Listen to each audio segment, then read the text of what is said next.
One weather system departs, but another arrives. That's the breakdown for tomorrow. Let's dive into the details. I'm Angus here at the Bureau. This is the National Weather Forecast for Wednesday, the 26th of August.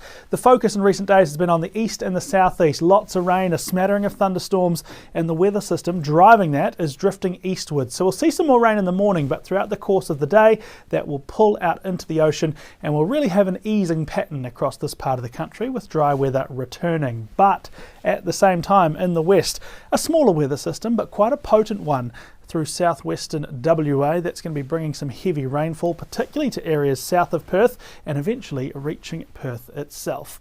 We will see that when we get to Western Australia, but as we go around the country, we'll start in Queensland. Some early morning rain through the Darling Downs and the southeast coast. Possible storm in the mix through the early hours as well.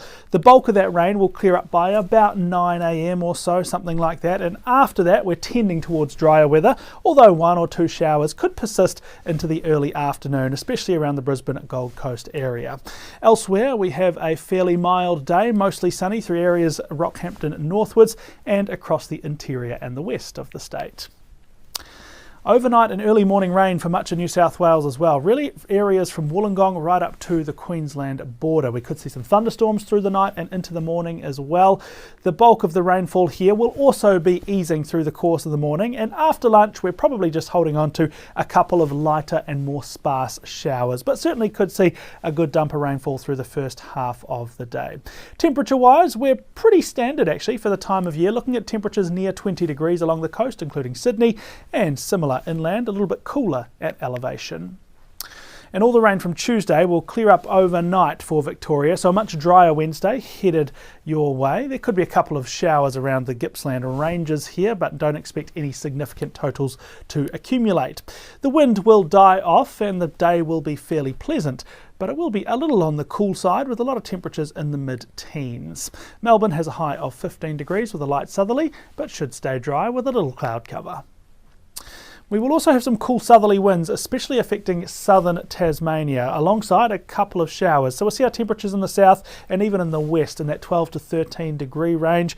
We're not going to see a lot of rain in Hobart, but I anticipate a couple of showers are possible almost at any stage of day. In the north of the state, quite a different feel there, much warmer, much sunnier around the likes of Launceston, Devonport and Burnie.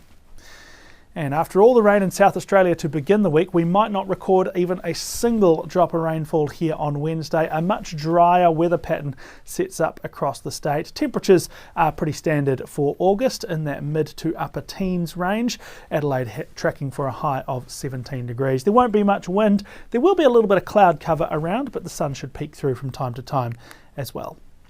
Alright, this is where a lot of the rainfall action is tomorrow, particularly south of Perth. So from Mandurah down to Busselton, heavy rain in the morning. We could well have a severe weather warning in play for tomorrow, so definitely keep up to date with that if you live in that part of the state. As we get through the middle of the day Wednesday, that rain will start to move northwards into Perth, then up to Geraldton, and overnight Wednesday into Thursday, that rain will push inland through the great southern and central parts of the wheat belt. And a lot of that rain will actually be really welcome, as it has been a pretty dry winter for much of the southwest land division to date. But some places that rain will come in a bit too hard and fast and all at once, and that's particularly the coast south of Perth, where we will likely see a flash flood risk with the rain tomorrow morning. Other parts of the state further north and further inland will have a fairly settled day, but again, definitely stay up to date with the forecast and the warnings if you live in the southwest. And across Australia's north, those hints of rainfall from earlier in the week around Alice Springs, Tennant Creek, that's all cleared up and moved away, so we're back to dry, sunny, blue skies across central parts of the country. We could start to see a few coastal showers building around parts of the Kimberley, maybe western parts of the top end as well. No big changes yet, but as we move into spring, they might start to become a little bit more common. Updates always available on the Bureau website, app and social media. You can check back here tomorrow for the next forecast video as well. Thanks for watching.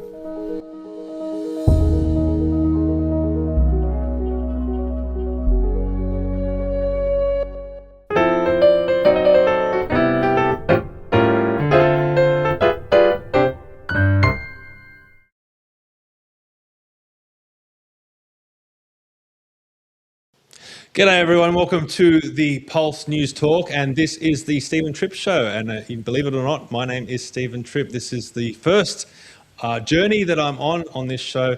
It's going to be very, very exciting. So thank you for joining me on this trip as we do something a little bit different. I've been podcasting for 4 years. I'm the host of Commanding the Narrative, but this is going to be my first venture into this more TV radio format. So big thank you to Mike, Ryan and Jenny from The Pulse for giving me this opportunity, and hopefully it is well worth having me on the show and leading in for Mike. Now, I'm also the president of Australians for Better Government, which hopefully I'll get an opportunity to talk about on this platform because it's very important what we're doing at ABG, and I'm also the vice president of Let's Rethink Renewables, which hopefully we'll be talking about today. We've got some great guests on.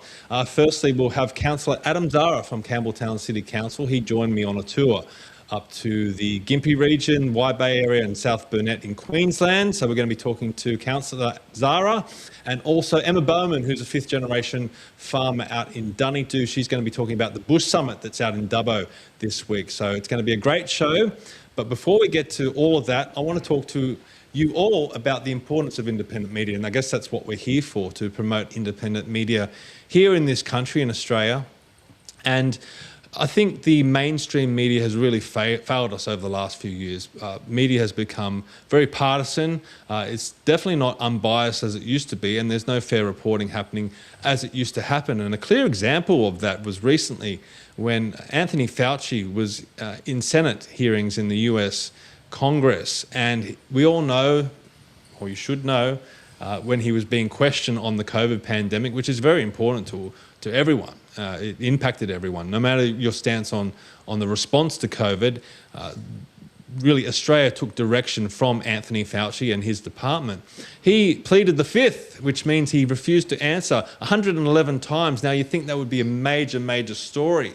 And you would think that it would be covered by our leading broadcaster here in Australia, the ABC, but unfortunately, no, it wasn't.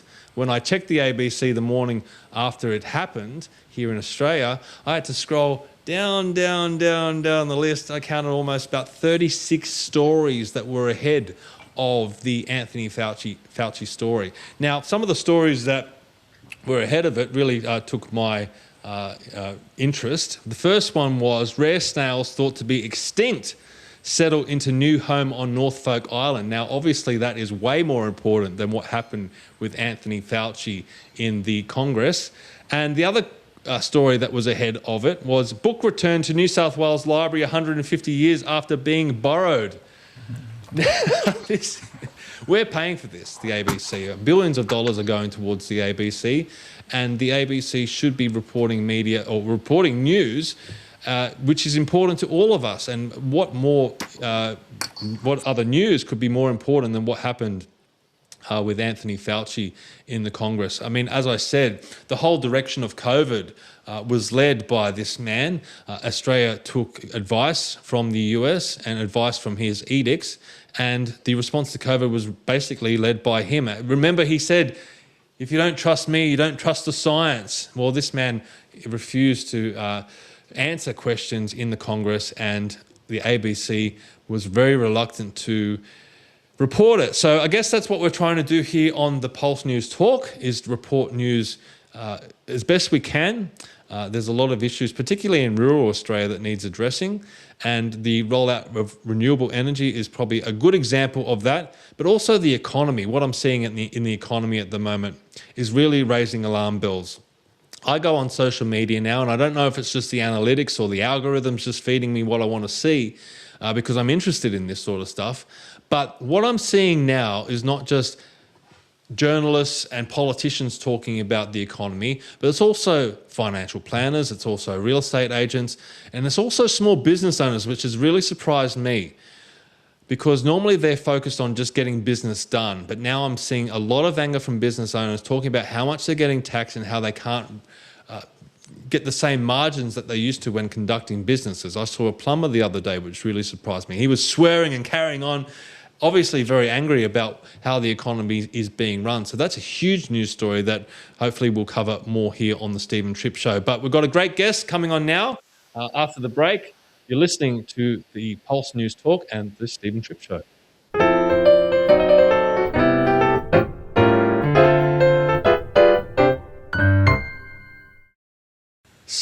So on my first outing, I didn't want to get a huge guest in case we had some technical difficulties. But in a big way, this is a huge guest for me. Councillor Adam Zahra has been on this journey with me all the way back to when we were One Nation candidates in 2022. He ran for the federal seat of Macarthur and achieved a very respectable and impressive result. And I have not seen anyone campaign better on the ground than Councillor Adam Zahra, and that's why I reached out to him at the time and we developed a friendship. We formed the podcast, The Ex-Candidates, which eventually evolved into Commanding the Narrative, and I guess that's why I've been led to this show here through that experience.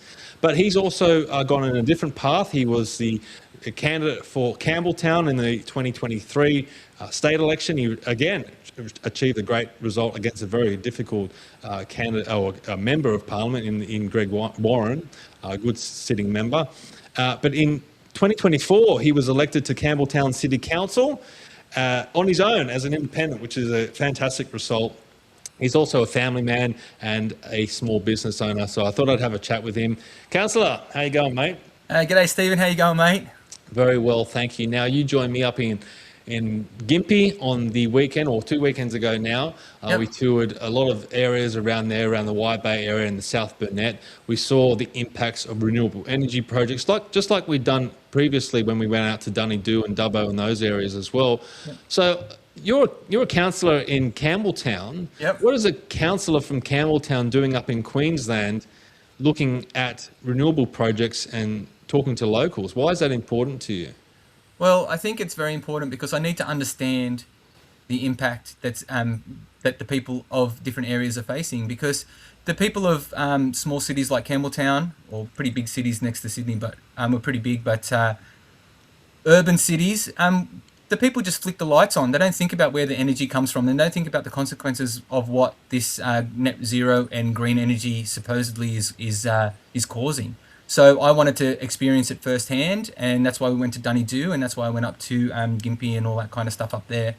I just thought it's important to see it as firsthand because I'm actually against net zero, and I've campaigned on net zero since the very start, and, you know, for good reason. Yeah, definitely. Look, I mean, one of the things that you said when you were out in those areas on the weekend was that this renewable rollout is not worth the squeeze. What do you mean by that? And what is your main opposition to these renewable projects? Yeah, so the juice ain't worth the squeeze. That's like just a regular saying, right? So what happens is the amount of energy, the amount of effort it takes to build these wind towers and these solar panels and turn them into factories to produce energy, they don't produce enough power for the amount of devastation that it causes the land and how irreparable the land becomes. I was just doing some quick numbers, and, you know, you have 550 to 850 cubic meters of concrete in footings for wind towers. Okay? No one's digging that up. No one's blowing that. No one's going to get that out of the ground. So once a wind tower fails and they can't reuse that same footing, they're just going to move it to the next spot and pour that amount of concrete in. We all know concrete's not green. So that's one thing that, you know, it just bewilders me why we're doing this kind of these kind of rollouts. You know, we need hectares and hectares and hectares of these things just to produce minimal energy. So you know, that's why the juice ain't worth the squeeze. You know, we're not getting enough return out of our investment.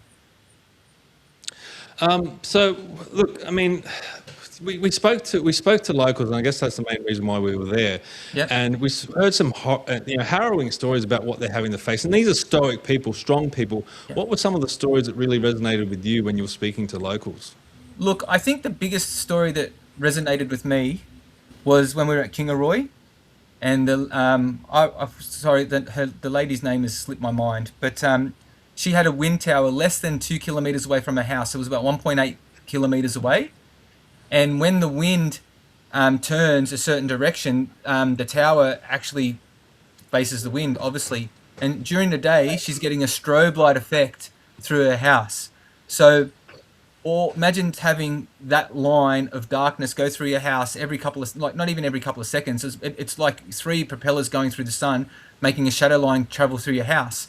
That's during the day. At nighttime, when you have this massive red light that's really bright to stop aircraft from hitting them, if it's facing your house, you get a red strobe light effect at nighttime. Not to mention, it sounds like a jet in the distance, so it's like a continual noise when the winds, when the actual propellers are spinning. Okay, and when it does adjust to certain angles, the mechanical noise is quite loud. So you imagine in the bush, and not the desert, sorry, the bush, where they're growing cattle and it's silent at night, and it's quite dark, it's pitch black out there, and you have these horrible intrusions at night and in day. When do you get the peace? That was really, and the tear in their eyes, and you hear the stories from the farmers, from the big strong men. I mean, like, we're nothing, like, these guys are huge, they work on the farm, they battle the elements, and they're just devastated about from what this is doing to their towns, their townships, their communities. It's just, again, juice ain't worth the squeeze. I don't know why we're doing this. I asked the question, actually, that would you prefer, if over the hill there, would you prefer to have a nuclear power plant? And they said yes, we would rather a nuclear power plant.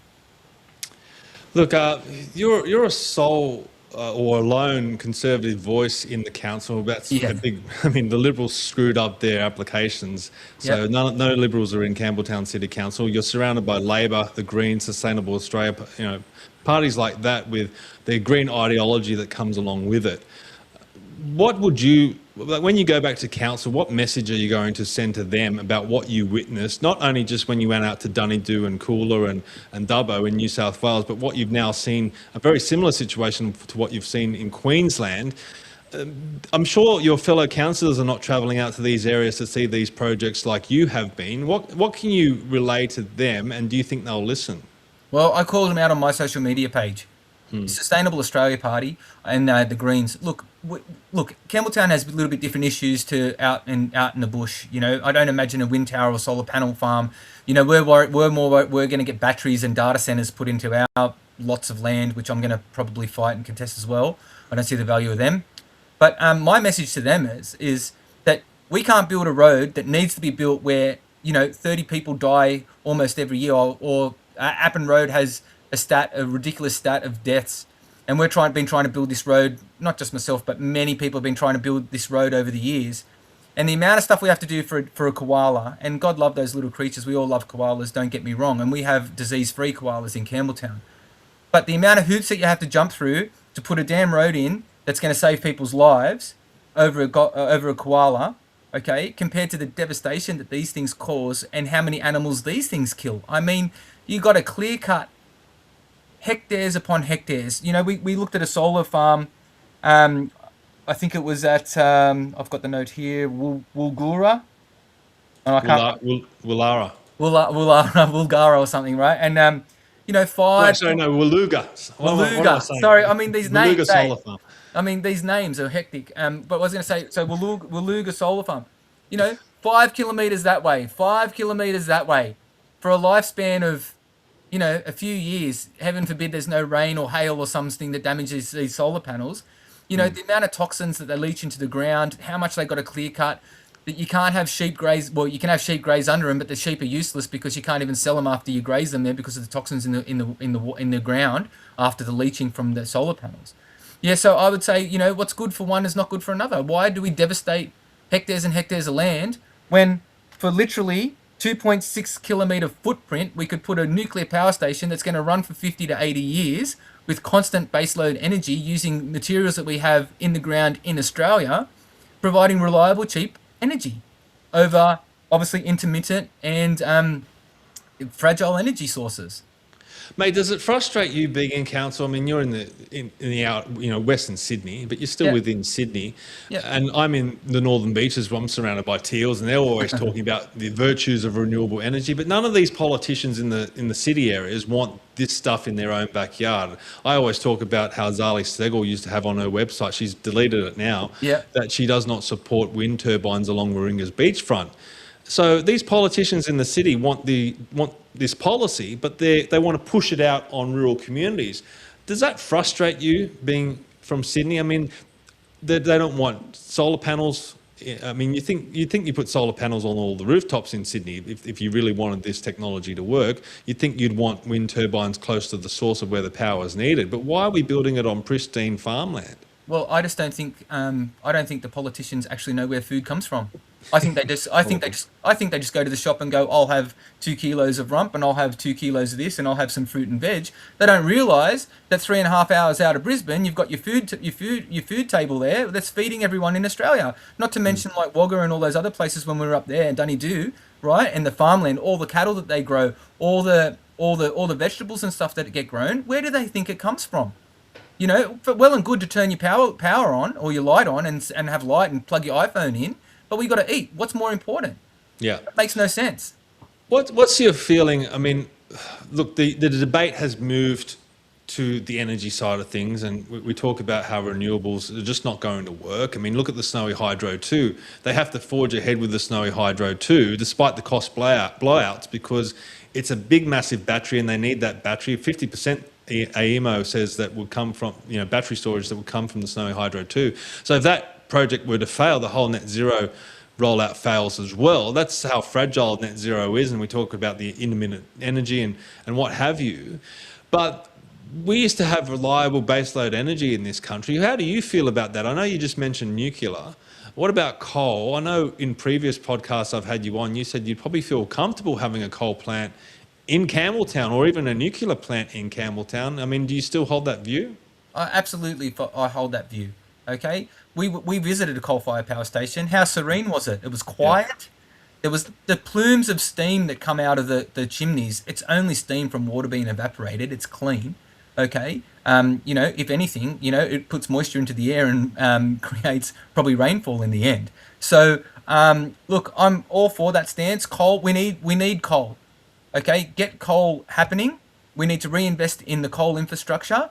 And I think that we need to look into the future, and the future is traversing into or transferring into nuclear.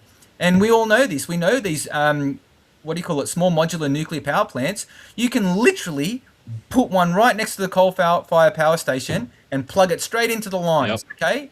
And we don't need to rebuild or reinvest in any sort of infrastructure. We don't need to rewire Australia, okay? You know, and what gets me as well, okay, is when you're talking about, power, okay, why the wind, it's so intermittent that it causes strain on the network, okay? When you're using baseload energy that's constant and you can run it at full tilt, okay, it's a nice steady stream of flow into the network. So when it's flowing steadily into the network, you don't have to back it up. Okay, that's the problem. So what happens is during the day, you have your sun going and you might have a bit of wind and it's dumping all this energy into the network, okay? But then what happens is they have to turn everything else down, and that's what drives the price up for your energy. So these things, and I mean, I'm interested as a councillor because it affects the people of Campbelltown because we're paying so much for energy and running our businesses. I mean, we're the blue-collar backbone of Sydney, and it's costing a fortune just to do anything these days. So obviously the government is on the wrong path.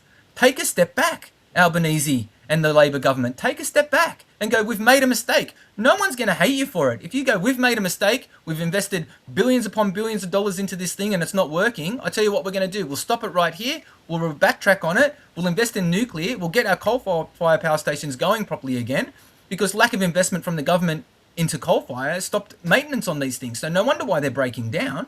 Yeah. Okay. So it's just a big stuff up on behalf of the Australian people. We're footing the bill, and you know, and we're now starting to feel the squeeze. I mean, that's how strong Australia's energy network was. Look, mate, you would know this, that most of what the government does is based on ideology, not common sense. Yeah. So, I mean, that's the situation that we've got in this country. But you, particularly, I want to talk about you in council because you campaigned on a common sense platform and a back to basics platform. You were elected as an independent. Now, when you were up in Gympie, you spoke about your experiences as an independent, and you pitched the idea, which is your idea, and Australians for Better Government has adopted this, that all councillors should be independent and political parties should be banned from council, but also political parties should be banned from the Senate and also upper houses throughout the state parliaments as well. Yes. How did you come to that view, and why did you come to that view? I came to that view because in council, we deal with the small issues that really affect the people directly. Okay, like we had an issue at we have an issue at Campbelltown Hospital. It's a 12-hour waiting. It's a 12-hour wait to get seen by a doctor in emergency. So heaven forbid you're dying because you're just probably going to cark it in the seat there. Okay, Okay, there's no privacy. There's, basically don't go to Campbelltown Hospital. And our performance has dropped from 74% down to 24%. So what happened to the 50% performance baseline? Where did that go? Okay, so I wanted to put that through. I wanted answers from the health minister. And because of it's a Labor government, Labor health minister, that got vetoed and blocked and it was stopped, okay? And I felt that would have benefited everyone of the area of Campbelltown. Find out what's going on with the hospital, maybe shine a bit of light on it, and maybe they could do something to cut those waiting times down and fix the infrastructure a little bit. Health's very important. But because of the ideology of Labor and they all tow the boat and whatever it is, okay, so what happened, tow the party line? They blocked it. So that didn't help the people of Campbelltown. That means that an independent trying to do something for Campbelltown, and because they don't like me because I'm one nation, okay, that was completely blocked and stopped. So then the people missed out. Whereas if you get rid of that, if you get rid of the parties and have independence, then they can don't worry, we all come up with stupid ideas and they should be blocked. But some ideas that are going to help everyone and going to be good, right? Independence would then make a moral vote more than a party vote. And I think that's why it's so important in local council. With Senate and things like that, House of Review, you don't want morals, and you want morals, obviously your baseline values, but you don't want party values. Parties are the crooked system in Senate. So House of Review needs to look at everything that's put forward from the lower house, brought up, and then looked at it from clear eyes, without that party kind of focus. Okay, so the laws and legislation gets made obviously down in the lower house, and then in the upper house it gets reviewed by a group of independents who really have the country at heart, not so much the party at heart. And then what happens is, I think that would lead to a better Australia. Yes, I think it would be a bit slower, and there'd have to be things that we might need to tweak. I mean, it's just an idea. I think it's a good idea, and it needs to be reformed.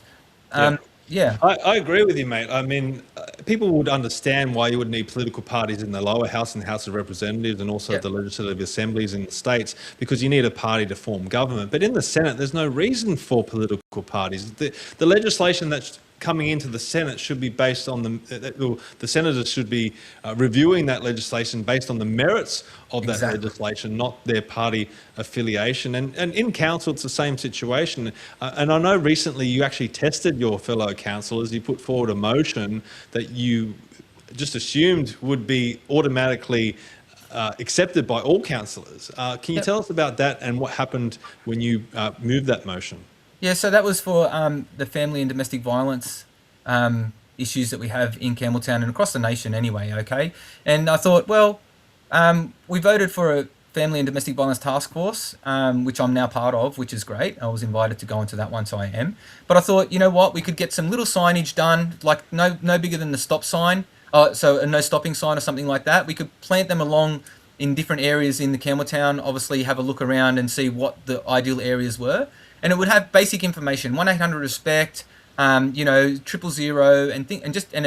a what do you call it, QR code, which you could scan on your phone, and it would take you to the help that you need. Okay, and it's very important because the violence is getting worse, and we need to try to tackle this.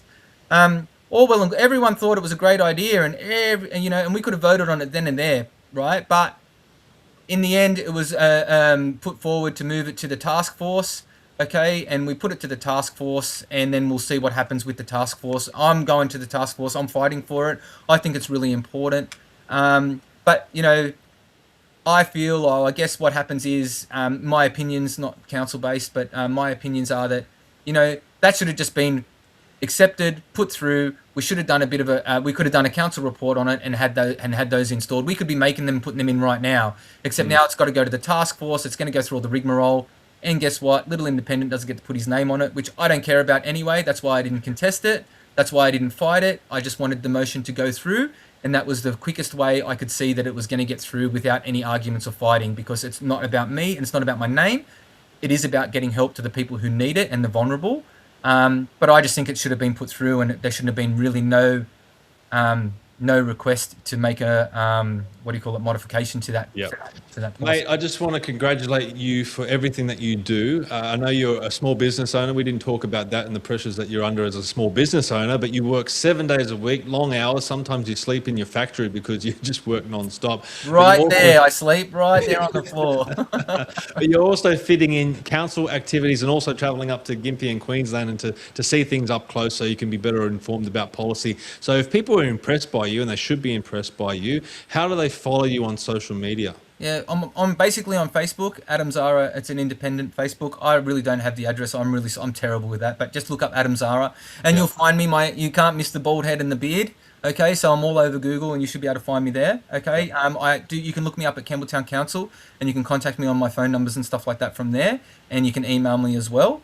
But I would also quickly like to congratulate you, Stephen, because you know what, mate, you campaign hard, you work hard, and you've gone it alone. Okay, you've started, Australia's for Better Government, and you're working really hard to try and make Australia different. You're inspiring to me, and you should be inspiring to all the people. And congratulations on this big venture.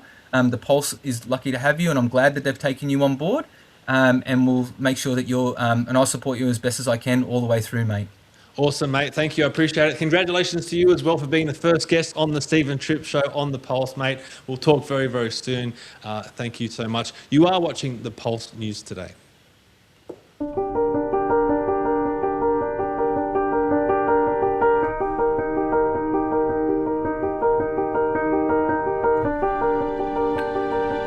The king may rule over land and sea.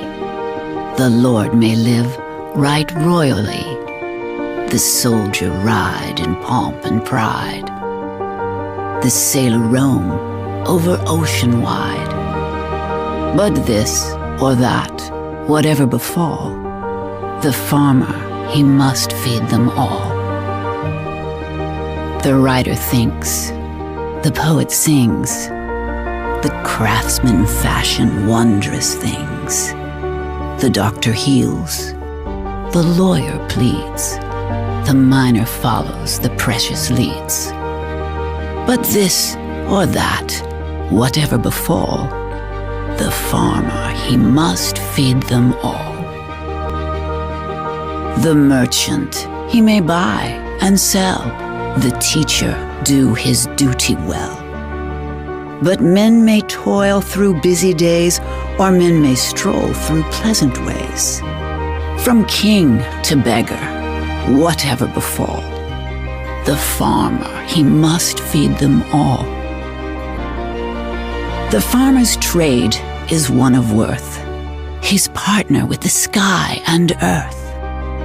He's partner with the sun and rain, and no man loses for his gain.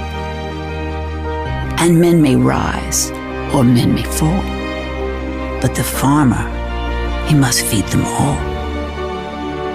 God bless the man who sows the wheat, who finds us milk and fruit and meat. May his purse be heavy, his heart be light, his cattle and corn and all go right. God bless the seeds his hands let fall. For the farmer, he must feed us all.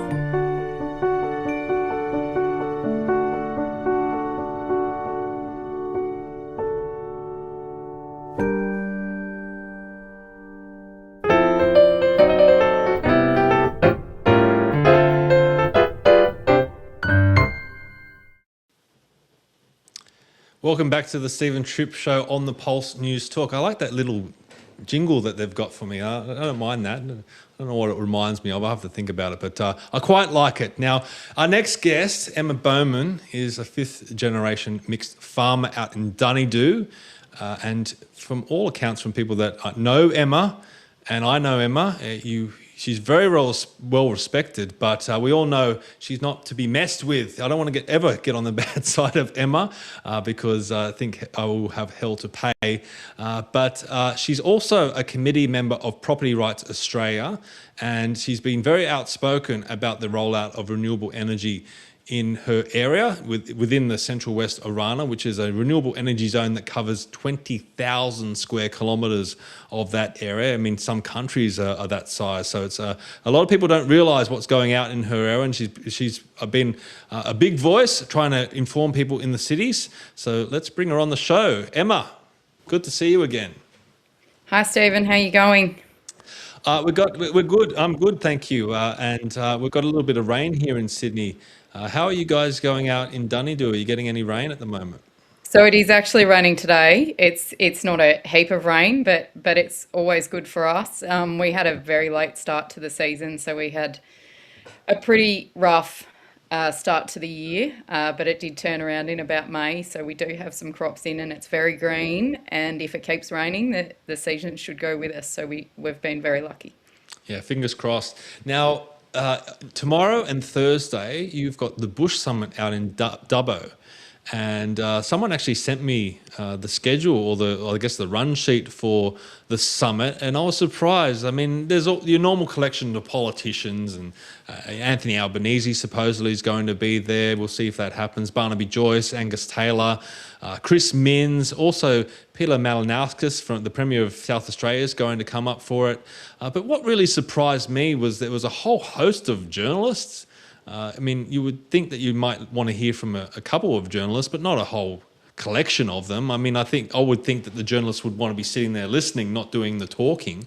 And you've also got heads of the Farmers Federation and also this Invasive Species Council that is an incorporated association. It's not a council at all. It's not government affiliated at all. I don't know why they get a run. But are you disappointed that there weren't more everyday farmers represented at the Bush Summitt and telling their stories?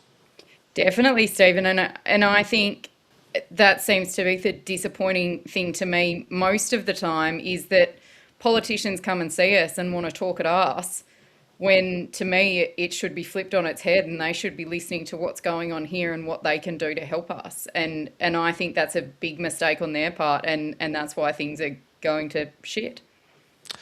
Well, let's host our own Bush Summitt now. Hopefully more people watch this than the Bush Summitt. I don't know about that, but we'll see. What are some of the challenges that you're facing out in your community currently? Because it's not just the rollout of net zero that you're dealing with. You're dealing with a whole host of issues at the moment, right? Yeah, absolutely. Look, the rapid transition to renewable energy is definitely a huge one on the list for my region, and obviously the other 4 reses in the state that are currently rolling out, and a lot of people outside of reses that are dealing with renewable energy projects, whether it be solar, wind, pumped hydro. Batteries have become a huge thing recently, and data centres are the next on the way, and that is really scary. I haven't gone down the data centre rabbit hole yet, but you know, a lot of the things that you hear about data centres is their water use, and that's something that we cannot afford to risk. You know, that's something that we rely on every single day here, and if we risk that, we are in big trouble. And then we've got pest animal issues, feral pigs, all of that sort of stuff. And then you've got the government coming out saying that if farmers don't get involved in feral pig eradication programs that the government is rolling out, that they will be fined. We've got the gun laws. We've got big water issues, generally speaking, Murray-Darling Basin Authority and all of that sort of rubbish. And just the general bureaucracy of everything now. You know, you nearly have to sign a form or sign your life away before you go and do anything. And it's just creating red tape, paperwork for us, when we should be out doing the things that actually feed and clothe people. Well, that's some of the feedback that we heard when we were up in Queensland, as I spoke to Adam Zahra about when we were up in Wide Bay and the South Burnett and the Gympie regions. They weren't completely against renewable energy, and they're saying, well, look, we're farmers, we don't want to whinge, we're not whingers, but we are facing very serious issues. And a lot of the consequences from the renewable projects are what really impact these property owners and farmers, particularly water usage, but also getting other things like gravel and things that these big projects that are happening in the construction phase are taking away from the community. It's interesting. You really do face big water issues, and a whole host of legislation that's stopping you from using the water as you should, but also these projects that are coming along as well. When you mentioned data centres, that was interesting to me. Why would they be building data centres out in Dubbo and the central west of Rana when you'd think you'd want them as close to the cities as possible? That's a very quizzical thing that you mentioned there. Well, it's interesting, isn't it? But what we have been told, and obviously none of this is set in stone, but because of the new, I think it's a rapid planning process that they're planning on putting data centres through, it has something, it's a tie-up with renewable energy projects. So if X amount of the power that you are using for your data centre comes from renewables, you get through the planning process in 75 days or something like that. So to me, it just screams that they are going to put more renewable energy projects out here. And to me, it makes sense that the data centres go near them rather than trying to transmit that power. But maybe I'm wrong, but that's what it seems to me. And I mean, we were just talking before about the rural areas being underrepresented. Do you have any say in this? I mean, is this stuff is just really just pushed out on your areas, and there's no way of stopping it, is there? Look, most of the landowners that are signing up for renewable energy projects are doing so voluntarily. So that is a choice. I see that. Transmission lines, you don't get a choice because they can compulsorily acquire the easement to do that over your property, whether you like it or not.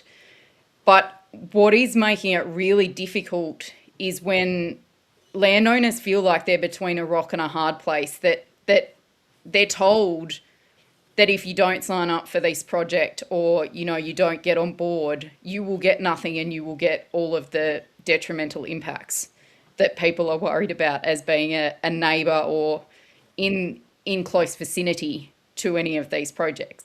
So people feel like they're between a rock and a hard place. And when you're facing drought or hugely increasing input costs, farming's not that easy. So people are just packing up and walking away or signing on the dotted line and saying, well, that's our retirement fund, or they just feel like they can't put up another fight. And in this region, we've been through a fair few fights in the last 10 years. There was the Sir Ivan bushfire, then there was a huge drought, then there was a mouse plague. Like, every now and then, there are people that just cannot do it anymore. And I was born with a hell of a lot of mongrel in me, and I'm lucky that I have that. But there are a lot of people that don't have the fight left in them. And so they're either willing to just go, well, it's just easier to say yes and we'll leave, or, that's our income. We won't do anything else. So there's a whole raft of things that go into it. So essentially, the government is probably right when they're saying that most of this is not being forced on us. But as neighbours and people that are farming in the district where a lot of this is happening, I don't have a say because my neighbours can do what they want to with their land. Yeah, and some of these wind turbines that we saw, they're 180 metres high. Some of the ones that are planned are 280 metres high. So, yeah, okay, if one of your neighbours signs up for it, I mean, I guess it is their land, but it does also impact your property as well. And, I mean, if I wanted to build another story on my house here in the Northern Beaches, I'd have to go through a planning approval stage, and actually it would go to my neighbours and they could push back against it, and they could cancel that project and say, no, it's going to block our view or what have you. I mean, we spoke to landowners out in the South Burnett region, and not just the noise. I think people are starting to hear more and more about the noise of the wind turbines and not being able to sleep at night, but it's also this flicker. So as the wind turbine turns, it creates a shadow that's a flicker. And even with the blinds closed, even with your eyes closed, you can still see this flicker, and it's keeping people awake. They're not getting adequate sleep. We saw some of it, and it's really imposing. So it's not just people that are agreeing to it on their land, but there's also implications for neighbours as well. So I mean, why is that not being taken in consideration? Like, if a neighbour pushes back against a project, why does it forge ahead? Well, it seems to me, Stephen, so we do have a chance through the EIS process to have our say, but all of the impacts that we have brought up so far as neighbouring or landowners in the region that are concerned about so many things, whether it be water, whether it be shadow flicker, whether it be the noise, whether it be the traffic, all of those things, the Department of Planning is calling the impacts to us negligible or insignificant. Yeah, because they don't have to live out there. Well, that's exactly right. But you can't tell them that. They can come out here and go, oh, well, your scenic amenity is very low. And I don't know how you get through to them that what we look at here every day is beautiful, and we are so lucky, and that is why some of us have always been here, and that is why some people move here. But as a migraine sufferer, shadow flicker scares the hell out of me, because I think that will deteriorate my quality of life. And there are so many other people that suffer from, that probably didn't suffer from anything at first. And I've seen videos of people saying that they actually thought they'd gone mad until they found someone else that was having the same impacts from wind turbine noise and shadow flicker as they were. Yeah. So it's wild what this is going to do to people in I don't know how long. And as they roll more of it out, there will be more people that have issues because of it. Yeah, and to think, I mean, these people move out to these areas to get away from all this stuff, to get away from people. Maybe they do have those sorts of issues that you mentioned, and they can't live in cities, and they've moved out to these pristine locations. I mean, they're wonderful. It's beautiful land out there. It's not the desert. I always tell the story about how I was standing on a polling booth in the Pittwater by-election and talking to a TO, and I said, well, how do you feel about the environmental impacts of these projects that you're proposing? And he said, oh, don't worry about it. It's all being built out in the desert. Well, that's not what we saw. We saw pristine farmland that these projects are being built on. But I mean, we could talk about this stuff all day. I want to talk to you about the Bush Summitt, because there's a demonstration being organised. What do you know about the demonstration? What is the message that the people that will be demonstrating, what message do they want to send? Well, I think basically it's just a message to all of our politicians to say that the renewables rollout is reckless, and that we are not happy with it happening here, and that they should rethink it. I think even if the consultation was genuine about, firstly, the reses being declared, because I don't know anyone that knew about the reses before they were declared in this region. So I would suggest most of the others are the same. So if the consultation was genuine and we were being asked about how this should look and what we wanted, there may have been a different story that came out of this. But we have been forced to just take whatever we've been given or whatever has been planned for us. And I think it's basically just, it's time for them to listen to us rather than us listening to them and what they want to do with us. Yeah, definitely. I was thinking about this when I saw the politicians that are going to be involved. I saw the name Chris Minns, and maybe I'm mistaken, but I haven't seen a photo of him with an Akuba on anywhere. I don't know how much time he spent out in these rural communities. He's the Premier of New South Wales. I mean, he can't spend all his time in the inner west of Sydney or down in Rockdale, but do you think that these politicians, and I mentioned them before, Anthony Albanese, Chris Minns, Peter Malinauskas, I mean, I guess he's outside his state, but also Barnaby Joyce and Angus Taylor, do you think they'll spend any time speaking to locals, maybe doing a tour of some of the projects that are already underway and that have been constructed? Do you think they'll spend any time speaking with any of you? I can categorically say that Anthony Albanese won't. If he does turn up, he'll go in a back door and go out the other back door so that no one can find him. That's what he did in Tamworth a couple of years ago. Yeah, right. Chris Minns, it would be lovely if he would front a few people and just say, righto, what's your issue? I know that landowners from the New England Res have been trying to get Chris Minns to meet with them. Even they said they'd go to Sydney and he won't have a bar of that. Barnaby Joyce has been pretty good in the past. I would be surprised if Barnaby doesn't spend a bit of time out with people, saying Matt Canavan, Pauline Hanson. I would be surprised if they don't front the crowd and give them a little bit of time. Yeah, it will be interesting to see though, won't it? I'll be interested. I mean, I'm not really interested in what they've got to say. As you said, they should be doing more listening than talking. So there's massive issues that you guys are facing, and as I said before, you feel completely underrepresented and not listened to. I mean, why do you need a Bush Summitt out in Dubbo where you're dictated to by politicians and journalists? It should be the other way around. That's exactly right, Stephen. And interestingly, the Bush Summitt used to, last year even, there were 6 events around all different states in this country. This year it has changed to the National Bush Summitt over 2 days in Dubbo, and apparently the News Corp journalists did a road trip before this. But I don't know, is this the Labor government saying, oh, well, we can't do 6 events because, people aren't happy with us, we'll just have to front up to one and hope that keeps them quiet? I don't know. I don't know the reasoning behind it, and I'm pretty sure they're probably not going to tell us that. But the Labor governments have been very good at hiding from rural and regional people because of what they're doing to us. Yeah, definitely. Now, while I've got you on the show, I want to talk to you about gun laws. What can you tell us about that? Because I guess people living in the cities would think, well, why do you need 4 guns? And for people that don't know, the situation in New South Wales is that Premier Minns has announced that there's going to be a buyback scheme, whereas if you have over 4 guns, you will need to, turn those in. Now, me being here in the Northern Beaches, I don't need 4 guns. I am a gun owner, but I definitely don't need 4.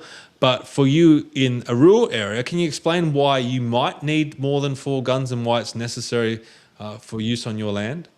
So as a primary producer, we can actually, under the new laws, we will be able to have 10. Oh, okay. Good. Which is lovely and very generous of them. But what they don't understand is that there is a different gun for nearly each different purpose. And I am a gun owner out of necessity, not because I love guns. Yeah. There are times that I either need to protect my stock by euthanizing pest animals, or that I need to put an animal, whether it be a sheep or a cow, out of its misery because, they can break legs and there are things that we cannot fix. So the kindest thing to do is euthanize an animal quickly and humanely.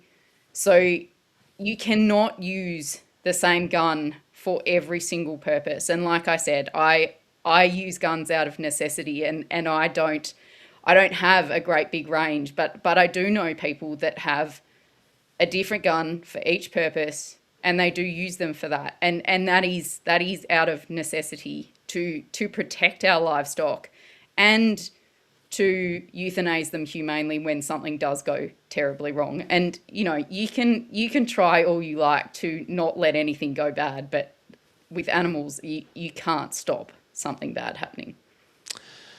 You're also involved with Property Rights Australia. Can you tell us about that group? Because I know a good friend of mine, Jim Wilmot's also a member of that group. What are you hoping to achieve with Property Rights Australia, and how can people follow what you're doing?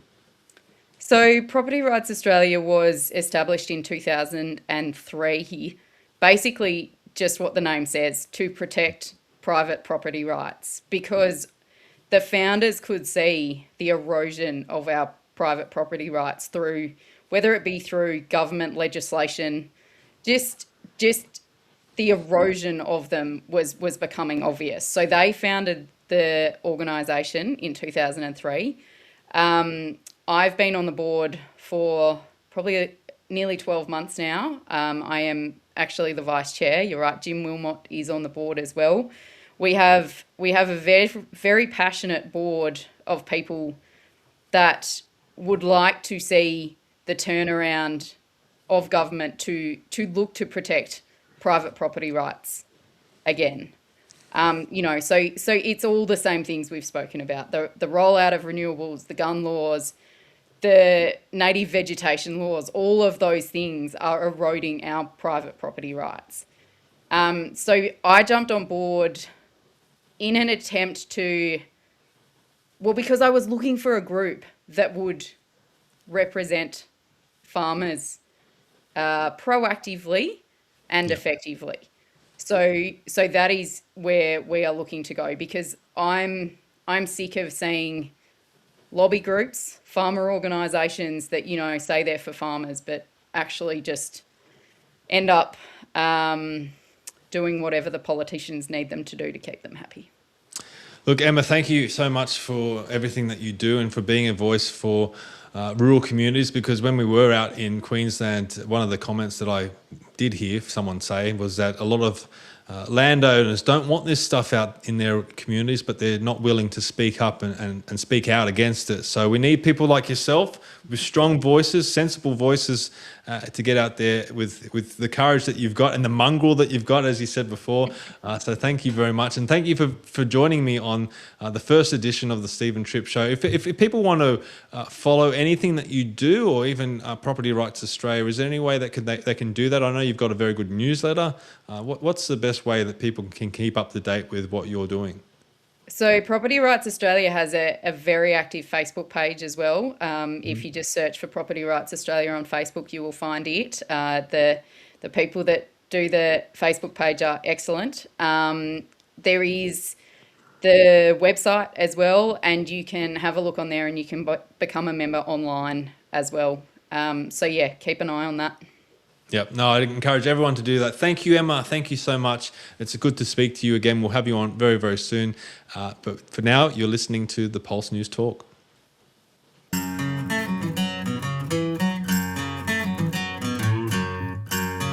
Well, our meeting went very well last night. Tony Marr came along and did exactly what I expected him to do, listen, but no real solutions. He's just taking the heat for Chris Bowen. The issues that were raised around larger turbines, double the capacity turbines to 8 megawatts and half the distance to neighbours, was certainly taken on board. The other issues about the buffer zones being pushed onto neighbours which do not want the project or do not want to be part of the project is a significant issue. And several other issues around the process, the poor planning process. Sonia Kilkenny in Victoria has got to be responsible, and I personally think she's got to resign. If Ben Carroll continues to support Sonia Kilkenny, I think he's going to go down with the ship too in November, which is very interesting. On the rainfall front, we had 15 millimetres overnight in Dimboola, which is fantastic. Every time they talk about a super El Nino, super Godzilla El Nino, bang, we get some more rain. I do not think 2026 is going to be a drought in Australia. I think that's just not happening. Every time it's just raining. In some areas in Western Victoria, it's verging on being a little too wet, particularly around Quambatook and back in there to Kerrang. Anyway, look, let's see what happens for the rest of the day. We might get a little bit more rain. Yeah, enjoy your day. It's Ross Johns here from the Wimmera Mallee Environmental and Agricultural Protection Association.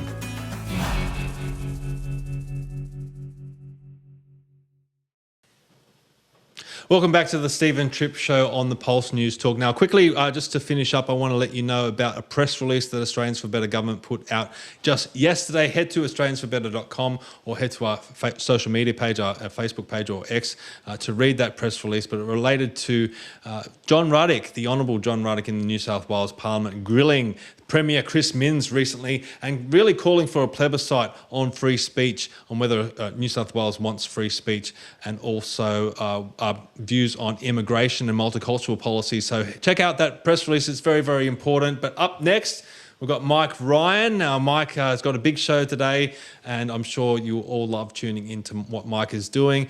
It's going to be very, very informative. I'm going to be watching it as I log off here today, but I hope you've all enjoyed the Stephen Tripp Show. Hopefully, you'll be back again next week at 3 p.m. and you'll join me on this journey. But for now, we'll see you next time. You are listening to the Pulse News Talk. One weather system departs, but another arrives. That's the breakdown for tomorrow. Let's dive into the details. I'm Angus here at the Bureau. This is the national weather forecast for Wednesday, the 26th of August. The focus in recent days has been on the east and the southeast. Lots of rain, a smattering of thunderstorms, and the weather system driving that is drifting eastwards. So we'll see some more rain in the morning, but throughout the course of the day, that will pull out into the ocean, and we'll really have an easing pattern across this part of the country with dry weather returning. But at the same time, in the west, a smaller weather system, but quite a potent one through southwestern WA. That's going to be bringing some heavy rainfall, particularly to areas south of Perth and eventually reaching Perth itself. We will see that when we get to Western Australia, but as we go around the country, we'll start in Queensland. Some early morning rain through the Darling Downs and the southeast coast. Possible storm in the mix through the early hours as well. The bulk of that rain will clear up by about 9 a.m. or so, something like that. And after that, we're tending towards drier weather, although one or two showers could persist into the early afternoon, especially around the Brisbane Gold Coast area.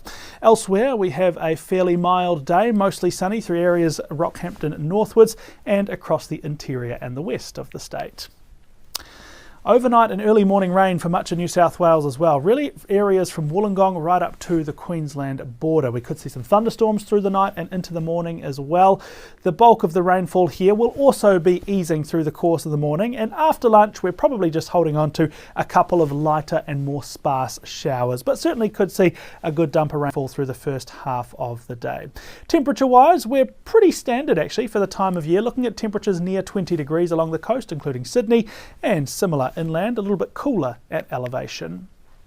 And all the rain from Tuesday will clear up overnight for Victoria, so a much drier Wednesday headed your way. There could be a couple of showers around the Gippsland ranges here, but don't expect any significant totals to accumulate. The wind will die off and the day will be fairly pleasant, but it will be a little on the cool side with a lot of temperatures in the mid-teens. Melbourne has a high of 15 degrees with a light southerly, but should stay dry with a little cloud cover. We will also have some cool southerly winds, especially affecting southern Tasmania, alongside a couple of showers. So we'll see our temperatures in the south and even in the west in that 12 to 13 degree range. We're not going to see a lot of rain in Hobart, but I anticipate a couple of showers are possible almost at any stage of day. In the north of the state, quite a different feel there, much warmer, much sunnier around the likes of Launceston, Devonport and Burnie. And after all the rain in South Australia to begin the week, we might not record even a single drop of rainfall here on Wednesday. A much drier weather pattern sets up across the state. Temperatures are pretty standard for August in that mid to upper teens range. Adelaide tracking for a high of 17 degrees. There won't be much wind. There will be a little bit of cloud cover around, but the sun should peek through from time to time as well.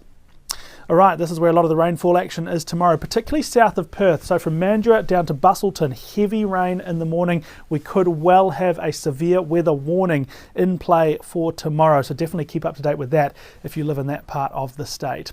As we get through the middle of the day Wednesday, that rain will start to move northwards into Perth, then up to Geraldton, and overnight Wednesday into Thursday, that rain will push inland through the great southern and central parts of the wheat belt. And a lot of that rain will actually be really welcome, as it has been a pretty dry winter for much of the southwest land division to date. But some places that rain will come in a bit too hard and fast and all at once, and that's particularly the coast south of Perth, where we will likely see a flash flood risk with the rain tomorrow morning. Other parts of the state further north and further inland will have a fairly settled day, but again, definitely stay up to date with the forecast and the warnings if you live in the southwest. And across Australia's north, those hints of rainfall from earlier in the week around Alice Springs, Tennant Creek, that's all cleared up and moved away. So we're back to dry, sunny, blue skies across central parts of the country. We could start to see a few coastal showers building around parts of the Kimberley, maybe western parts of the top end as well. No big changes yet, but as we move into spring, they might start to become a little bit more common. Updates always available on the Bureau website, app and social media. You can check back here tomorrow for the next forecast video as well. Thanks for watching.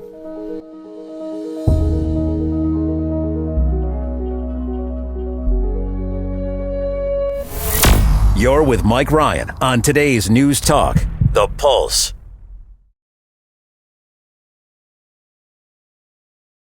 They carried stockmen. They carried soldiers. They carried legends from Beersheba to the mountains of the high country. The thunder herd still rides.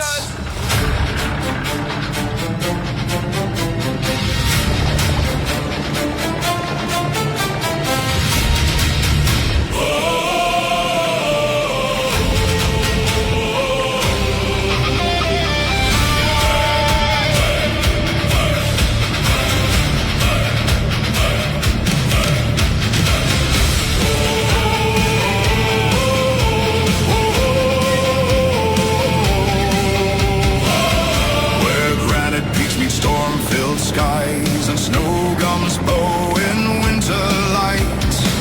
1,000 shadows cross the dawn, their wild hearts burning through the night. Their blood remembers campfire smoke, long dusty trails and stockmen's hands.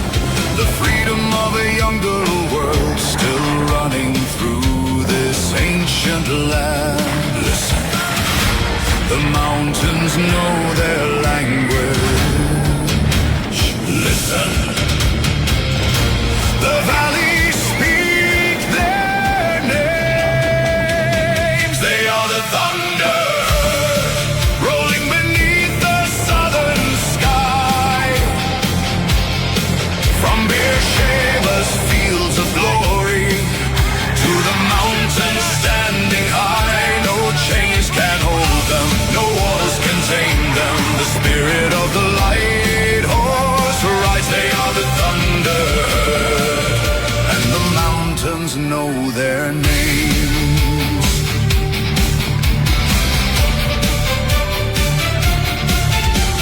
Across the burning Sinai sands, they carry fate in steady hands. Through dust and fire they thundered on toward Beersheba's fateful dawn. Horse and rider forged as one, a rolling wave against the guns. The desert shook beneath their stride as Australia rose in pride. They are the thunder rolling beneath the southern sky. From Beersheba's fields of glory to the mountains standing high, no chains can hold them, no walls contain them. The spirit of the light horse ride. They are the thunder, and the mountains know their name. And standing on the highest ridges, when the world below has gone to sleep, the ancient stallions face the darkness, guarding secrets they still keep. They remember every stockman, every drover, every mountain horseman, every charge, every rider who never came home, every horse who carried him there. Ride on. Ride on.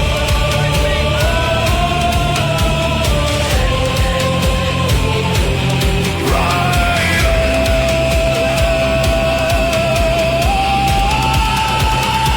They are the thunder, the heartbeat of the southern land. The wild soul of Australia. The wild soul of Australia.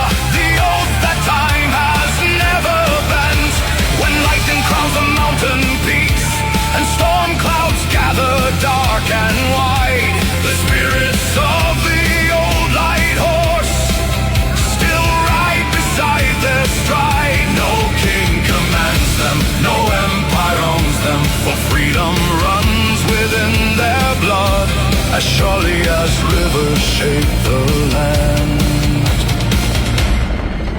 They are the thunder herd, and they still ride, and they still ride. From Beersheba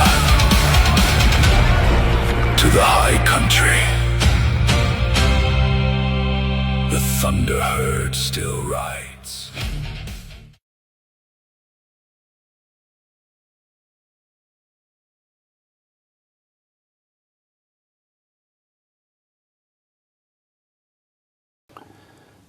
And welcome to The Pulse. Thank you for Stephen Tripp. What a great talent that guy is, by the way, and speaks a lot of sense. So appreciate it. Tomorrow at 3, because we're kicking off with more hours. Tomorrow at 3 we'll have Anna Power with at the Anna Power Hour. And another great show. It'll be absolutely fantastic, and I appreciate all their kindness and their help. And I think they enjoy it too, which is just absolutely brilliant. Instant Polls is our official sponsor. If you want to increase your bottom line, boost your communication with frontline staff, and gather valuable data from your most important resource, that's your employees, then visit instantpolls.online to learn more. Now, this week's poll on The Pulse is, do you believe the media coverage of bird flu in Australia is accurate? It's not. Not. No.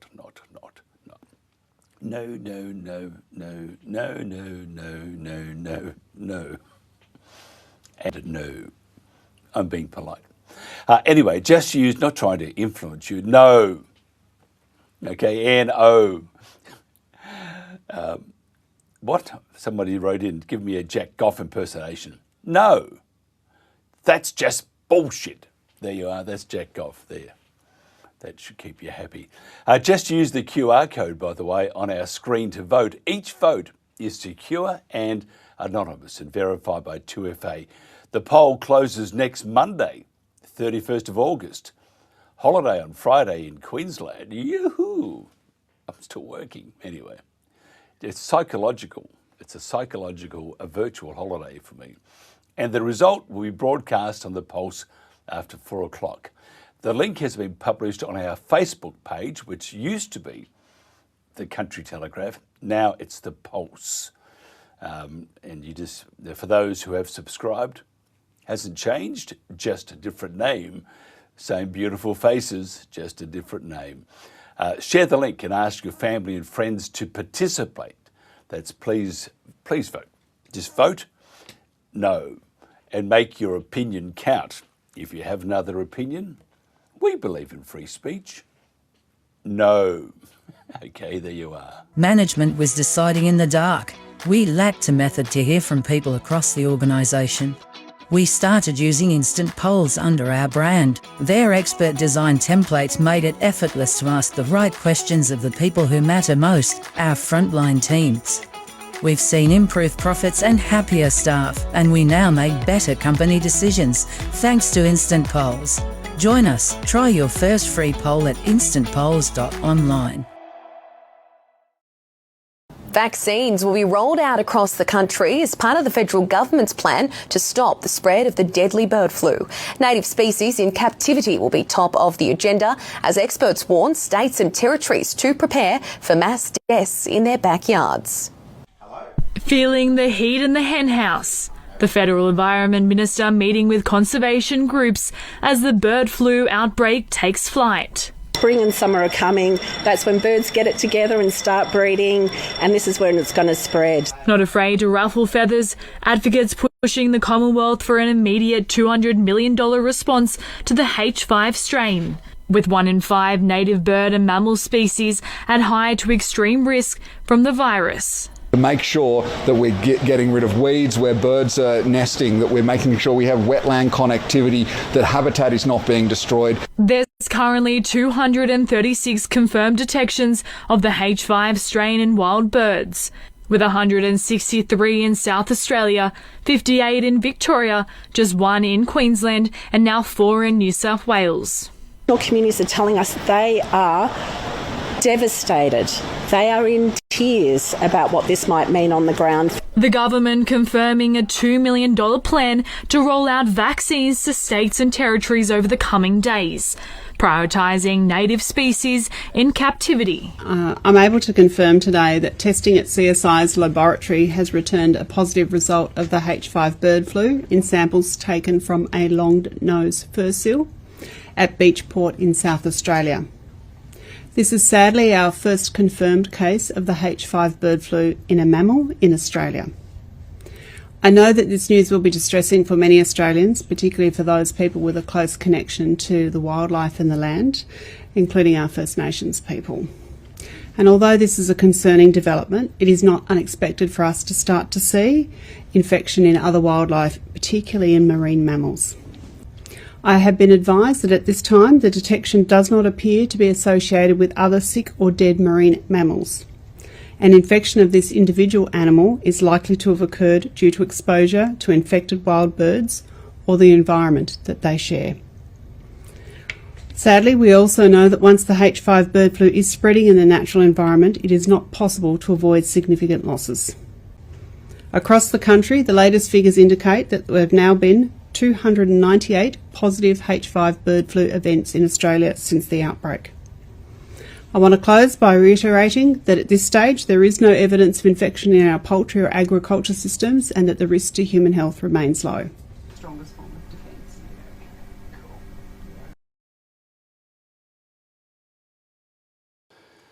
So there you are. Now, just to clarify, if you see, we think we've imported some pygmies over and to vaccinate all the birds, and I'm being serious here, all the birds. They're running through the long grasses. Got that one. That's how they're going to vaccinate those birds. Watch out for Polly. Polly doesn't want a jab. Jodie Bruning is a sociologist. Let's do that again. Is a sociologist. I can't say the word now, isn't it terrible? See what happens when I'm stupid.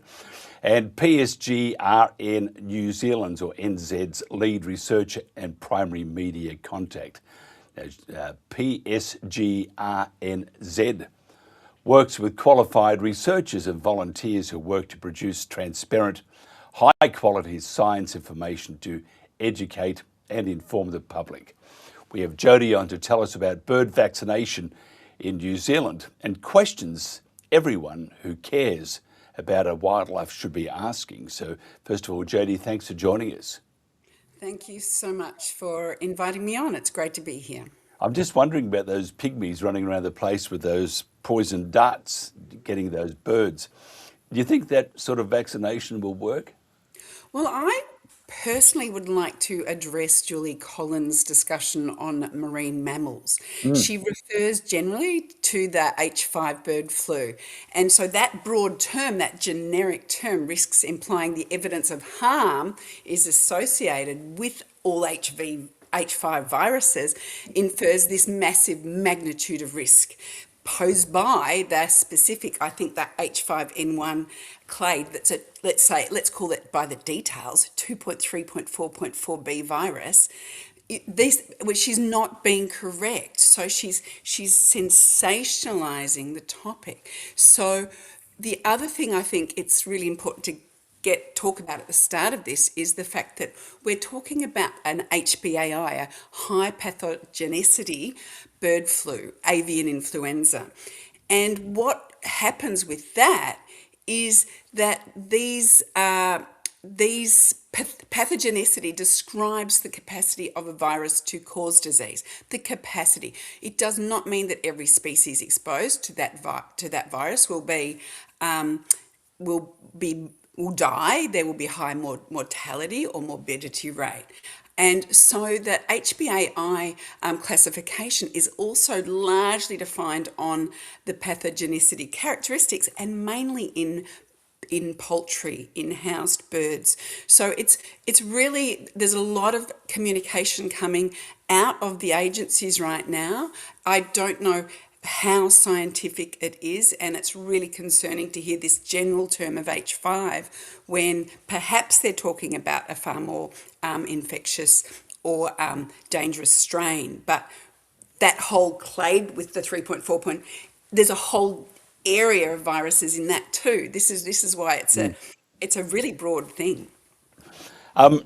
Government's job is to scare the wits out of us, and if you look at the past history over the last few years, it doesn't matter which government, which country, they are scaring the wits out of their people. Now we have this one, and tell me if I'm wrong here. If you were a government minister wanting to continue on the trend that they had set with a slight pause up until now, and if you said, well, let's jump into the mammals, it's going to jump into the humans, lock your door. Do you see government using that as a nefarious mechanism to control, and I'm not being scurrilous here, but to achieve what they want to achieve? Because if you scare people, people want to live. They don't want to die. And if you sort of jumps from a bird to a mammal to your next door neighbour, Betty and Samuel, whatever, they're walking around with feathers. I mean, surely there's a good case for that, because government is very, very good at distorting or enhancing a fib and pushing it as the truth. And we don't have to look too far back to see that. Well, Mike, you're possibly a bit more passionate about that issue than I'm probably prepared to discuss. Yep. But what I would say is that I consider that we've had austerity in governments, and I consider that when funding is set aside for a specific program, everyone will run along and do it. And that's what we've seen in the past.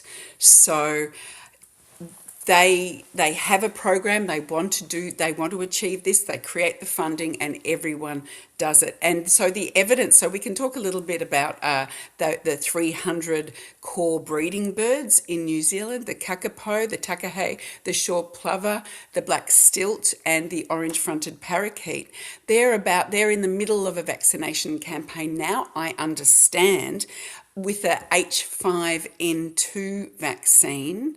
There is no evidence that vaccine will prevent ongoing transmission. So this is another key message that we need to understand. There is no evidence that any of these vaccines prevent transmission. They're just at this stage trying to prevent death.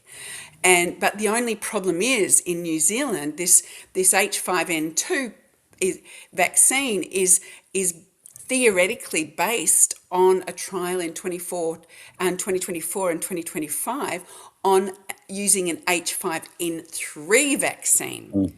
Now, the reason I wrote about this in the Daily Telegraph New Zealand article was that we've got all this science jumping without any evidence.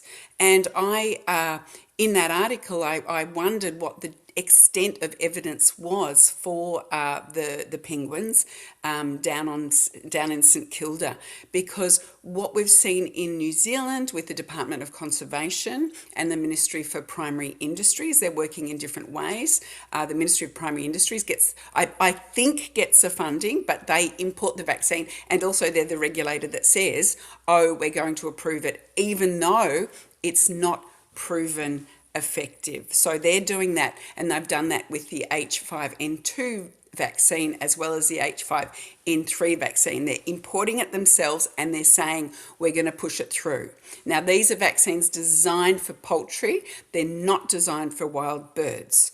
And our big concern, and so the trigger in New Zealand to start injecting was that they'd seen the test for migratory seabirds in Australia. So there's no evidence that there is a death risk in New Zealand. It's simply that was the trigger, and then the evidence is based on this extrapolation from a trial in 2024-2025 that has not been scientifically published in any correct manner.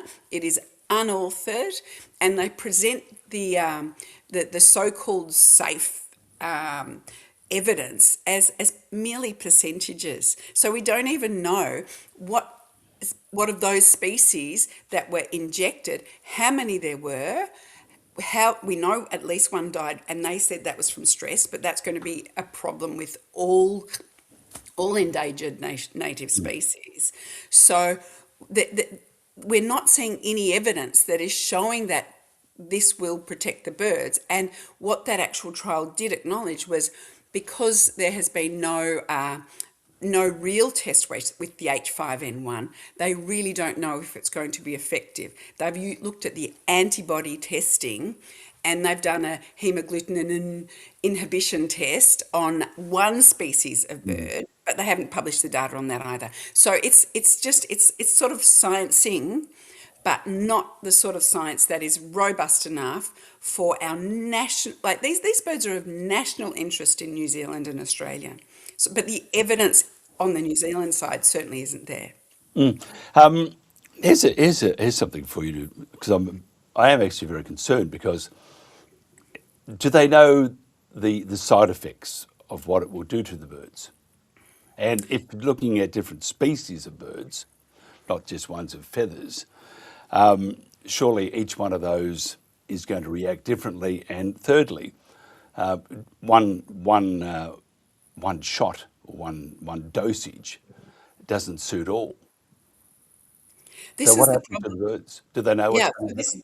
This is the problem. This has not been declared. So because birds can't speak like humans, and it's the same problem that we see when we give children vaccines or babies. They can't tell us exactly what their symptoms are. So we're sort of drifting into this using the antibody response as a proxy. We don't know how. There's no evidence that it's going to stop, and we don't know the exact adverse effects. And the problem is because they've only sort of shown us this percentage evidence without giving a timeline. So we don't know what happened after the first injection, what happened after the booster injection, what happened 1 or 2 weeks later after each injection, and whether 6 months to 12 months later, those very small cohorts of discrete species, maybe 3 or 4 of each cohort, we don't know because it's not been declared in this really terrible scientific study. We don't even know that. We can't tell anything, and yet they're launching into to inject 300 core breeding birds in endangered species. So I can only wonder if the Australian science is just as bad. I don't think it will be, but we just don't know until it's published transparently.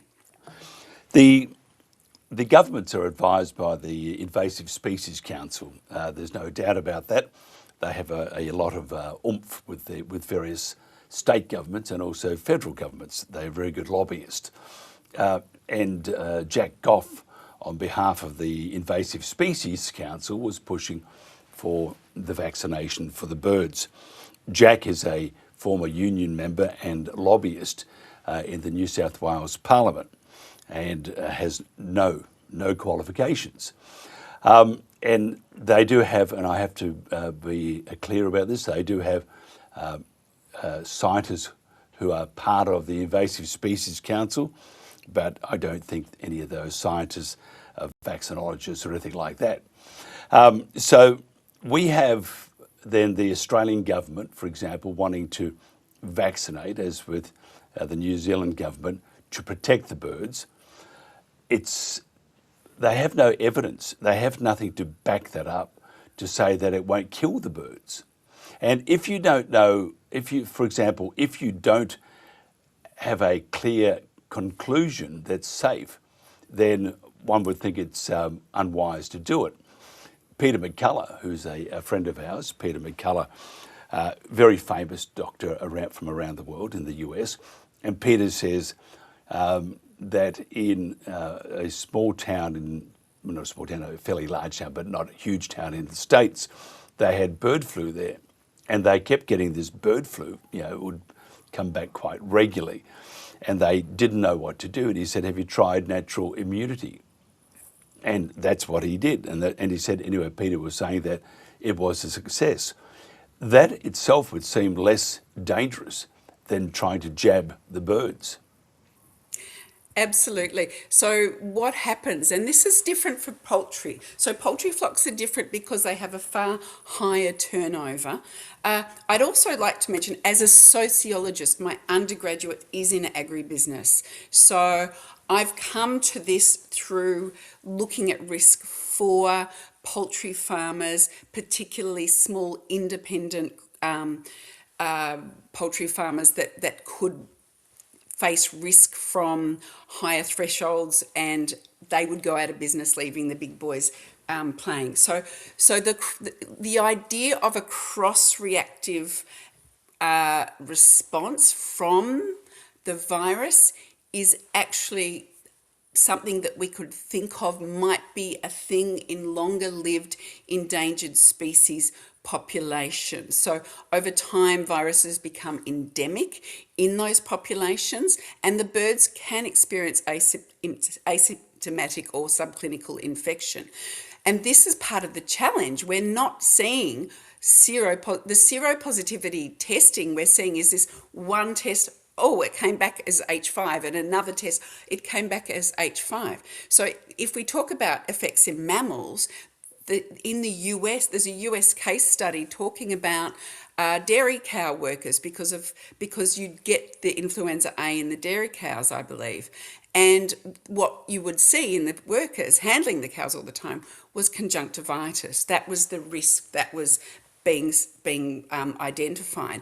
But of course, you've got this other problem, and I am jumping around a little bit, that if you've got a ton of vaccinators vaccinating wild birds that are flapping, that are stressed, we're more likely to see the transference of that whatever infection is going to affect humans by this increased connection with the birds. This is the opposite of what should be happening. And remember, the Mexican, I wrote on a Substack May last year. It was called oh, my brain, plucking, I'll get there. And that Substack discussed the American model. It discussed that they were injecting the birds, they were still dying, the H5 was still circulating, nothing could stop the circulation. They were talking about closing down the housing the birds. I don't think that significantly would stop the circulation because you've still got air ingress. And so this idea that we think that the injection is going to stop any passing on of infection is very incorrect. So we can't think of that as our big hope. It's more, does that protect that particular bird? And this is a problem. We have not had any transparency, at least in New Zealand, about risk benefit. What was the decision-making threshold? So we've got the expected morbidity and mortality, what is happening, and that we don't know that because they're not testing enough birds to find out how endemic, how much H5N1 is being detected naturally across all these species. So what is then the population risk? And then we've got to balance that against the known and unknown risks of vaccination, but then you've got the capture, the handling, and the repeated boosting, particularly for birds that might be wild and might not fly back for the boost. So when they say, and again, I go back to governments and, take away all the other stuff that you said I'm very passionate about. If it has moved from bird to mammals, we're mammals. So therefore, it's crossed that barrier. So it's the first time in history, what I can see, it's the first time in history ever that it's crossed over into mammals. Can you tell me a natural flu, a natural virus, it hasn't done it in millions and millions of years.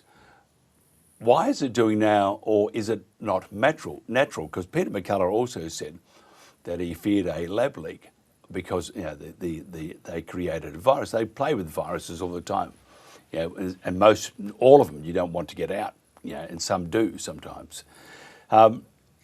If this is because in the millions of years we've not had, well, not that I can think of, if you can tell me I'm wrong, I'd be grateful, that we've had a virus cross from a bird into you and me. And so therefore, if I'm right, and even if I'm wrong, you would assume then that this is probably man-made. and Peter McCullough saying it sounds like a lab leak, it does have some merit and worth some consideration. Would you agree? Well, we certainly can't rule out a lab leak because we've had an expansion and explosion in labs globally, and there's a lot of scientific literature showing that that there is evidence that the labs aren't as tightly controlled as they should be. So we know that this is a problem. I side on the fact that possibly there has been transference to humans in the past. We've only started obsessively testing about the H5 strains in about the last 6 years, if not the last 3 years. We can presume that in the millennia before now, where people were living much more closely to wildlife and to animals, that there could have been transference. As I said, I'm a sociologist. I'm looking at the scientific evidence we're being shown. So what I'm saying now is highly speculative. Something that the Physicians and Scientists for Global Responsibility, PSGR, are also looking at is the risk right now, for example, from diabetes and from hyperinsulinemia, which is promoting metabolic syndrome, including mental illness, and the dietary disaster we've got in our populations, leading to early heart attacks, early death, and large medical diagnosis with lots and lots of drugs in the 50s and 60s. People can be on 10 drugs, for example.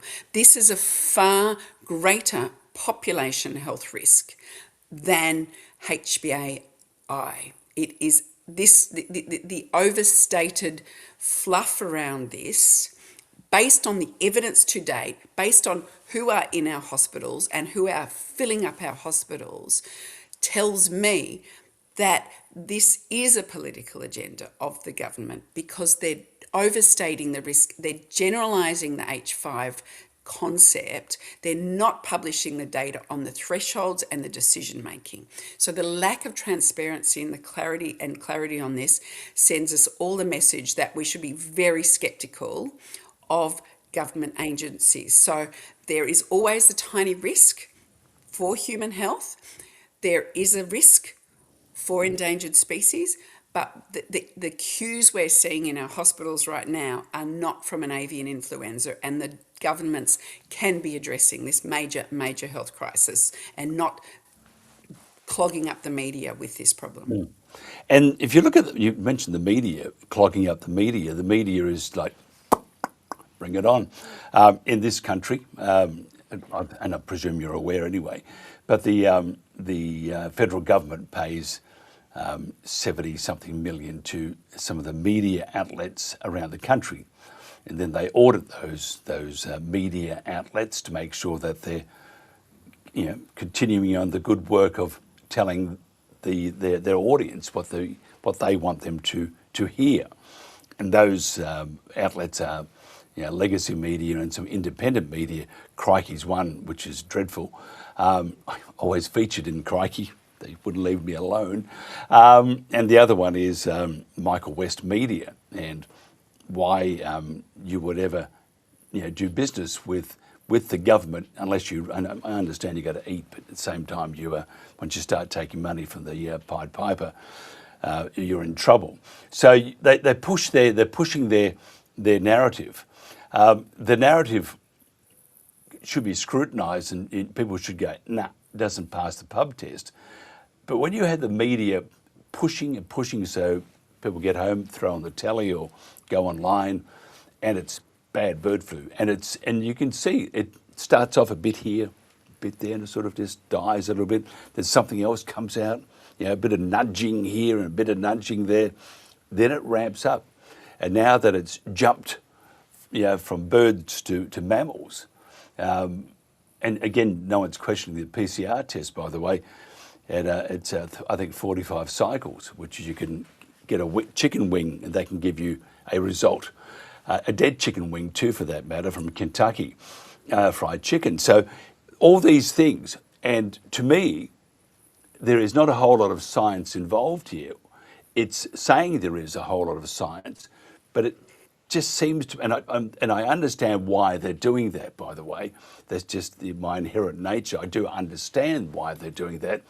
But surely the media and the Australian public should be questioning what they're hearing, because this is highly unusual.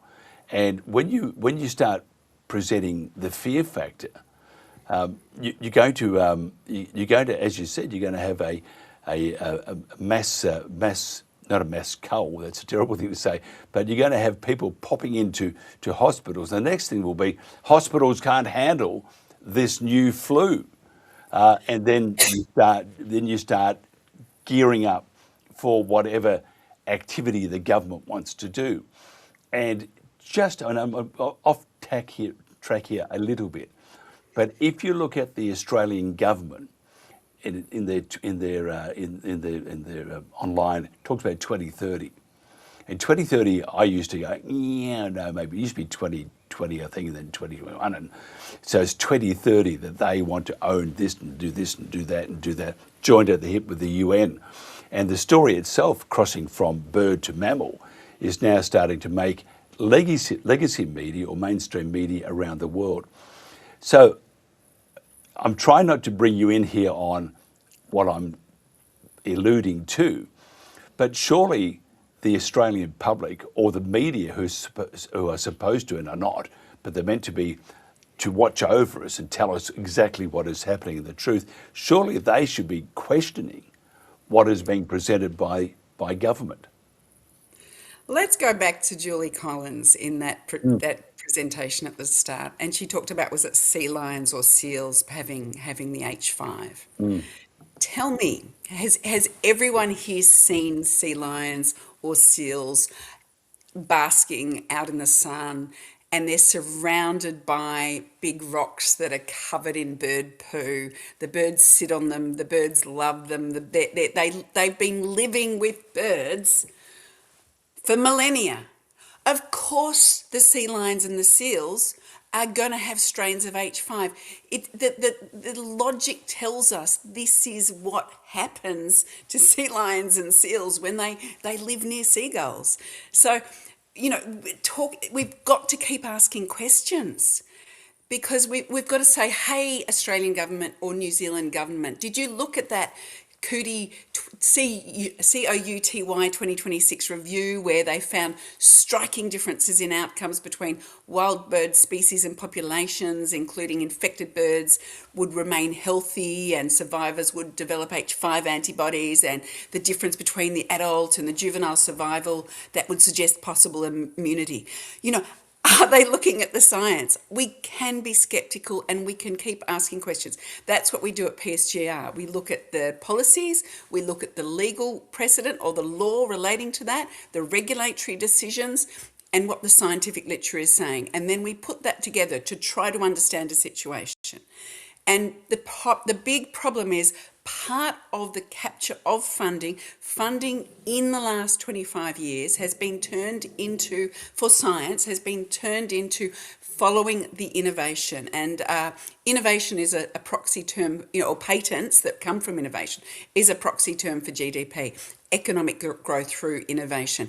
We don't have the ornithologists, the scientists that are experts in ornithological immunology that can come in, that are not working for the government, that have that independence. That's why you're talking to a sociologist now. Our science systems are failing us because they're not saying what is the problem and then how do we make the solutions and the innovations. They're leading by the innovation first. So the public of New Zealand suffer from that because we end up being ignorant, because we don't have the scientists. And the problem also is that the science funding is so hard to get. So the leaders of scientific research groups might spend 30% of their time trying to get funding. They are not going to speak up against scientific policy or government policy, if it contradicts or puts their funding at any risk, because it could close down their laboratory. It could lead to them having to lay off all the postgrads and the researchers. So we have this terrible scientific silence, at least in New Zealand. And my master's research, I also interviewed Australian scientists, and the problem is there too. Not to the same extreme degree in New Zealand, but it's part of the problem. This is why we see in New Zealand, the Department of Conservation and the Ministry for Primary Industries having all the information that is then sent to media, and media covers what they tell them, and there are no contradictory, challenging perspectives that will come onto the media and challenge that, unless they're the Green Party or they're PSGR. But we won't be invited onto mainstream media in New Zealand, or there's someone that has some sort of thoughtful opinion. But this is what we're seeing. We're seeing a breakdown in knowledge, and the public are suffering for that. You know, and again, I'm not trying not to put you in a uncomfortable position here, but if you go back a couple of years, what happened a couple of years ago? That's right, we had exactly the same thing, and the invitation to discuss a particular jab in the arm, or to talk about it from scientists and those who are concerned, was muted. And I see the same thing here. What is it with government? Is it the bureaucrats that they've made a decision? We're not going to budge. We don't want to hear any opposition, so you can all go away. Or is it just another excuse? I've found, prior to COVID, prior to 2020, I had tried raising attention to glyphosate. Glyphosate pesticide was my background. And I was trying to say we need to talk about spraying glyphosate on food crops. So it wasn't an attack on farmers. It was saying we shouldn't be eating glyphosate sprayed food because there's been no risk assessment. There's been no trials in terms of that are showing how safe this is, unless they're supplied by industry, and most of them were 20 years old. I had tried so fervently and consistently to try to get traction for this in the New Zealand media. Why was there no risk assessment of the most commonly used herbicide? Why could we not talk about multiple myeloma in farmers? Why could we not talk about herbicides causing anxiety and depression in farmers? All of these questions don't mean farmers can't use a herbicide to spray out a crop. It means we need to understand what the risks are.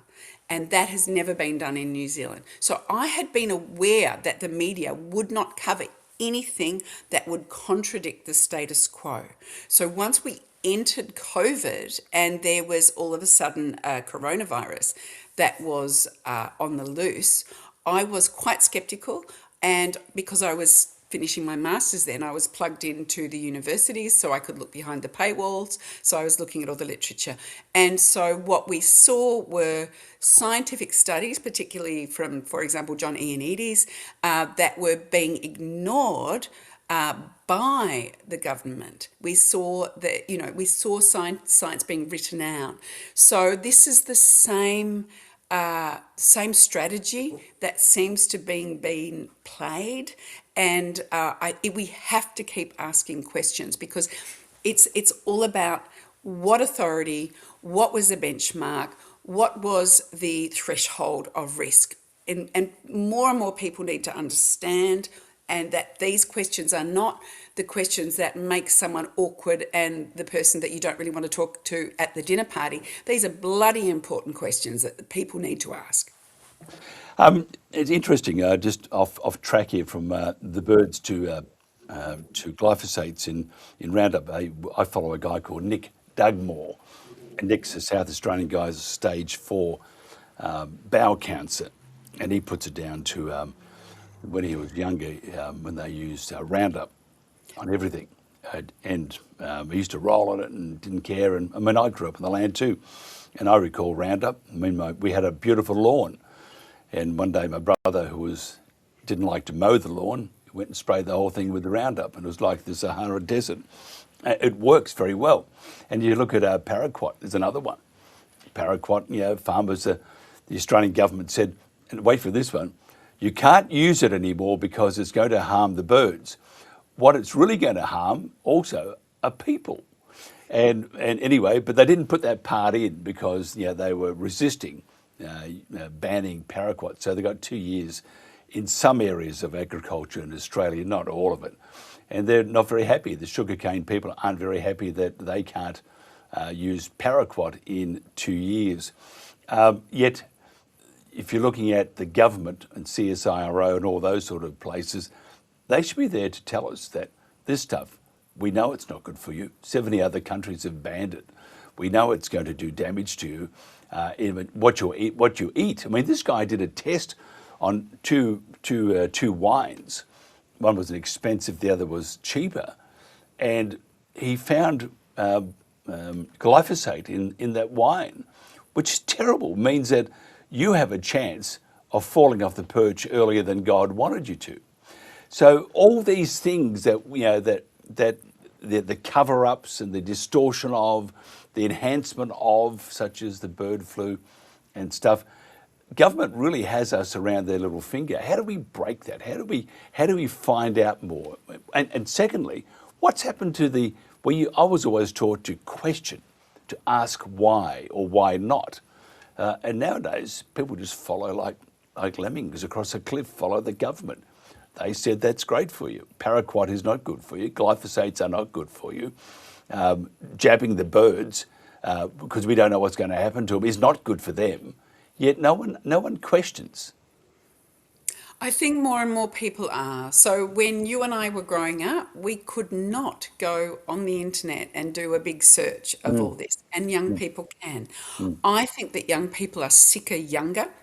So I think we certainly shouldn't rule out that there is a big cohort of under 30-year-olds coming up.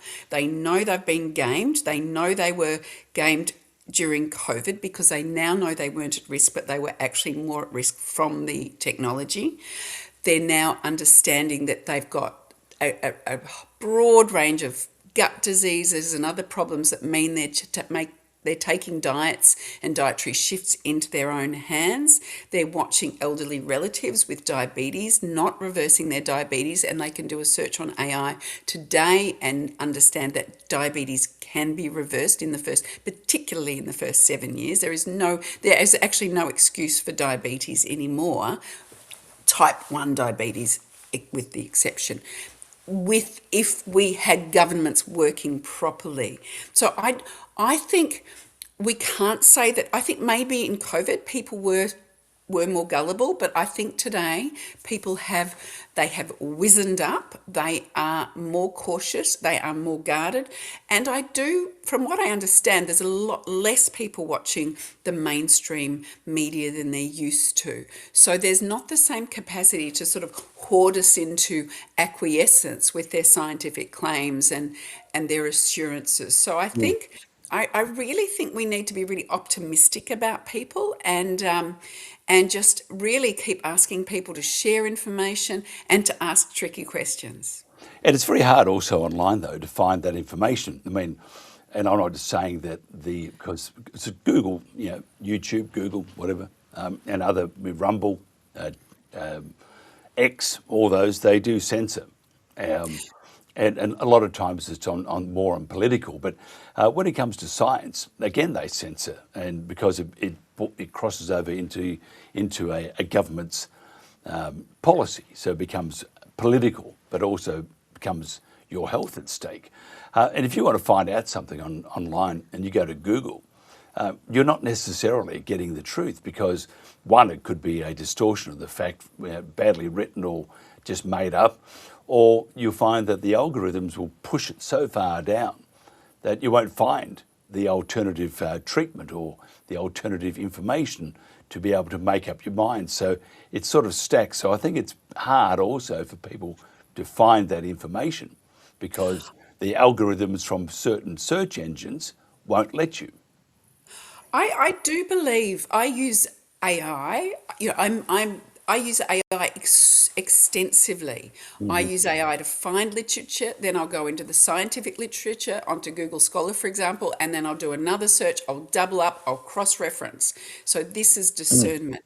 Then I will work with AI because I will have I will have something I want to say, and then I will say, okay, fact check this. Then I will go to a second AI and say, hey, ChatGPT said this. What do you say, Claude? We can do this. We can break through because you're absolutely correct about the Google algorithms. They do not provide you with anything. I've seen on X, it's been harder and harder to find scientific. If I do a scientific search on X 5 years ago, I would find some really great scientists talking about issues. Now the algorithms have muddled that as well. But I do think people are becoming deft. They're understanding how to do a search. And of course, when it's your own health and you don't want to feel sick anymore, or it's your children, you are triply incentivized to do robust analysis and research. So I actually feel like it's better than when I was young. Even though children in schools are facing sort of pseudo-scientific claims that they're meant to sort of believe in, I think they grow up, they go through the teenage years, and they might take longer to have an opinion because they know there's so much information out there. But they're getting like sort of almost like a broad framework of knowledge that I don't think I actually would have had at that age. So I'm really hopeful that we're able to use information and knowledge for good, because as a sociologist, the ignorance and non-knowledge studies, which is a thing in sociology, how you don't know something is just as harmful because you can't do anything about it. So that's fascinated me. So I really am fascinated by knowledge, and I think we're actually breaking through, and the public are very much waking up to the narrowly formed game that's been played.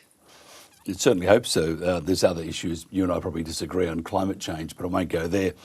I always talk to a geologist, pretty good historian as far as I'm concerned. And climate change, it's always been happening anyway. Otherwise, we'd have still a molten lump of lava.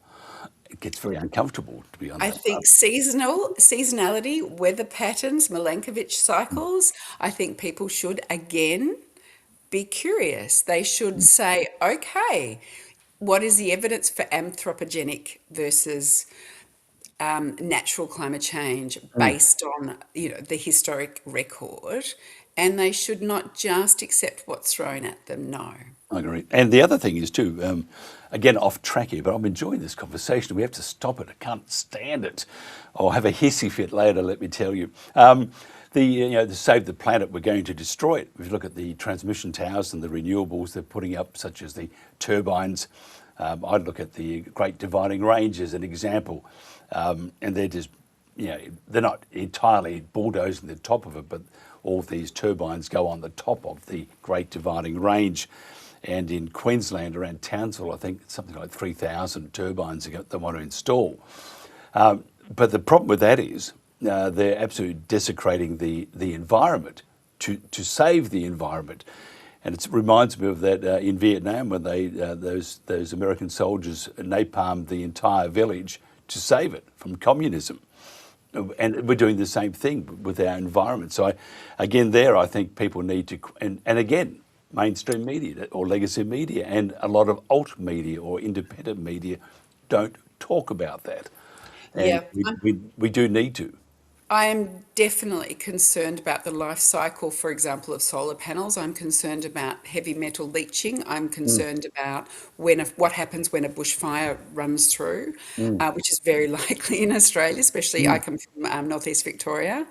And the idea, if we have heavy metals leaching and that goes down to aquifers, what does that mean for the farmers, the livestock? The cultivators that live in those regions. So these questions are not being asked. And I saw in the Ag newspaper here, which I get yesterday, they had a photograph of this massive station that's going to have solar panels everywhere. And they blacked out the areas where the solar panels were. They weren't putting it in bright red. They were making it seem really subtle, like it's not much. But actually, if you would have turned that black into red, it's a blight on the landscape. We need to keep thinking, but as I keep saying, because scientific research has been so collapsed in, The scientists that contradict the status quo don't have a job. And the scientists that want a job and that are paying their mortgages, they're going to do what they're funded for. Which is very sad and not the way civilization should progress. Actually, not progressing. You're most likely going backwards. You and I could talk forever, but I can't. Just quickly, if somebody wants to find out more about physicians and scientists for global responsibility, and I was going to ask you, tell us about them, so you got a minute to do that at the start of the show, but we got sidetracked on some really interesting things. So briefly, tell us about the organisation, and if somebody wants to find out more, how they can do that. It's an oily rag charitable trust in New Zealand, psgr.org.nz. We have a Substack, which is where we publish a lot of content. That's psgrnz.substack.com.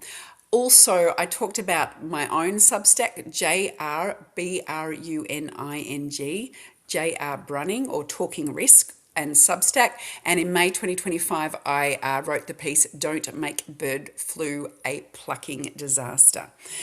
If you go to the psgr.org.nz site, you can find the tab that says Endangered Birds. You can click on that, and then you can see the links to Official Information Act requests that we've sent to both the Ministry for Primary Industries and the Department of Conservation. And then lastly, if you wanted to look on the New Zealand Daily Telegraph, the article that I've just published was what was the threshold, endangered birds, vaccines, and the missing risk assessment. So you can look there too. Absolutely brilliant. So many things to talk about. And actually, invitation. Will you come back on again? I will, thank you. Thank you very much. And by the way, I can now say socialist. No, I can't. You're not a socialist. So, you ever have a mental block sometimes and you go, what the hell is the English language of my brain doing to me? Sociologist. Thank you so much. I need all the help I can get, apparently. Thank you for your time. I enjoyed it immensely. This is the... One weather system departs, but another arrives. That's the breakdown for tomorrow. Let's dive into the details. I'm Angus here at the Bureau. This is the national weather forecast for Wednesday, the 26th of August. The focus in recent days has been on the east and the southeast. Lots of rain, a smattering of thunderstorms, and the weather system driving that is drifting eastwards. So we'll see some more rain in the morning, but throughout the course of the day, that will pull out into the ocean, and we'll really have an easing pattern across this part of the country with dry weather returning. But at the same time, in the west, a smaller weather system, but quite a potent one through southwestern WA. That's going to be bringing some heavy rainfall, particularly to areas south of Perth and eventually reaching Perth itself. We will see that when we get to Western Australia, but as we go around the country, we'll start in Queensland. Some early morning rain through the Darling Downs and the southeast coast. Possible storm in the mix through the early hours as well. The bulk of that rain will clear up by about 9 a.m. or so, something like that. And after that, we're tending towards drier weather, although 1 or 2 showers could persist into the early afternoon, especially around the Brisbane Gold Coast area. Elsewhere, we have a fairly mild day, mostly sunny through areas Rockhampton northwards and across the interior and the west of the state. Overnight and early morning rain for much of New South Wales as well. Really areas from Wollongong right up to the Queensland border. We could see some thunderstorms through the night and into the morning as well. The bulk of the rainfall here will also be easing through the course of the morning, and after lunch we're probably just holding on to a couple of lighter and more sparse showers, but certainly could see a good dump of rainfall through the first half of the day. Temperature wise, we're pretty standard actually for the time of year, looking at temperatures near 20 degrees along the coast, including Sydney, and similar inland, a little bit cooler at elevation. And all the rain from Tuesday will clear up overnight for Victoria, so a much drier Wednesday headed your way. There could be a couple of showers around the Gippsland ranges here, but don't expect any significant totals to accumulate.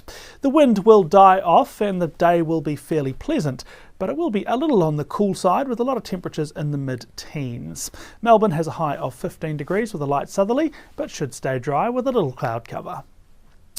We will also have some cool southerly winds, especially affecting southern Tasmania, alongside a couple of showers. So we'll see our temperatures in the south and even in the west in that 12 to 13 degree range.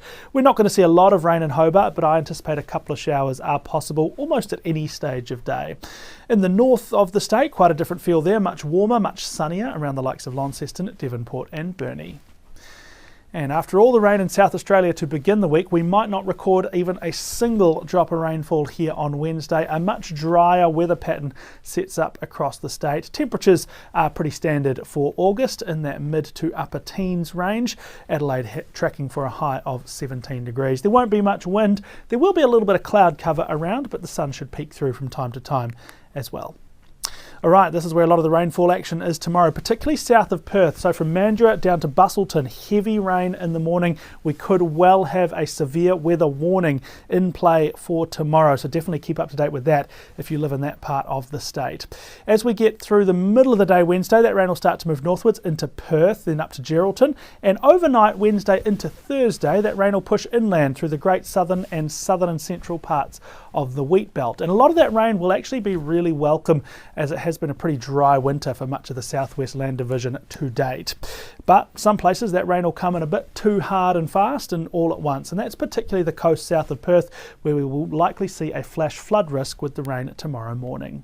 Other parts of the state further north and further inland will have a fairly settled day, but again, definitely stay up to date with the forecast and the warnings if you live in the southwest. And across Australia's north, those hints of rainfall from earlier in the week around Alice Springs, Tennant Creek, that's all cleared up and moved away. So we're back to dry, sunny, blue skies across central parts of the country. We could start to see a few coastal showers building around parts of the Kimberley, maybe western parts of the top end as well. No big changes yet, but as we move into spring, they might start to become a little bit more common. Updates always available on the Bureau website, app and social media. You can check back here tomorrow for the next forecast video as well. Thanks for watching.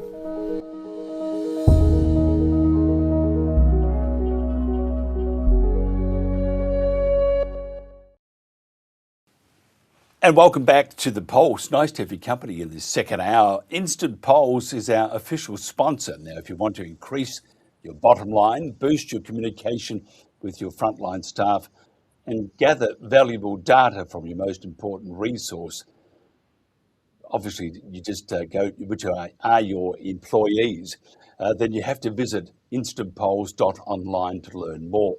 Now, this week's poll on The Pulse is, do you believe the media coverage of bird flu in Australia is accurate? No. Just use the QR code on our screen to vote. Each vote is secure and anonymous and verified by 2FA. Now, the poll closes next Monday, the 31st of August, and the result will broadcast on the Pulse after 4 o'clock. The link has been published on our Facebook page this afternoon.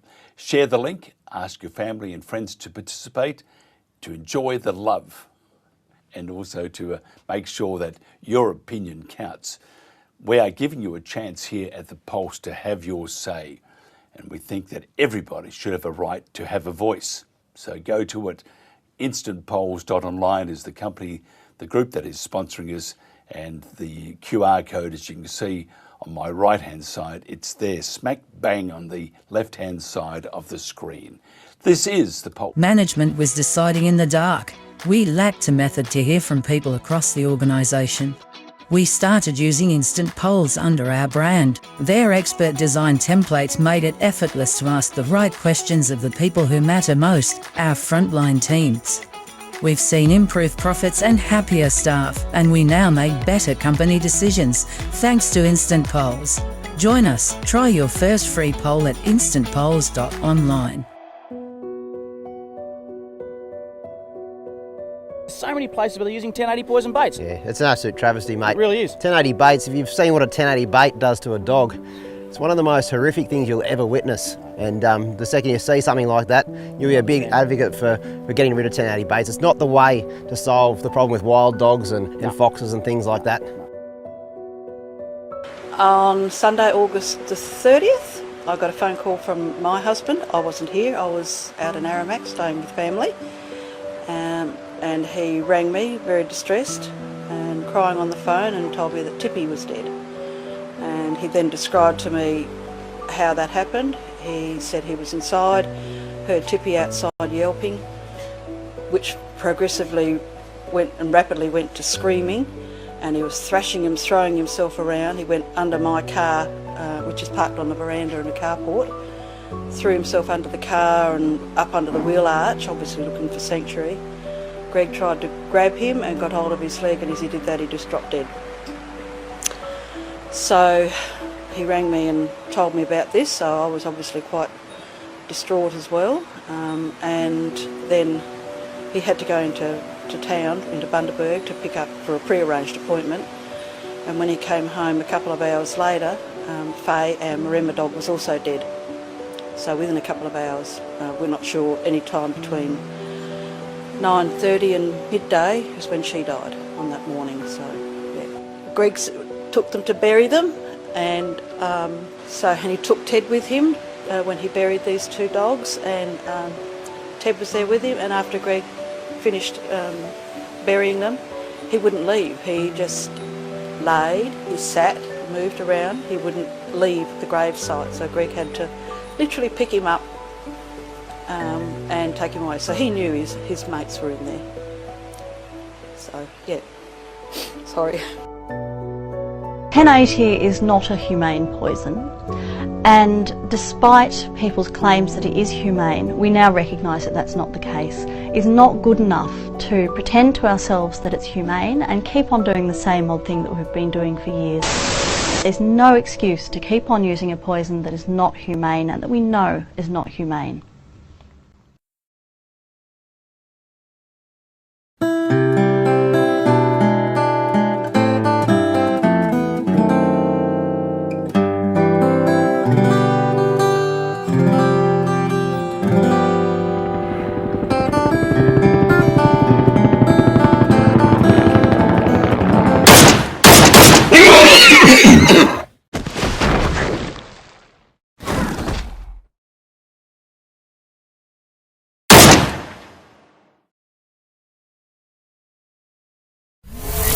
You're with Mike Ryan, telling it as it is. Today's News Talk, The Pulse. And welcome back to The Pulse. Before we get into our next guest, I just wanted to share some thoughts. Now, shooting was due to start today in the Uragia National Park in northern New South Wales. I think that's between Yamba and Coffs Harbour. A stay has been issued on horse culling only, and they will go to court in 2 weeks. Now, this is from Donna Franklin's post. Donna is from one of the area's prominent heritage horse breeding families. I will read it now. This is what she says. What I know so far, the National Parks and Wildlife Service were asked to produce the document that gave them statutory authority to conduct an aerial culling operation in Uragia National Park. We have known for a long time now that they have been operating in Uragia outside of their own rulebook and management plans, but now it's not just us that know, and that they got asked to provide their paperwork in a courtroom. Couldn't, so there will be a further hearing of the matter in 2 weeks' time. No aerial cull can take place in that time, and in the meantime, they now have an absolute mountain of emails, letters, phone calls, and formal requests for information and documentation to respond to, if they dare. Maybe Ash should have answered the phone in the first place. And then a little picture of a fairy and says, "Are you okay, Ash? Given that everlasting swamp was part of the same area culling program, it too should be safe for now, and our native birds can rest in peace.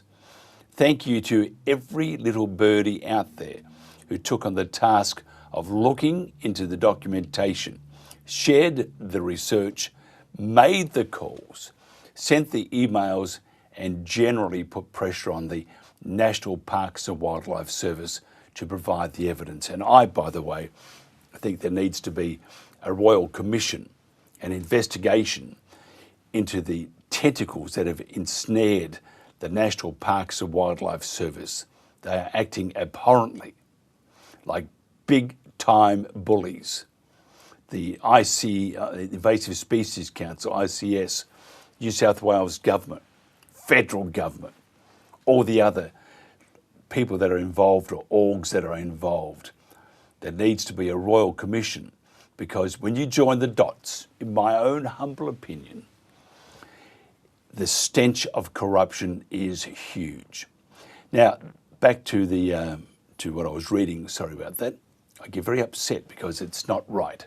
They've been hit from so many directions now that even if whatever is happening in court in 2 weeks is not successful, they still have a lot of questions to answer.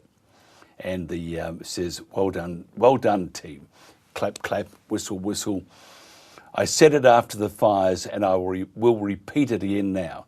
Check the management plans that apply to your local national parks, and when you find out how out of date they are, ask the Ukraine militia, otherwise known as the National Parks and Wildlife Service, why. Their fire management plans were all over a decade out of date before the last big fires, and I doubt any of them have been updated. Their pest management is the same. They just do, this is what she says, they just do shit with no authorisation, and their communication and consultation with neighbours, locals and community just does not happen. Check. Make them play by their own rule book.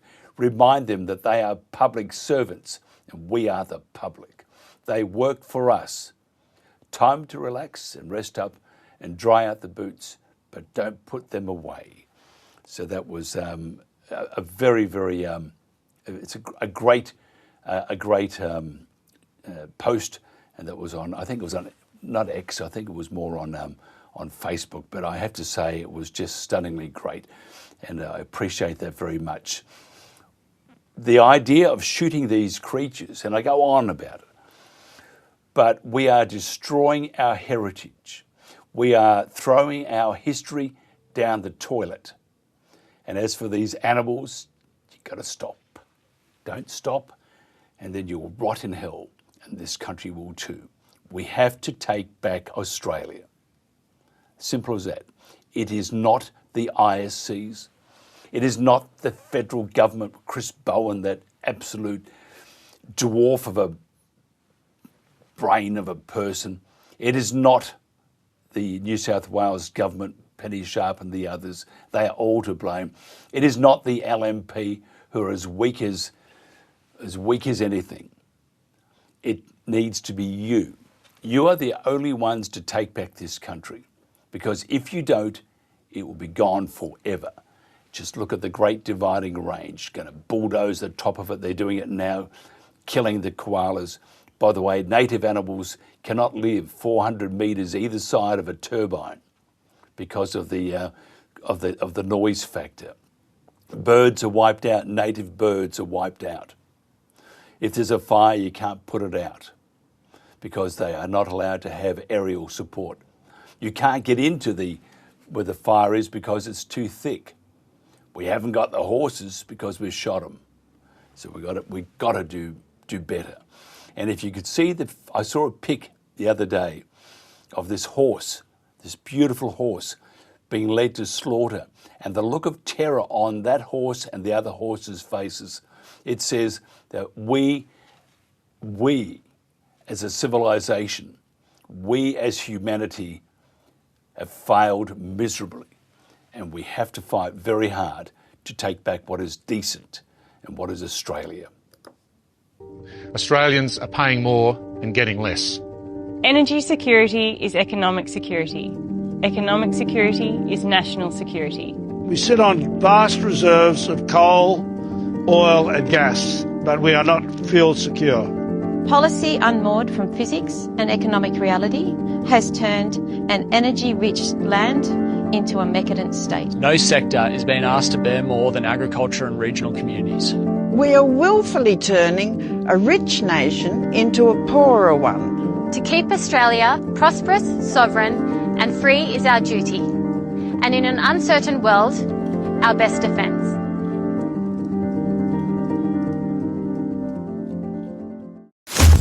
animals were harmed in the making of this program.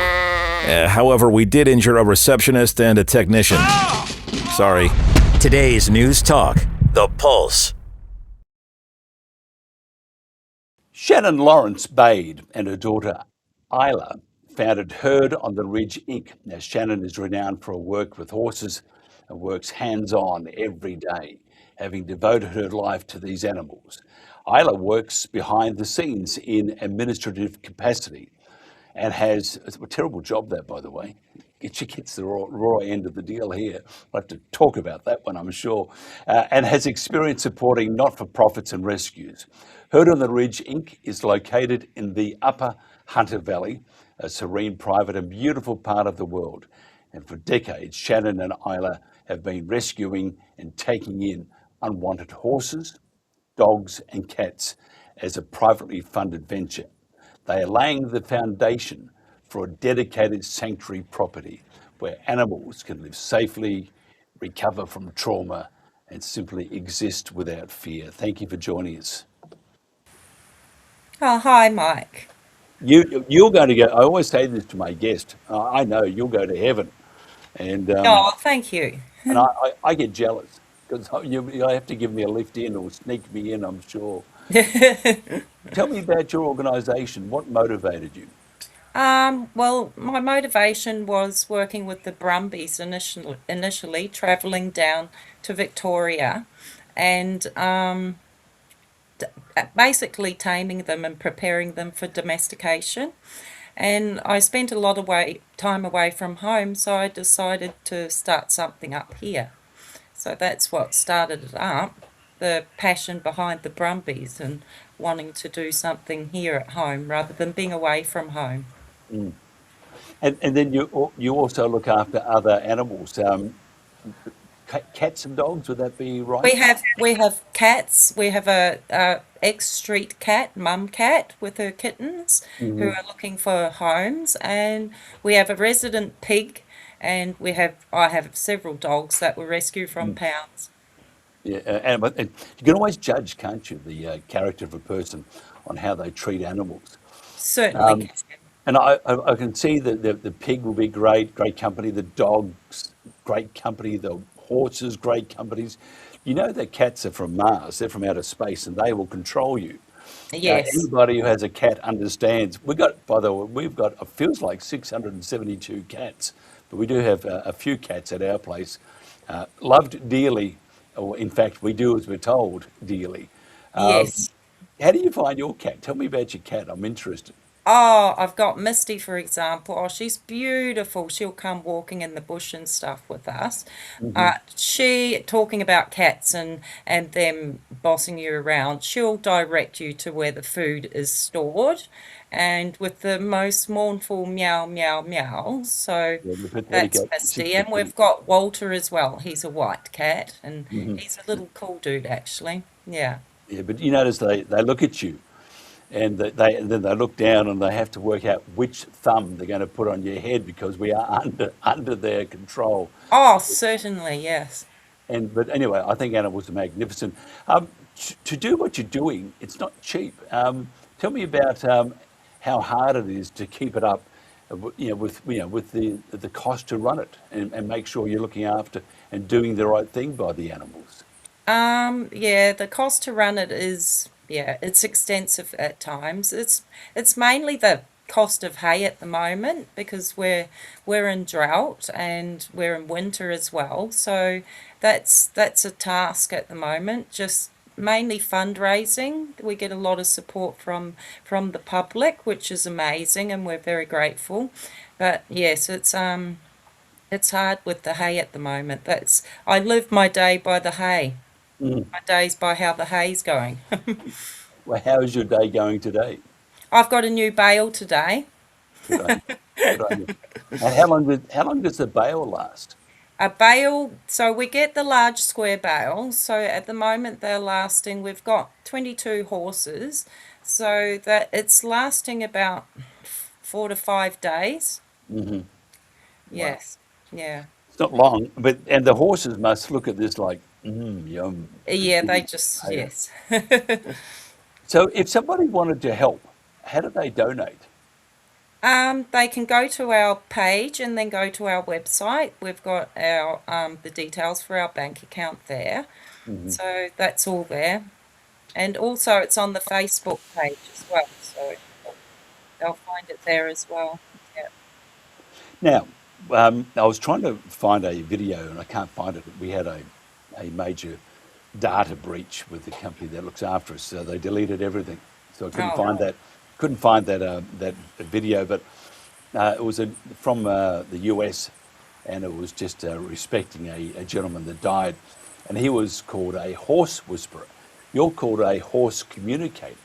Tell me what you actually do, because I look at I look at these animals, and by the way, I hadn't taken much notice except in the cowboy films for a long, almost all my life, and about 4 months ago, story broke about what they were doing to the Brumbies, and you start to just look, and if you look and you keep looking, you start to learn. You listen, you learn. These animals are just hugely beautiful, gentle, gorgeous animals, but they do communicate, and you do too, don't you? You communicate with the horses. Yeah. Tell me about that. Tell me. So I'll tell you now that I actually find it easier to communicate with horses over people like this. But to communicate with horses, you communicate with your energy and your vibrations. So for example, if I'm walking into a round yard situation with say a wild horse, for example, I'll just walk in there and stand in the middle and allow the horse to feel me. And I'll go in there carrying none of my worries or anything. I'll go in there a clean slate, so I'm for the horse. I'm all the horses. So then I'll walk in there as a clean slate, low vibrations, and I'll allow the horse to move around me. And while the horse is moving around, I'll gently ask the horse, I'll move towards the hindquarters, asking the horse to move the hindquarters, step the hindquarters away and face me. Start to look at me, start to pay me attention. That attention may even be a little cock of the ear or a little corner of the eye. The moment we see that, or even the thought of a reaction, I will step back, and that's the reward. Stepping out of the energy. It's like opening the gate, and I'll continue that until then the horse will be facing me. From there I'll have a stick with me, and I will then ask the horse to touch the stick basically, which takes a few stages, but working on the horse's natural curiosity, the horse will actually learn to touch the stick, and I will say touch. So the horse will learn touch, and over time the stick will touch the horse's face. And any time the horse is unsure, we've got that reference already with the touch on the nose. So then if I'll go somewhere where he or she's unsure, I'll come back to the nose and say touch, and they'll go, it's like they go, oh, it's that again, and they're more comfortable. So references and foundations. So my little touch thing is one of a very strong foundation, because it's a strong reference for them when they're unsure, when the stick's going to a new place, because eventually the stick touches them all over. The stick touches them before the hand touches them. So then I'll move up. Eventually my hand will move up the stick, and they'll sniff my hand, and I'll ask them to touch it, and that'll progress to my hand touching them. So that's just a little short piece of what I do with them in the roundup. Do you think one of the reasons why Australians have this huge barrel of apathy at the moment, because there is a lot of it, don't give a rat's. Do you think that's because of just ignorance? And not being unpolite here either, but do you think that they're just not aware of the horse? Because I would imagine the closest most people have come to a horse in Australia is watching the Melbourne Cup on TV. And so they don't know. I know a lot about horses now, and I didn't. And that's what really has changed my mind, and I get very, very upset with what's happening. But if Australians knew And we have legacy media, mainstream media. They're never going to tell the true story. Not interested because, well, it's not for our audience. We're going to get smashed by government or by by various orgs that are out there to rape and pillage. Do you think it's just the ignorance, or do you think Australia, because you deal with rescued animals, do you think that Australia has sort of lost its way at the moment? There is a little ignorance, but also I feel it's conditioning a lot too. With if we're talking about the wild horses in particular, a lot of it is conditioning. Like we have the use of words like feral and that sort of thing.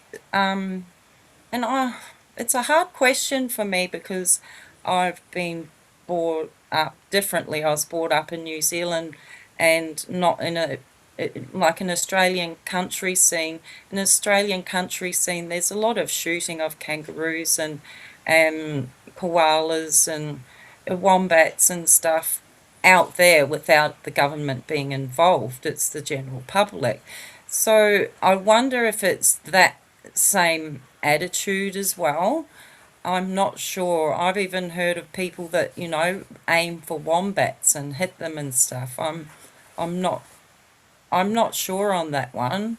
It could be possibly a combination of the conditioning and the already existing sort of, I don't know, that killing sort of attitude where we'll go out and shoot a few roos sort of scenario and not even take into consideration the being or anything. So yeah, I feel it's both perhaps. I'm not sure. It's a bit of a tricky question, that one. Yeah, it's very sad, isn't it? Because Yeah. Animals do rely on you and I and everybody else, humans, to look after them. And when we neglect that part of our responsibilities, animals do suffer, and we've learned so much. Tell me this, as we wind this up, two things I want to know. First of all, what have you, as a person, learnt from a horse? Oh, I've learned a lot from a horse. I've learned patience is the biggest one. And I've actually learned that you get a high from patience. It's a natural high. So I've learned that. And learning how to push that patience further, that's another one. Understanding compassion and just the energies felt between two beings and how two different beings and how strong that can be. These are magnificent beings who hold really strong vibrations and they know us. They know us for generations, and their genetics know us. Our genetics know them. That's another thing I've learned from the wild horses recently is their genetics remember us. Working with them, they feel that. And for us to go and harm them in such a manner, it's not right. It's really, it's actually confusing because we should, like you said before, Mike, we should be the caregivers, not the harmers.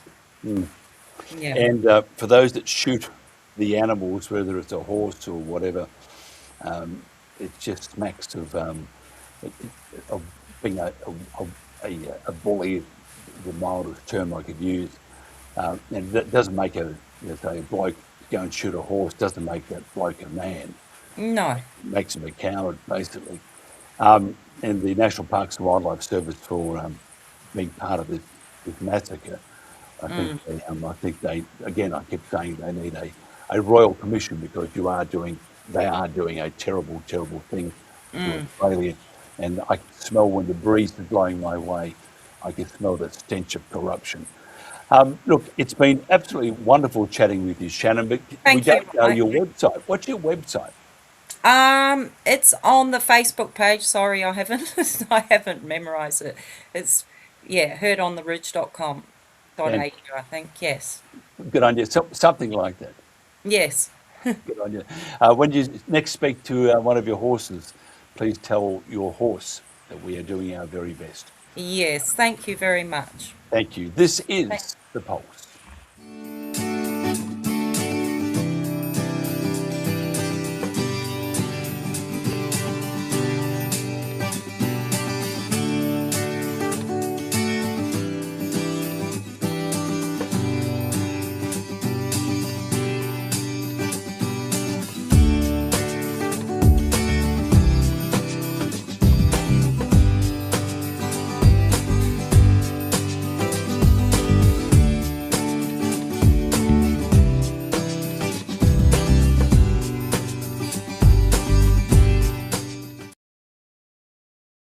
G'day, my name's Andy. I am a dairy farmer in Queensland. In the year 2000, there were almost 1,600 dairy farms in our state. Today, that number is 220, 1/8. The Rosinski family, they are also dairy farmers in our state.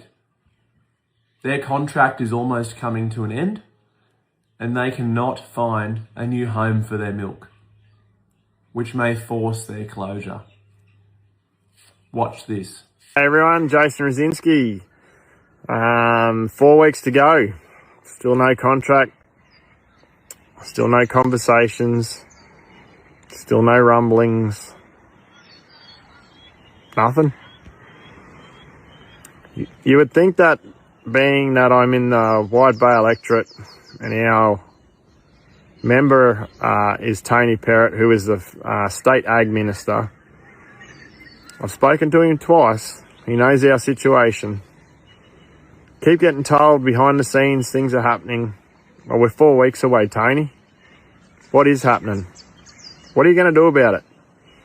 No point having a dairy plan in Queensland signed up to with processors and government and East Oz Milk if no bugger honours it. Because that's where we're at the moment. It's a useless piece of paper. Useless.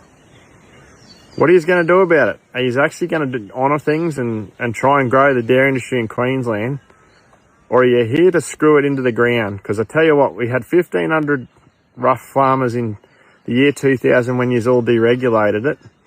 And now we're at 220. The state government, in February this year, signed up to the Queensland Dairy Plan. Its key targets were to lift output to at least 300 million litres or more of white milk annually by June 2032, to achieve a 3% increase in the size of the producing dairy herd in Queensland, and a 5% lift in production per cow, and to counter reliance on interstate milk by boosting local fresh milk production, which currently meets roughly 45% of state consumption. The Queensland Primary Industry Minister, Tony Perrott, said it was crucial to give the industry confidence to borrow and invest, and I quote, "I want to see fresh milk production in this state grow, and in doing so, the department will play its role, particularly in research and development and extension," which is very interesting because the Norco CEO, Michael Hampson, said recently, Norco is working on an active capital project to expand its Gold Coast bottling facility, though he said progress could be accelerated with support. My concern is that the state government is providing a lot of lip service and partaking in photo opportunities, but when push comes to shove, they're not being proactive.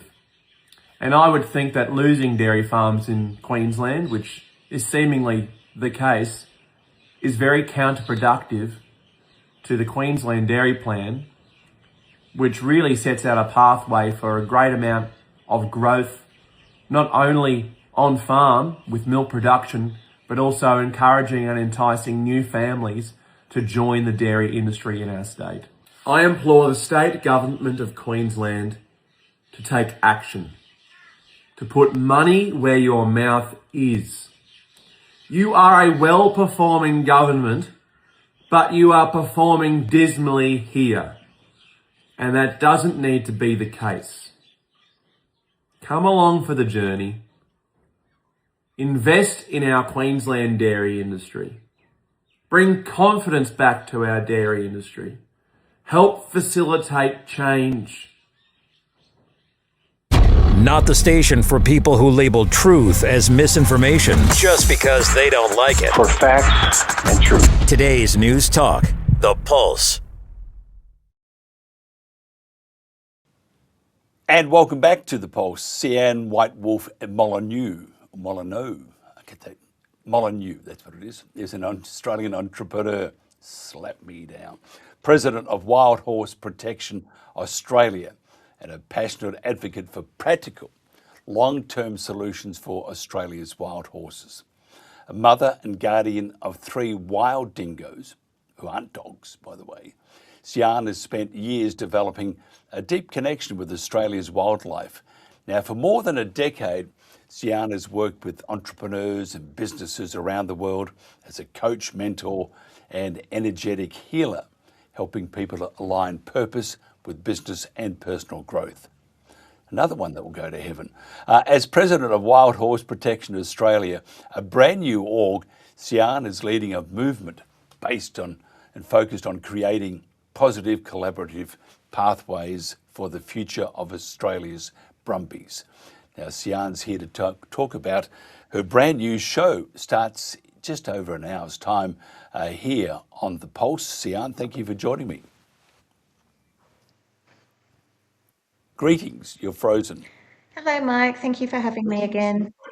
And always a pleasure, always a pleasure. Just quickly on the dingoes. It's amazing because we have a show tomorrow with one of our great guests of been on many times, and she's also going to be looking at the dingo. How misrepresented when it comes to the truth are the dingoes in this country? Yes, very misrepresented.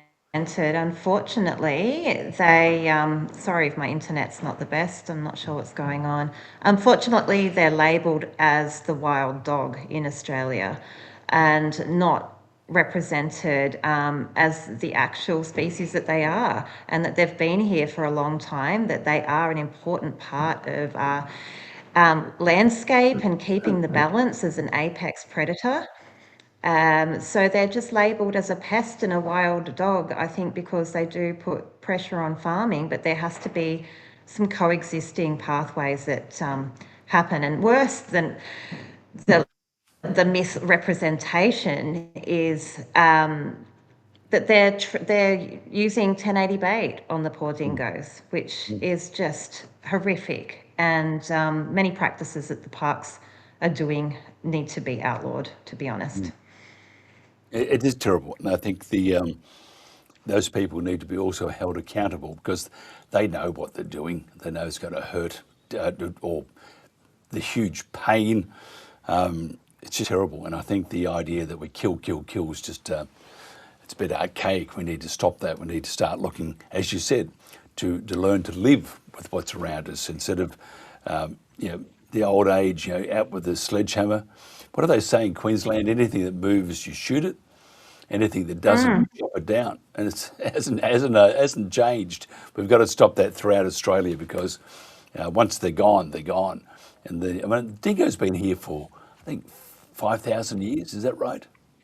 Yes, well, I mean, that's the last evidence that they've found, but just because we haven't found something, it doesn't mean they haven't been here for a lot longer. And when I look at my dingoes, I can see evolution in them.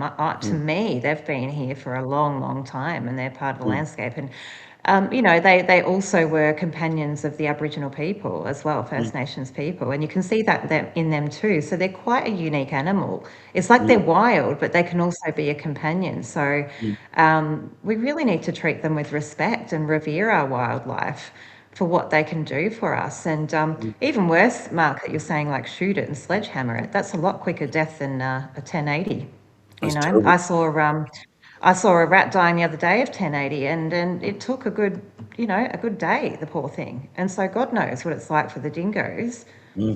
Or anything for that matter. And isn't it funny you mentioned that? I understand, things stick in my mind, which I need to see someone about, I'm sure. But when you mentioned that the dingo can turn its head right back and stuff, I had this imagery of The Exorcist, and I'm thinking, oh my God, who can do those? Go back, go back.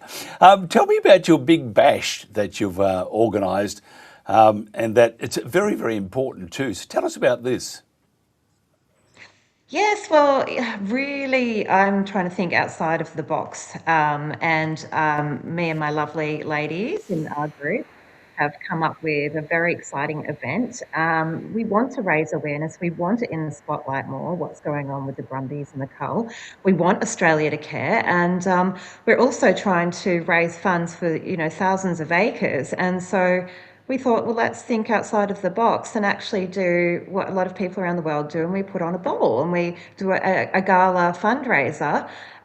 So it covers all of those bases, and it's pretty exciting. We have an amazing lineup already. We still have a couple of spots to fill, but already, we have the amazing Mark Latham who's speaking. We have Mrs. USA 2022 who's flying all the way over from America to be our MC, and she has a lot of experience with advocacy for the Mustangs over in America. She's done some incredible things. We also have confirmed, this is very exciting, Bob Holder. Have you heard of Bob Holder, Mike? No, I've heard of a cup holder, but not Bob Holder. Right. Well, Bob Holder is classified as the oldest cowboy in the world. He's 94 years old, and he's actually been nominated for Australian of the Year. So he's quite a celebrity in the cowboy world. So we actually have him, that he has said yes to be one of our speakers. So it's really exciting. We have the wonderful Billy D. She is going to sing on the night, and we also have our headliners, Imperial Prey, which have played with Guns N' Roses and Midnight Oil and all the big acts. So yes, and there are rumours we could possibly get Jack Thompson. So it's going to be quite the lineup, and we'd like to get a lot of eyes happening and media, and really spread the awareness out there that Australia cares about its Brumbies, and we don't want this. Even celebrities and important people do not want this. They don't, and I think we as a nation need to at the moment hang our head in shame. And we do some great things. Australia is a great country, but we also need to do a little more, not to sit on our hands and turn our heads away and not look at what is actually happening. And the Brumby is so important for our history. We can't erase our history. The Brumby is so important to our future, because without recognising our past, you can't move forward. And most importantly, there is no reason for all the money in China. There is no reason at all to kill any more Brumbies. In the first place, it was barbaric.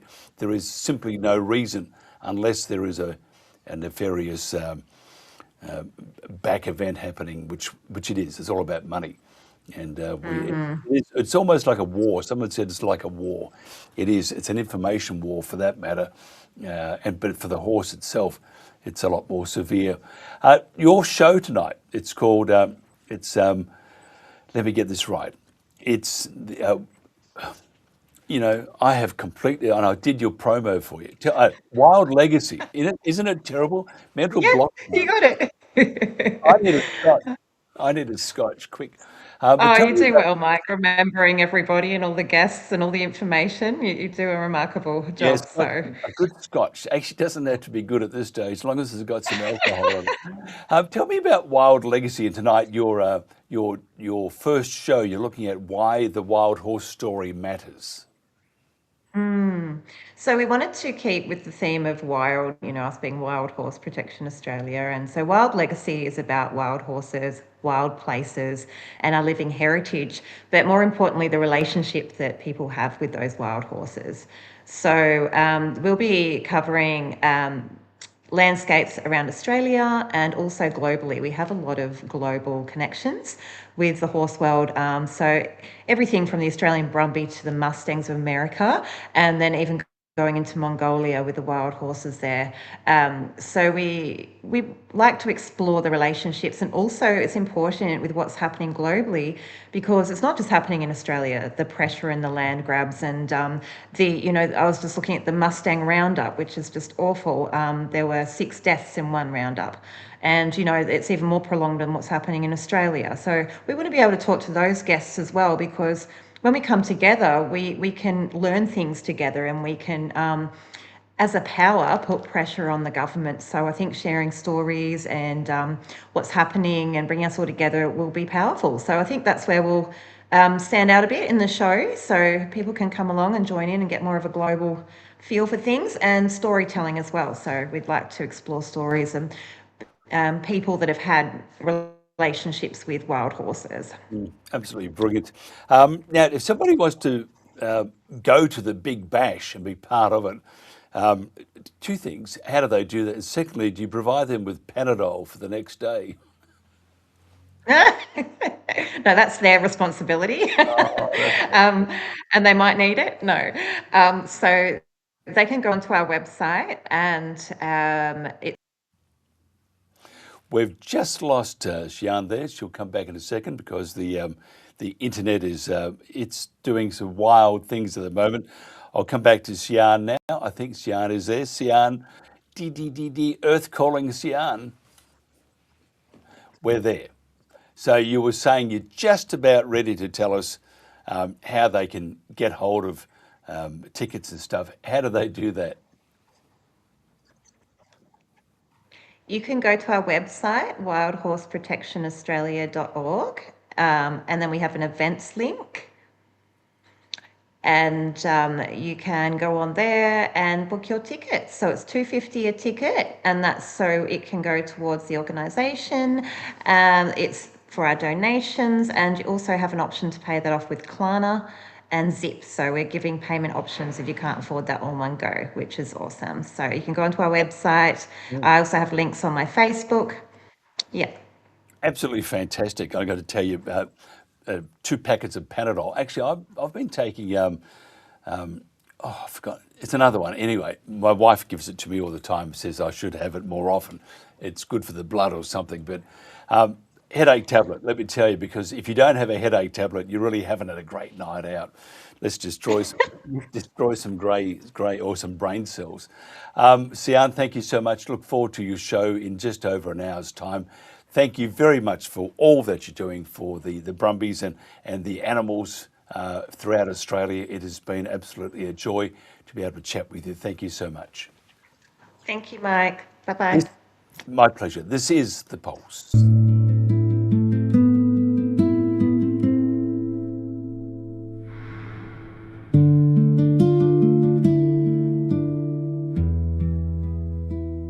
Are you asking the right questions? Have you heard the whole story? Have you looked beyond the surface? What have you yet to see? Have you seen the new findings? Have the new numbers changed what you believed? Is there more beneath the silence than the answers you had received? Are you asking the right questions? Can you see the new evidence?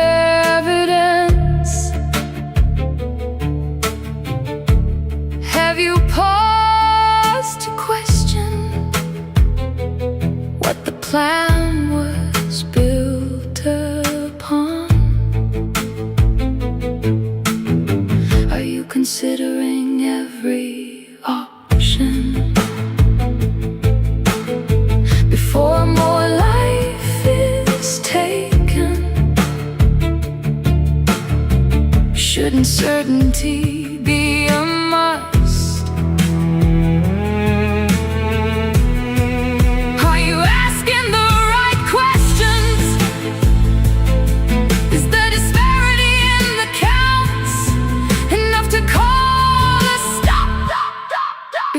there's no turning back before more life is taken. Do you know why these valleys became our home?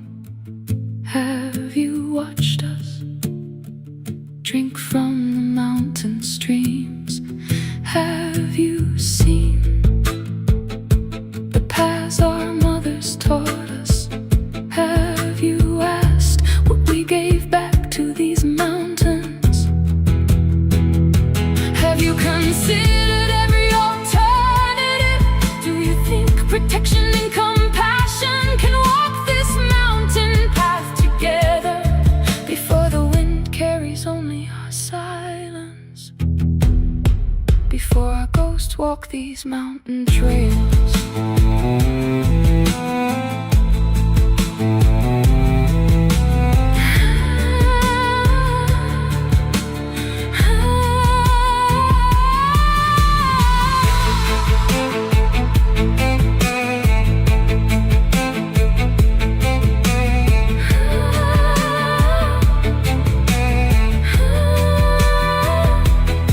Could you lead us to a better way, where every question is answered with honesty and transparency, where every option has been explored before the wind carries only our silence, before it is too late? Could you lead us to a better way? Lead us to a better way.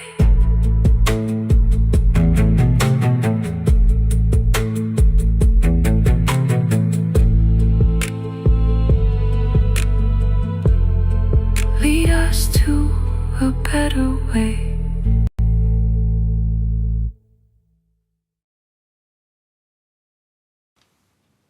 What have you yet to see? It's amazing how they can distort the figures. Not only with the horses, look at the environmental vandalisation they're doing, trying to save the planet. They're destroying, in this country, all that is good about Australia. Just deplorable. It's the kill, or bulldoze, or whatever. And I've seen the holes with native animals in it that have been killed because of the installation of these monstrosities called the wind turbines. Absolutely terrible. Coming up next here on The Pulse, we have the Protagonists. Tonight, it's just a replay. Our guest, they're having trouble. See what happens overseas? It's Telstra's fault. No, it's not. They're not with Telstra. But they'll be with us, we believe, later in the week. So we have a replay, still a great one. Then at 7 o'clock, we'll also have a brand new show called Wild Legacy. It's going to be an absolute perler, as they would say. And again, talking about Australia's animals here on The Pulse. One weather system departs, but another arrives. That's the breakdown for tomorrow. Let's dive into the details. I'm Angus here at the Bureau. This is the national weather forecast for Wednesday, the 26th of August. The focus in recent days has been on the east and the southeast. Lots of rain, a smattering of thunderstorms, and the weather system driving that is drifting eastward. So we'll see some more rain in the morning, but throughout the course of the day, that will pull out into the ocean, and we'll really have an easing pattern across this part of the country with dry weather returning. But at the same time, in the west, a smaller weather system, but quite a potent one through southwestern WA. That's going to be bringing some heavy rainfall, particularly to areas south of Perth and eventually reaching Perth itself. We will see that when we get to Western Australia, but as we go around the country, we'll start in Queensland. Some early morning rain through the Darling Downs and the southeast coast. Possible storm in the mix through the early hours as well. The bulk of that rain will clear up by about 9 a.m. or so, something like that. And after that, we're tending towards drier weather, although 1 or 2 showers could persist into the early afternoon, especially around the Brisbane Gold Coast area. Elsewhere, we have a fairly mild day, mostly sunny through areas Rockhampton northwards and across the interior and the west of the state. Overnight and early morning rain for much of New South Wales as well. Really areas from Wollongong right up to the Queensland border. We could see some thunderstorms through the night and into the morning as well. The bulk of the rainfall here will also be easing through the course of the morning, and after lunch we're probably just holding on to a couple of lighter and more sparse showers, but certainly could see a good dump of rainfall through the first half of the day. Temperature wise, we're pretty standard actually for the time of year, looking at temperatures near 20 degrees along the coast including Sydney, and similar inland, a little bit cooler at elevation. And all the rain from Tuesday will clear up overnight for Victoria, so a much drier Wednesday headed your way. There could be a couple of showers around the Gippsland ranges here, but don't expect any significant totals to accumulate. The wind will die off and the day will be fairly pleasant, but it will be a little on the cool side with a lot of temperatures in the mid-teens. Melbourne has a high of 15 degrees with a light southerly, but should stay dry with a little cloud cover. We will also have some cool southerly winds, especially affecting southern Tasmania, alongside a couple of showers. So we'll see our temperatures in the south and even in the west in that 12 to 13 degree range. We're not going to see a lot of rain in Hobart, but I anticipate a couple of showers are possible almost at any stage of day. In the north of the state, quite a different feel there, much warmer, much sunnier around the likes of Launceston, Devonport and Burnie. And after all the rain in South Australia to begin the week, we might not record even a single drop of rainfall here on Wednesday. A much drier weather pattern sets up across the state. Temperatures are pretty standard for August in that mid to upper teens range. Adelaide tracking for a high of 17 degrees. There won't be much wind. There will be a little bit of cloud cover around, but the sun should peek through from time to time as well. Alright, this is where a lot of the rainfall action is tomorrow, particularly south of Perth. So from Mandurah down to Busselton, heavy rain in the morning. We could well have a severe weather warning in play for tomorrow, so definitely keep up to date with that if you live in that part of the state. As we get through the middle of the day Wednesday, that rain will start to move northwards into Perth, then up to Geraldton, and overnight Wednesday into Thursday, that rain will push inland through the great southern and central parts of the wheat belt. And a lot of that rain will actually be really welcome, as it has been a pretty dry winter for much of the southwest land division to date. But some places that rain will come in a bit too hard and fast and all at once, and that's particularly the coast south of Perth, where we will likely see a flash flood risk with the rain tomorrow morning. Other parts of the state further north and further inland will have a fairly settled day, but again, definitely stay up to date with the forecast and the warnings if you live in the southwest. And across Australia's north, those hints of rainfall from earlier in the week around Alice Springs, Tennant Creek, that's all cleared up and moved away, so we're back to dry, sunny, blue skies across central parts of the country. We could start to see a few coastal showers building around parts of the Kimberley, maybe western parts of the top end as well. No big changes yet, but as we move into spring, they might start to become a little bit more common. Updates always available on the Bureau website, app and social media. You can check back here tomorrow for the next forecast video as well. Thanks for watching.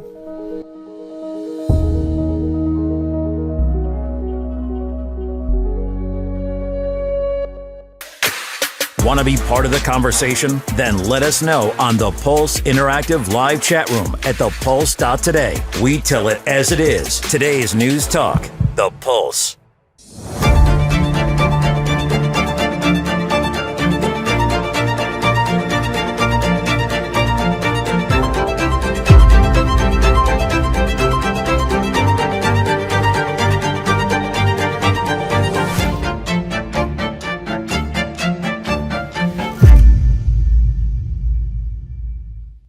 And welcome back to The Pulse, the Protagonists, a star-studded lineup from one from Ireland, the other from Australia in Sydney town. Isn't it funny? Deja vu. Deja vu. Do you get the feeling that we've all been here before? mRNA vaccines, now one for the flu, has been approved by the FDA and mandated for US Navy personnel. Get the jab. Public health bureaucrats avoiding scrutiny, and government regulators such as the TGA refusing to produce documentation on their testing protocols. Other crazy vaccines are being used to experiment on our precious fairy penguins, and supercharged fear-mongering from NGOs and other agencies with H5N1 bird flu. Let's get to the bottom of this with our guest today, who all remember what we went through 5 years ago. Has anything really changed? When do we expect government and mainstream media censorship to kick in? Our first guest is Dr. Jerry, who was he was suspended. He was suspended, so as I bring him in at the moment, he was suspended by the for refusing to administer COVID-19 vaccines. He remains suspended and is in a long-running legal dispute with the council for a return of his licence. He is still suspended because the Irish Medical Council have to take him to the High Court to return his licence, although telling him in March they were withdrawing the charges. And that's Dr. Dr. Gerard Waters. Our next one is it needs no introduction. Tony Nikolic, one of the world's great lawyers. As he's looking in the background, maybe he could represent the Sydney Swans, who knows. But Tony Nikolic is General Manager at the AFL Solicitors, is an experienced lawyer and criminologist committed to social justice. He offers pro bono legal work and champions civil and human rights. And Tony has expertise in whistleblower protections. First of all, gentlemen, thank you for joining me. Yes. My pleasure. And is it your pleasure, Tony? Absolutely, and thanks for having me, and lovely to see you all again. We actually have some echo coming through now at the moment with Dr. Jerry. He's laughed, he's kept going and going. It's like a Stephen King novel. If you wouldn't mind fixing that part up for us, because otherwise we're going to have some mind games between my ears. I've got to ask you first, Gerard or Dr. Jerry, whatever they want to call you. Are you surprised with the progress of bringing back mRNA? And I think our last conversation, which was 232 years ago, seems like that you were scathing, I think, at that stage on mRNA. Has anything changed? Well, nothing has changed. And I'm not surprised. No, of course not. They brought this technology, which was originally invented as a cancer treatment, and that's why I refer to it as a gene therapy. Now, people all jump down my neck and try to tell me, oh, it's not a therapy, but its official name, according to the drugs companies and the CDC in America, and that refer to it as a gene therapy. I'm not surprised that they're trying to bring it back. It's very hard to know what the purpose of it is. Is it to actually act as a vaccine and prevent illness, or is it a way of wiping out its subjects? Because I can honestly see no logical medical way that it is necessary or required or ethical to use it as a vaccine. It's just not a vaccine. It's a biological weapon, and people keep saying that, and it almost becomes mundane to use the term biological weapon, but it is. What's its purpose? I just don't know. Tony, what do you think? Well, the aspect about the mRNA, as everyone knows here in Australia anyway, I challenged it. I was the first lawyer in Australia. I could see straight off the bat that there was a problem. And I recall that some of the evidence that I led in the Cr Zahra case, yes, it was dismissed by the court, but a lot of what you're seeing Dr. Fauci come up with now, we're talking that case was filed and ran in August of 2021, so we jumped out of the blocks very quick in that, and I appreciate what Dr. Waters was saying there a moment ago. We had Dr. Michael Palmer, who put on evidence that the fact that no one understands the level of genotoxicity that's in this. That was also supported in freedom of information requests that we did with the Therapeutic Goods Administration here in Australia, where they said 3 key topics. We asked them, what are the risks? And they said they hadn't done genotoxicity tests, they hadn't done carcinogenicity tests, and they hadn't done fertility tests. This is precisely a lot of the side effects. Now, notwithstanding the myocarditis and the pericarditis that we know has been infiltrated into so many of people's lives, not from want, but I still say it was coercion. And we have young males and young people who are now experiencing myocarditis. I have a coronial report that I submitted in that case of a 52-year-old gentleman who suffered a cardiac arrest as a result of granulomatous myocarditis, and a 16-year-old son had to do CPR while he watched his father's life expire in front of his eyes in the kitchen while his mother called the police. These are coronial reports. These aren't Facebook posts. They're not, social media posts. It's not conjecture. This is a forensic pathologist, okay, operating under the Uniform Civil Procedure rules. So it's not conjecture, and I certainly support what Dr. Waters is saying there, is that we were involved in what Greg Hunt, as you may recall, Mike, where he came out in, I think it was February of 2021, and said, we're involved in the world's largest clinical trial. And that's what it was. Yeah, it's incredible, isn't it? Jerry, you were just in the US, I think fairly recently. Yeah. Tell me the state of play in regards to mRNA and your thoughts. Well, first of all, as for being in the USA, what's the state of play? I met up with a Marine over there. He was my Uber driver, came to the airport, met up with him, showed him my card, had a chat, and he became my best friend. And as we went around the sites of South Dakota, fabulous landmarks, and the Crazy Horse monuments and Custer Park and that, we were meeting Marines. And these guys on the bikes have a Marine patch. And my Marine colleague or driver start chatting to them. They're absolutely, totally. I didn't meet one person that was happy they had a vaccine. In fact, I only met two people who'd had vaccines, admitted to being coerced into taking the vaccine. Well, I hate using the word vaccine, the gene therapy. It wasn't a vaccine. But everybody is thrilled that they didn't lock down. They are thrilled. They're very, very proud of the fact they didn't lock down. They're very proud of the fact that North Dakota, which is their neighbour state, did lock down hard. And overall, there were no statistical difference between the deaths and illnesses. So I've been saying all along this was in fact a psychological operation, and it was a psych-op.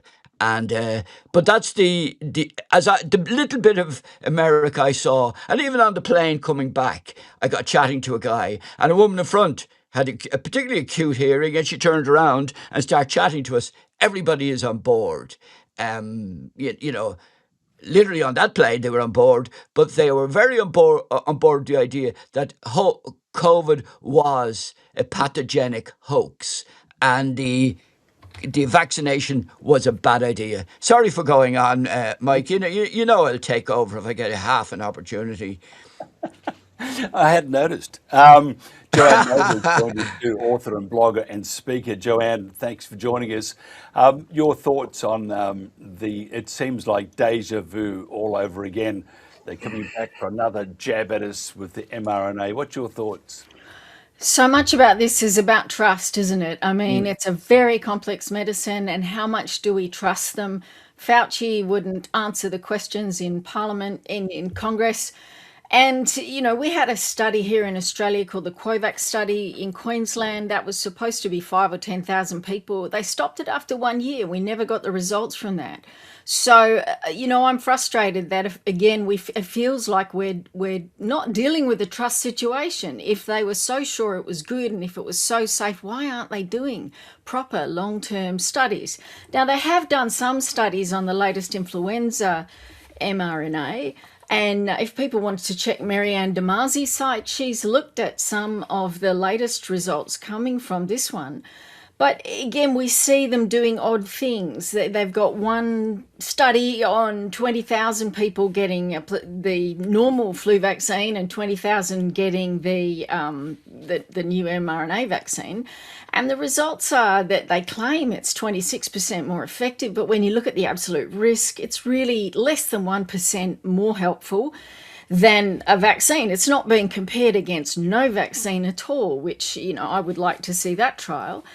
And scarily, to me, the adverse reactions in this were quite large, and we're looking at 449 severe adverse effects to the 20,000 people who took the new vaccine, and 389 adverse effects in the normal flu vaccine. So we see that the severe adverse effects, and these are serious enough effects to be putting people in hospital, was higher, and yet they still approved it. So there are anomalies like this, and then to reduce the effect of the severe vaccines, they've pulled the study with some more studies, which they didn't do for efficacy. So we get those kind of contradictions. It seems a bit hypocritical to say, well, one study showed this, and then when we pull it with different studies, we see this. And it's kind of like, well, hey, so when we look at them straight up, and you'll see that on Marianne Damasi's site, there are questions about how effective this is, how useful it is, about these severe side effects. And she says they prevented 4 hospitalisations in the newer vax. I mean, how much? 449 severe adverse reactions, and we prevented 4 hospitalisations. The cost benefits here are highly questionable. Jodie, I'm just going to read you this. And as a lawyer, do you think you'd be able to look at probably buying a much bigger house or 10 houses? Let me read you this. Moderna's mRNA flu shot was approved on an accelerated basis, meaning the company only submitted preliminary short-term data.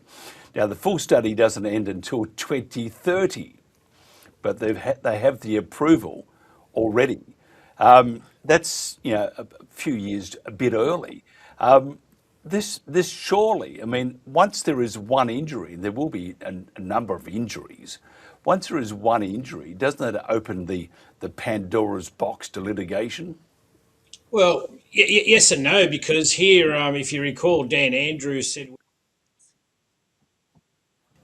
that was a hint to the rest of Australia to say that, the vaccine economy will be driving a lot of what happens. And if that happens, and if all the institutions get in line, then we have a case that I've discussed previously, which is institutional drift, because they need to comply with the direction of those who are making the laws. I think, as Marianne Damasi's done some great work over the years. I've known her for a while now, and she does break down a lot of the statistics. However, what I would like to point out, it appears to me that anyone that questions science is seen as anti-science. However, the very principle of science is question. It's about asking questions. It's about testing a hypothesis. It's about finding the null. It's about finding what is happening and asking that question. And we've seen so often through COVID, and now we're going to see here, is this case, well, if you ask a question, you're going against a consensus. Well, let's just be very frank here, and I don't care what anyone says, a consensus is not science. Science is about asking questions, and that's exactly how we progress. Moving on into the next phase, which is where you said we're on a short-term study. Well, that actually implies we are now testing it on human beings. That's what that really means. Let's be frank here. The clinical trial is you, and the precedent was set in COVID, and that's why I jumped up so early. Now, the very principle of that is that in a clinical trial, you need participants who willingly come forward. Here we have a program, if you have a look at the National Immunisation Register, in which anyone that listened to my case in Kassam Hazard, yes, it was dismissed, but it was absolutely ridiculous because the representative of the Australian Immunisation Register, when he was asked in cross-examination, well, what do you mean by, a certain section of your affidavit? You know what it's remarkable. He said, I don't know, my lawyers wrote it. So this is an absolute disaster, what we've been seeing in this country over this time. So when we look at clinical trials, we need active participants. But what I will indicate here is this. I have a plethora of research, and I just wrote a letter to the Health Minister and all senators around Australia. I think 2 senators responded, but Mark Butler, the Health Minister of Australia, he did, and the purpose of that letter was to say, what are you doing about the vaccine injured and bereaved or families of the deceased? And he came, and the reason being because we had an executive-based compensation scheme that ended in, I think it was September 2024. And I said, why don't you make it a statutory scheme that allows people to claim post that? Because you set the bar for compensation, and then you give it a finite timeline. The very executive that made the mandate is telling you how long you have to declare a compensation, but you also then need to come within the guidelines that is set by the executive, and they are denying more claims than they are accepting. Therefore, when you actually have a look at well over 140,000 registered adverse events, well, they're not registering as being a causation under the WHO guidelines, whereas the very WHO guidelines that I was referring to a moment ago superseded a coronial or a forensic pathologist report, which is the one I was speaking about. So here we have an executive setting the basis, setting the rules, and then overruling a judicial officer. That's a constitutional issue, and I raised that in my letter, and I find that to be a remarkable oversight by every institution. No one's talking about it. It's in my letter to all the senators all over Australia. No one's raised it. But one last point I want to raise, and it sort of ties on what Dr. Waters and Joe have been alluding to. I did a freedom of information on the Therapeutic Goods Administration last year about the hexavalent child vaccine. And I asked them, I said, can I get your studies that verify that this is safe and effective in children? They came back to me with one PDF link that came from Germany and said we were relying on sponsor data. Okay, so we're relying on sponsor data. Sponsor is the pharmaceutical company. And there's a PDF from Germany, and since then we've just rolled it out, and these kids in Australia have been told it's safe and effective. So what we do is we vaccinate en masse. If there's an adverse reaction, because it's hexavalent, look at it from a legal standpoint, and whether it's a medical or a legal standpoint, causation is so hard because they've mixed 6 injections in one. Which one was it that caused it, and what are the constituent ingredients of that one that may have caused that side effect? It is an absolute disaster, and kids are being experimented on. Dr. Waters, FDA data, the analysis sent to Secretary Kennedy finds Moderna's mRNA flu shot approval should be immediately withdrawn. And yet we see exactly the opposite. What gives? Well, initially, everybody calls me Jerry. Even kids in my practice called me Jerry. I always feel more comfortable being called Jerry. I am Dr. Waters officially. Again, just going back to something about what Joe and Tony are talking about. Remember that everything that, everybody outside of general practice talk about are on the basis of publications and papers and statistics. And that all in relation to, say, COVID and COVID deaths and COVID illnesses. It was a community illness. We as GPs are the only people who actually saw what was going on. And I was just looking up there, 4 editors-in-chiefs, or 5 or 6 editors-in-chiefs of the various medical journals, the New England Journal of Medicine and the Lancet and that, all these people are coming out and saying that the papers and the studies aren't worth a damn. They mean nothing. The vast majority of them are corrupted. The vast majority of them are not reproducible. So we can't really talk in terms of, things of having any relevance. I know that during 2020 that what the GPs were reporting didn't represent what was going on the ground. Deaths, illnesses, cures, for the various interventions. At the end of the day, we are in a world of, and people, you'd Pete McCullough on there. Pete's a great guy. I have great respect for him. I know him personally. I've sat across the table from him. Great guy. But at the end of the day, Pete is a cardiologist. And unless you were actually on the ground in 2020, seeing what was happening and seeing the lies that we as GPs were in effect returning to the epidemiologists and in turn the cardiologists, and that at the end of the day the whole thing is a lie. The whole system needs revamping, and you don't revamp it by putting the same people back in power or in authority that have ruined it over the last 40, 50 years, well, particularly the last 10 or 12 years. So at the end of the day, to talk about statistics and that is all very fine. They don't mean a damn. They're not worth it. And they are manipulated primarily by the people that are turning them out. Let's say these 6 editors-in-chiefs turn around and say, if I had the technological ability, I'd put it up on the screen, but I don't.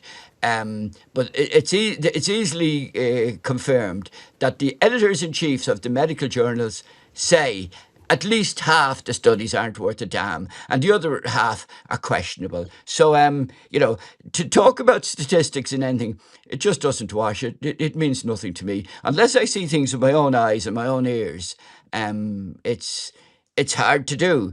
But most studies nowadays and most statistics are so manipulated and so lied that they mean nothing. Sorry again, going off on a rant, Mike. That's okay. You're very welcome, by the way. Joanne, your turn to have a rant. Do you feel like nothing has changed, Joanne?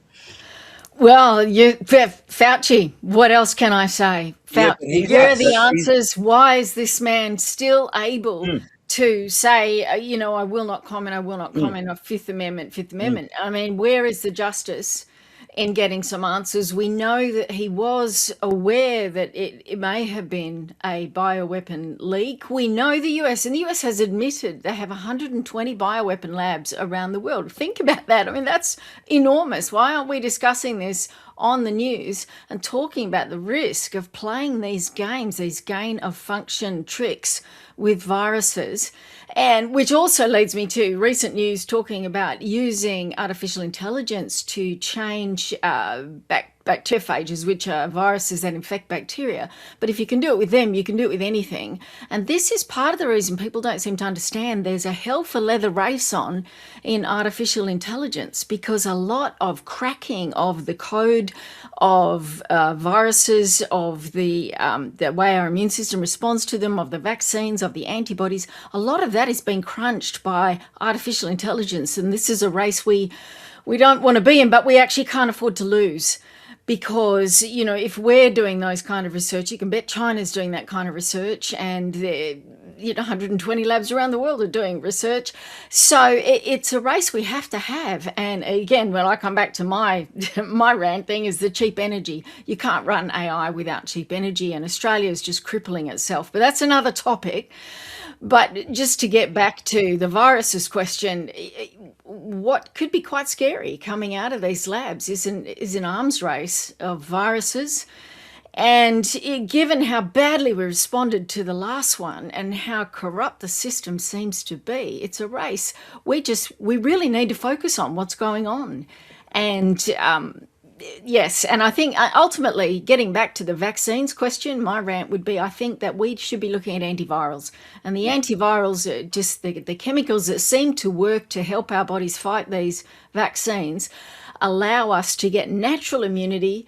And when you've got natural immunity, especially with things like influenza, it can last up to 50 years. It can last a lifetime. So natural immunity is what we should be aiming for. And if we can get that with the help of antivirals, then I think we're crazy not to pursue that. Vaccines they're very ambitious. People don't seem to understand how finely tuned and complicated our immune system is, and that the reactions to these vaccines change over months. I mean, this latest results I just quoted you were only for 6-month study on the reaction to the new mRNA influenza vaccine. And yet we saw with the Swedish study back in 2001 on 800,000 people that the reactions, their immune system changed up to 6 months to 8 months or 9 months later.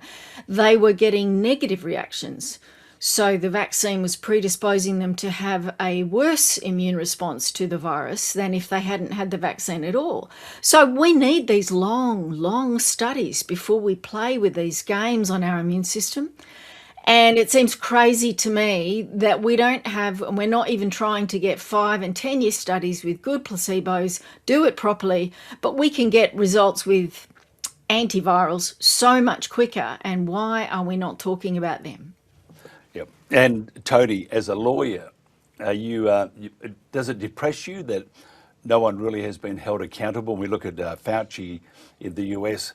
Some are saying he may get a year in jail for not answering the questions, which is unusual because he is taking that, I think it's the Fifth Amendment, which he is allowed to do.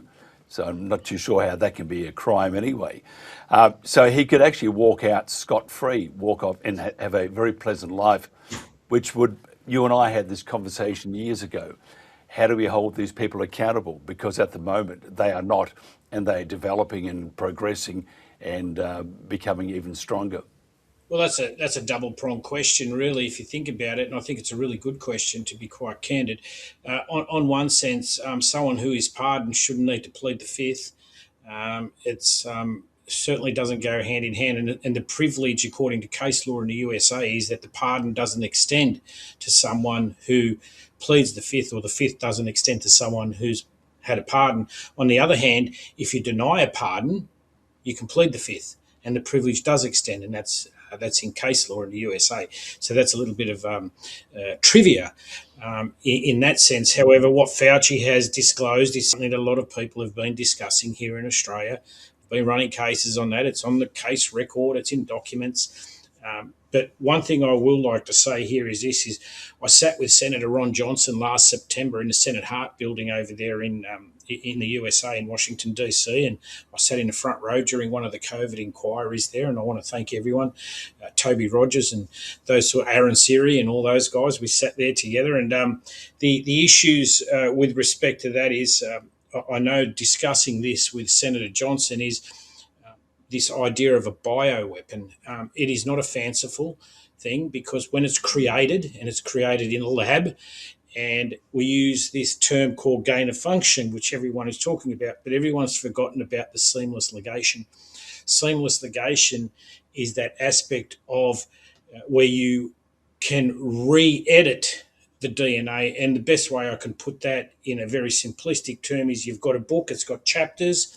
You have the ability to get in there and cut certain pages out of those chapters and seamlessly put it together. So now when you look at it, the book reads as though it is one complete book with a flowing chapter, where in other words, what it really does, now when you send it into a lab, now you can give that a gain of function. Okay, now gain of function we can't say it's always used for bad things, because I'm sure it can be used for good things, but where it's used in a biological weapon status, that is something where we're actually gaining the function of something that could be used for malicious purposes. That, in my view, should be defined and come under the Bioweapons Treaty, and indeed be prosecuted by anyone irrespective of a pardon. What I will like to say is during the COVID period, we spoke about antivirals. Joe was talking about antivirals, and Dr. Waters. There was a dentist who was hospitalised here in New South Wales. I ran an urgent injunction on a public holiday before Justice Rothman. It wasn't reported, despite the fact of its significance. That injunction consisted of me going in there and bringing in some of the doctors. One of those was Professor Bhattacharya, by the way, and he was an expert in that case, and we did some affidavits. Essentially, this gentleman had been on a respirator for 3 months. He was given according to the emergency interventionist at St George Hospital, he was given between 4 to 48 hours to live. And so I said to the legal team and myself said to Justice Rothman, well, we've got nothing to lose. The evidence of the interventionist, emergency interventionist, and we're not implying any wrongdoing here whatsoever, but the evidence was he's going to die, right? So let us bring our doctors in here and let us bring some alternative treatments and let's look at that treatment regime. Well, within 3 days or so, he was off the respirator. Did anyone talk about that? This is early in COVID. This guy is now alive. They invite me every couple of months. They invite me around the dinner table, and his wife and his daughter cry, and they say, the daughter's saying my father's here, and the wife is saying my husband's here only because you believed in this. But I didn't believe in something. I believed in science, and I believed that there were alternatives out there that, if given an opportunity and a chance, could save lives. And I sit there and I wonder, how is it that so many other people died on these respirators, not just here in Australia, but all around the world? Jerry, Marty McCary resigned as FDA Commissioner in May 2026 after a rocky tenure, to say the least. Now, his exit followed public clashes and pressure over issues like flavoured vape approvals and policy decisions. Dr. Tracy Beth Hogue, the FDA's top drug regulator, was dismissed in May 2026 after declining to resign. This reflects a widening internal turmoil at the agency. It doesn't augur well for the future. What the hell is wrong with Kennedy and Trump? Yeah, again, talking to the Americans and, chatting about this for the last week, nobody really knows. The fact of the matter is nobody knows. Everybody believes that both Trump and, the likes of Kennedy and Kirsty Noem and that these people have been sort of sidelined. They believe, as I say, again, it's all going from person to person. They've got different beliefs. But overall, everybody believes that there is so much corruption and there's so much pressure being put on Trump and put on Kennedy and Tulsi Gabbard and various different people over there that they don't know exactly what the pressure is, but there's massive political, financial. Even, people are kind of saying they're afraid of being assassinated because if they could get to Charlie Kirk and that, it's all. There's a huge diversity of opinion in the States. The one thing I didn't hear over there was the four of us are sitting here, and we can't talk about the heinous crime of COVID over the last 6 years without bringing in the United States.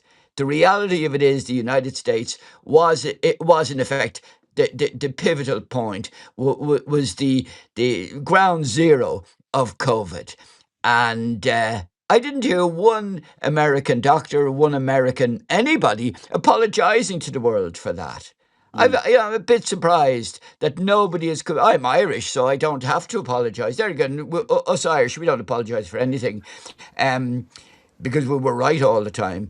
But not one American had actually come and stood up on a stage and said, "I'd like to apologise on behalf of the American state, the DARPA, the American State Department, or the medical profession." I've been hugely disappointed none of them said, because they have to take responsibility for this massive crime. Getting back to, what was it all about? It was a pathogenic hoax. I, as a GP, knew with absolute certainty from February, March 2020, there was nothing in my community. I don't know about South Dakota. I don't know about any place, Tasmania or Australia or any place else. But I do know in Ireland, there was nothing there. I was ringing around my colleagues asking, "What are you seeing? What are you seeing? What are you seeing?" Nothing. I got 100% success rate, cure rate, doing what I had done for the previous 40 years as a GP in interventions in viral infections. I did exactly what I'd done. No magic repurposed drugs, no need for them. I had not got one particularly sick patient. I had not got one dead patient. I had not got one admission to a hospital. And I had a busy practice, believe it or not. And And talking to my colleagues, it just wasn't happening. It was a hoax. And based on the PCR, which again, as Carrie Mullis said, it should not be screened. It was massively overcycled. The whole thing that we've lived through was a hoax. And in it, and then the whole point of it, we were talking about sort of flu and that. I don't know how many people actually die of flu. And as one of the 4 people who actually have written flu on a death cert, I know I hadn't a clue what I was writing. I hadn't an iota as to what a person died of. But if an elderly patient died in a nursing home and they kind of sniffled the night before, I put them down as a flu certification as a GP. And I know with absolute certainty that every one of my community doctor colleagues, GPs around the world, that's what we did. And in the absence of a death cert, we've no idea. So the question really is, what are we treating? Are there such a thing as flu deaths? I don't know. And as I said, I've been a GP for 40 years. If I don't know, how does anybody else know? And discussing with doctors, we have no idea. So the question really is, what are we trying to treat with any vaccine? What are we trying to treat with any antiviral? Now, I agree with Joe. Yeah, the road to go down would be to, you've got to identify what is causing problems. What is the pathogenicity of these things? And then zero in on antivirals that will prevent them. But that's not where the money is. The money, because I keep saying, and I said it a dozen times in the US last week, I said it 100 times, 85% of things get better in spite of us as a GP. And that's where it all starts. I don't care what anybody says. The hospital doctors only get in on it when we make a cock up or we can't diagnose or that. But it's a very, very small proportion of medicine. And the money primarily is administering things either to massive numbers of people or long-term, expensive drugs long-term. It's a very, very complex world. And the problem here is sitting, and as Tony and Joe mentioned things, my mind is spinning into in different directions. And that's why I shoot off on tangents, because it is so complex. But at the end of the day, the question has to be, how pathogenic, how likely is a disease state to cause death and injuries?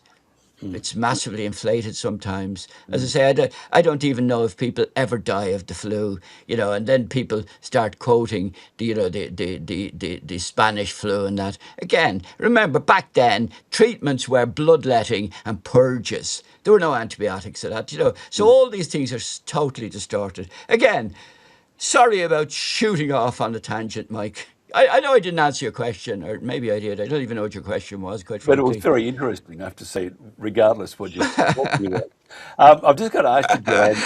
Well, Mike, the idea is to try and lighten these things. Here in Ireland, this hour of the morning, we have to get up to a sort of a light and airy chat. Well, you normally are up at the crack of midday. I know that. Yeah. Look, Joanne. Yeah, I like to get an early start at midday. That's great, for an early opener.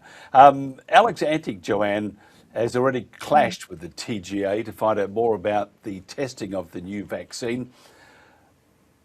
Tell me more. I mean, what's the problem with this? Because, again, he's walking in, it's like deja vu, walking into a brick wall. And then after that, I want to talk to Tony about the bird flu, because I think here we have the mRNA going everywhere. It's going to be used for everything, even in your jelly.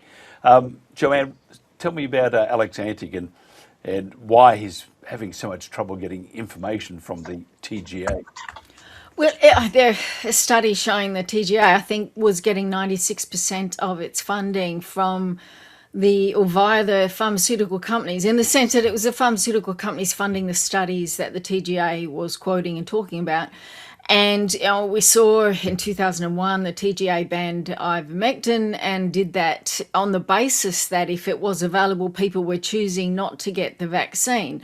And my problem with this is, free agents, we should be able to choose the medicine, which our doctors should be free to speak. And, so the TGA seems to not be choosing the things that we would like it to be assessing.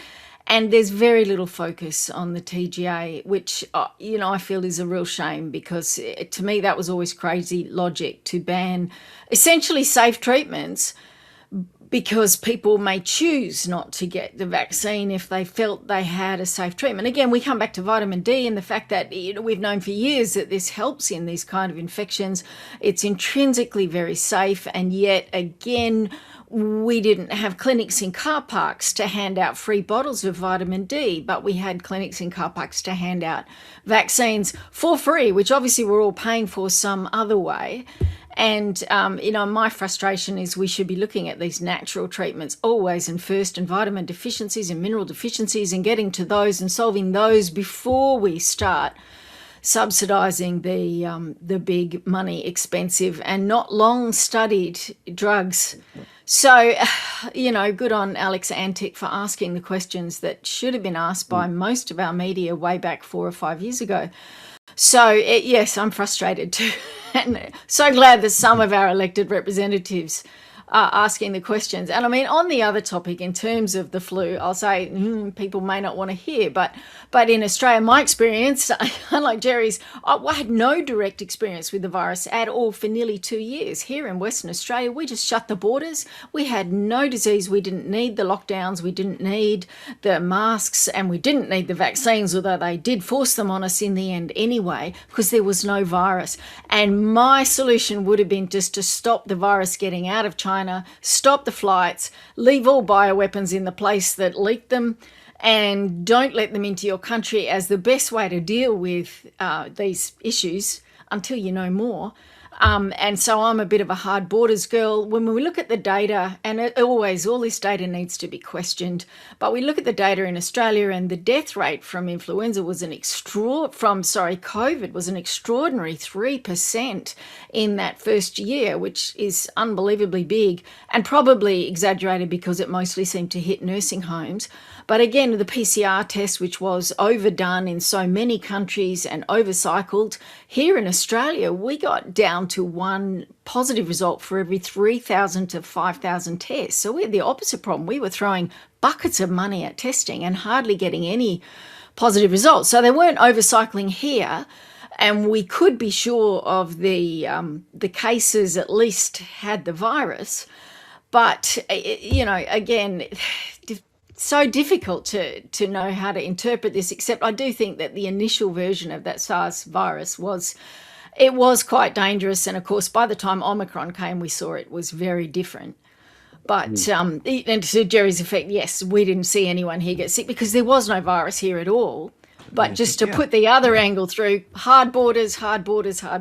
And I think that's a side that we could talk about that too. I think it's a very useful reaction when it's a bioweapon, which may have long-term health effects, unfortunately, which may take decades to unfold. If we are fighting the Third World War with bioweapons, I think we need to get a smart reaction to the threat of bioweapons before they become more of a problem. And how will they control it if they're not going to be able to control it?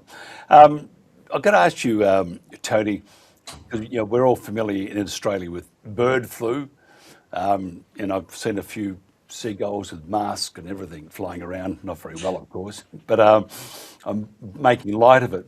But we're jabbing, and we're going to jab so many, for example, penguins. And we are attacking the wildlife with no care at all. We can't do that, can we? We cannot. We should not be doing that. Jabbing these poor the ferry the penguins from Phillip Island or whatever. Peter McCullough we had on recently, and we're talking about the bird flu, and he said, "Well, have they ever thought about natural immunity?" and which is true, and they and now Peter's come out and said that he thinks it was a lab leak of some sort. What's your thoughts on the Australian government, Tony, doing what it can to jab all those fine feathered creatures, and especially the penguins, these beautiful little birds that have got no say, so they have to be jabbed twice, first jab and then second jab 2 weeks later. That's their booster. I wonder if they have to roll up for another one. How do we stop it? You're a lawyer. Well, to file an injunction or something of that nature, these guys have gone, they're just maniacs, okay? Like I said, it's the vaccine economy, right?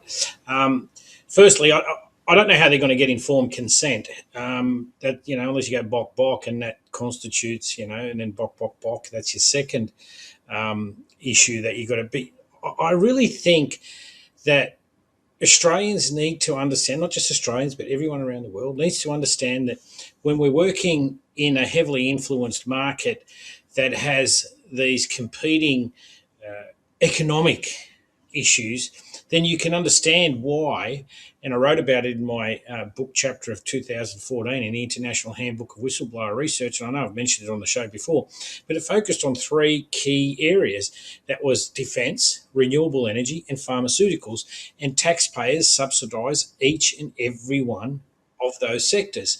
And so when you have a look at what the taxpayer funds, well, think about this. One of the most lucrative markets in the world is tapping into a subsidy base of a taxpayer. Okay, it is lucrative. And how do I do that? Well, I create panic, I create fear. Now I can get the taxpayer to subsidise what's happening. So when something doesn't work, and this is what I've been trying to pass since 2014, 2012, when I was with the ANU, Australian National University, at Faculty of Law and Medicine with the late Professor Faunce. He was such a lovely man. We were talking about nanotechnologies and that all the way back then. But the key question is this: okay, if something goes wrong, how does the taxpayer, how is it compensated? So if I say this is going to reduce the death rate or, severe infection by X, A, how do you measure that, number one? And number two, if it doesn't achieve what its milestone is that was presented to the population with respect to the level of subsidies, and it's in the billions. It depends on what country, and it could be in hundreds of billions, even $1 trillion. But the point I'm trying to make is this, is that when it goes wrong, what's happening? And so here we see a vaccine economy now taking over every aspect. So you've got the cows, you got the remember the Hendra virus that was coming around? They had the horses. They've got the penguins and the birds now. And look, good luck in catching all the birds. That was perhaps a bridge too far on their part. But when you find economies are involved, you're not looking at safety, you're not looking at public health, because remember, it did not stop transmission. That was confirmed in my case before anyone talked about it all over the world. You had all these people coming around, and the state expert, Professor McCartney, said it's not stopping transmission. Therefore, it can't confer immunity. It didn't stop the hospitalisations, and it didn't stop the deaths. So how is it measurable for a taxpayer to get value for money in these circumstances? I've put this bill to every senator in Australia. I think only one or two have responded to that, thinking, wow, this could be an idea, because remember, it's the taxpayer, regardless of being Irish or whoever you are, it's the taxpayer who's paying. It's not the government, because the government doesn't have any money. It's our money, and they live extravagantly with it, and they're spending it on these projects. When you have a look at what Peter McCullough said, he's a great guy. I spent a few days with him over there in Texas. But I think at the end of the day, when you actually have a look at it, the way we're progressing, we need to understand, as Dr. Jerry Waters and Joe have indicated, this idea of natural immunity and allowing the body is a fantastic mechanism at fighting for survival. It is one of the best mechanisms we got. And as Jerry, I think, I really didn't know what, until Jerry said it a moment ago, like 80% of what we do, we can actually fight ourselves. And I totally agree with that. And again, I'm not a doctor, so I can't qualify that, and Jerry is, so thank you, Jerry. But one of the other aspects of this is when those doctors were coming out, they were being deregistered. And I still represent doctors here in Australia who they wanted to deregister temporarily, and it goes on for years. And I find that to be heinous, because all they're doing is calling out a public health issue, and they've got a right to a voice. And that is something that the vaccine economy comes into, because they're impeding in that sale process. I feel like I'm living in a Stephen King novel still. And we actually started with TNT at the height of this barbaric approach to human life and now animal life. We do have to wrap it up very shortly. So, Jerry, your final thoughts. Where to from now, and where are we going to end up? Well, my final thoughts are, as I said, and as Tony recounted, 85% of things that we as GPs are presented with get better in spite of us, not because of us, in spite of us. So, we've got, if we go along with that premise, that if people were just left alone, and I firmly believe that I don't think there was a pathogen there of any relevance at all. Did it kill people? I don't believe that COVID, and I say I will call in my 50 years in medicine, but my 40 years in general practice, that there was no pathogen of any relevance during 2020. And I have discussed it with Pete McCullough. I have discussed it with Angus Dalgleish. I've discussed it with lots of people, and Weinberg, what's his name? Yeah, what I say is, it's very important. We can't go forward unless we accept the mistakes of the past. And the mistakes of the past were big money are making bigger money out of terrifying people into panicking into various states. And that's what it's about, the media. Joanne, final thoughts, and where to from here, and where do we end up, like the bird? Fried chicken, maybe. It is crazy that we're considering protecting wildlife from disease by doing mass vaccination programs, especially endangered wildlife. Any wildlife, we don't know what the long-term effects of those are going to be. But that ain't clear, do they? That ain't clear what the long-term effects are. I just dread to think what might happen and what might result from this. Infections that they would always have come across new pandemics, H5N1, just different variants of influenza, and we need those survivors to survive. It is an information war, as Jerry said, and I think the most important thing people should leave this conversation with and remember is we need to shore up our lines of communication. They win every time a propaganda story goes unquestioned, goes unremarked, and spreads. And obviously it's very hard to get our message out, but every person we tell, every message we send, it helps to spread the word that there is another side to the story. It helps to open people's eyes to the fact that the media is feeding them a very one-sided loop. And so information is our friend. So everything we can do to get the word out. Thank you, Mike. Is a great thing. Thank you. And Tony Nicolig, as always, you have the final say. The courtroom is yours, sir. Well, thank you. First and foremost, I think at the end of the day, I think Jerry and Joe have eloquently stated the mission really is information. Unfortunately, during that course, that information network, again, if you have a look at who owns a lot of these information networks, it goes back to the vaccine economy. The vaccine economy isn't only about making money, it's about the investments in infrastructure. And they are crucial aspects. I think at the end of the day, we need to start looking at what can we do to shore up our communication lines. Importantly is to push for accountability, but that's not going to come without transparency. And hence, in the shadows, there are files. We need to get those files so we can bring accountability. That's not about retribution or revenge. It's about bringing science to the forefront of what it used to be. Now, working into the future from there, we then also need to start looking at how do we shore up the scientific journal side of things, where a lot of the editors from the scientific journals themselves have indicated almost 50% of the material coming out of the journals, the scientific peer-reviewed journals, can't be verified. So, at what point are we looking at a state of transparency and a state of illusion, or, this illusory science where they say, let's follow the science? And as Scott Morrison stated during 2022 in May, he said that no one has died of COVID, but with COVID.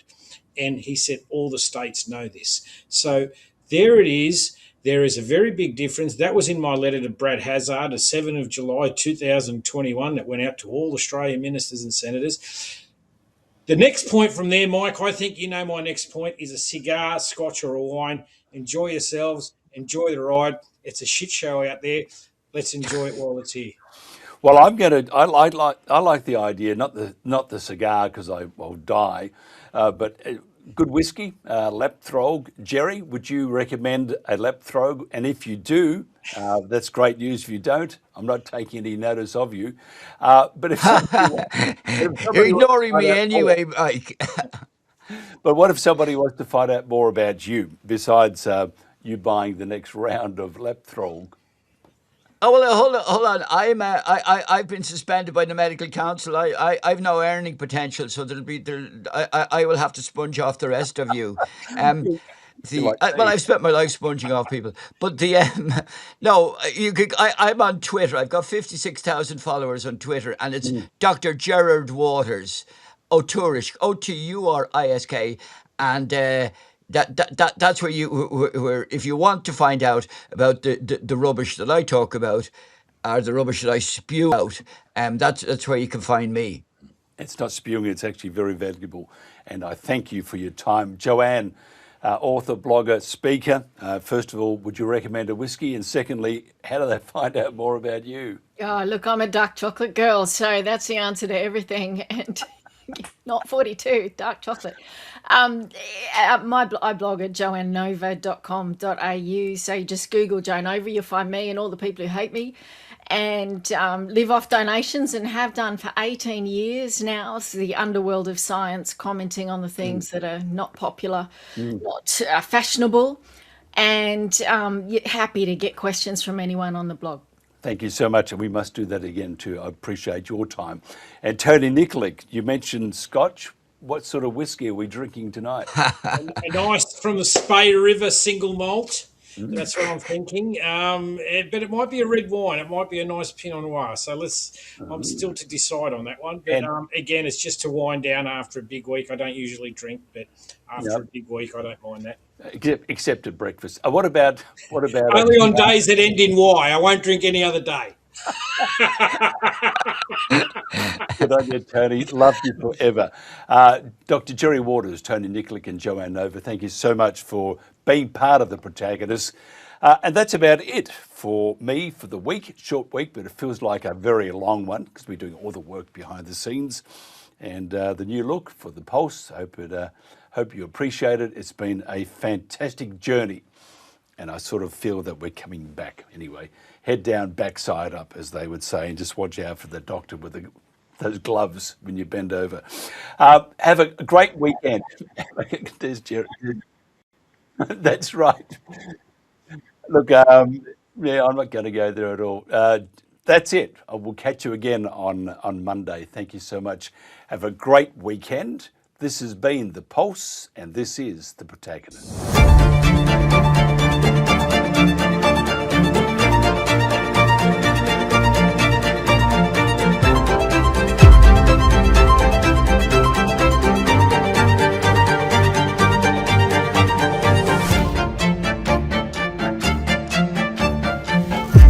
One weather system departs, but another arrives. That's the breakdown for tomorrow. Let's dive into the details. I'm Angus here at the Bureau. This is the national weather forecast for Wednesday, the 26th of August. The focus in recent days has been on the east and the southeast. Lots of rain, a smattering of thunderstorms, and the weather system driving that is drifting eastward. So we'll see some more rain in the morning, but throughout the course of the day, that will pull out into the ocean, and we'll really have an easing pattern across this part of the country with dry weather returning. But at the same time, in the west, a smaller weather system, but quite a potent one through southwestern WA. That's going to be bringing some heavy rainfall, particularly to areas south of Perth and eventually reaching Perth itself. We will see that when we get to Western Australia, but as we go around the country, we'll start in Queensland. Some early morning rain through the Darling Downs and the southeast coast. Possible storm in the mix through the early hours as well. The bulk of that rain will clear up by about 9 a.m. or so, something like that. And after that, we're tending towards drier weather, although one or two showers could persist into the early afternoon, especially around the Brisbane Gold Coast area. Elsewhere, we have a fairly mild day, mostly sunny through areas Rockhampton northwards and across the interior and the west of the state. Overnight and early morning rain for much of New South Wales as well. Really areas from Wollongong right up to the Queensland border. We could see some thunderstorms through the night and into the morning as well. The bulk of the rainfall here will also be easing through the course of the morning, and after lunch we're probably just holding on to a couple of lighter and more sparse showers, but certainly could see a good dump of rainfall through the first half of the day. Temperature wise, we're pretty standard actually for the time of year, looking at temperatures near 20 degrees along the coast including Sydney, and similar inland, a little bit cooler at elevation. And all the rain from Tuesday will clear up overnight for Victoria, so a much drier Wednesday headed your way. There could be a couple of showers around the Gippsland ranges here, but don't expect any significant totals to accumulate. The wind will die off and the day will be fairly pleasant, but it will be a little on the cool side with a lot of temperatures in the mid-teens. Melbourne has a high of 15 degrees with a light southerly, but should stay dry with a little cloud cover. We will also have some cool southerly winds, especially affecting southern Tasmania, alongside a couple of showers. So we'll see our temperatures in the south and even in the west in that 12 to 13 degree range. We're not going to see a lot of rain in Hobart, but I anticipate a couple of showers are possible almost at any stage of day. In the north of the state, quite a different feel there, much warmer, much sunnier around the likes of Launceston, Devonport and Burnie. And after all the rain in South Australia to begin the week, we might not record even a single drop of rainfall here on Wednesday. A much drier weather pattern sets up across the state. Temperatures are pretty standard for August in that mid to upper teens range. Adelaide tracking for a high of 17 degrees. There won't be much wind. There will be a little bit of cloud cover around, but the sun should peek through from time to time as well. Alright, this is where a lot of the rainfall action is tomorrow, particularly south of Perth. So from Mandurah down to Busselton, heavy rain in the morning. We could well have a severe weather warning in play for tomorrow, so definitely keep up to date with that if you live in that part of the state. As we get through the middle of the day Wednesday, that rain will start to move northwards into Perth, then up to Geraldton, and overnight Wednesday into Thursday, that rain will push inland through the great southern and central parts of the wheat belt. And a lot of that rain will actually be really welcome, as it has been a pretty dry winter for much of the southwest land division to date. But some places that rain will come in a bit too hard and fast and all at once, and that's particularly the coast south of Perth, where we will likely see a flash flood risk with the rain tomorrow morning. Other parts of the state further north and further inland will have a fairly settled day, but again, definitely stay up to date with the forecast and the warnings if you live in the southwest. And across Australia's north, those hints of rainfall from earlier in the week around Alice Springs, Tennant Creek, that's all cleared up and moved away. So we're back to dry, sunny, blue skies across central parts of the country. We could start to see a few coastal showers building around parts of the Kimberley, maybe western parts of the top end as well. No big changes yet, but as we move into spring, they might start to become a little bit more common. Updates always available on the Bureau website, app and social media. You can check back here tomorrow for the next forecast video as well. Thanks for watching.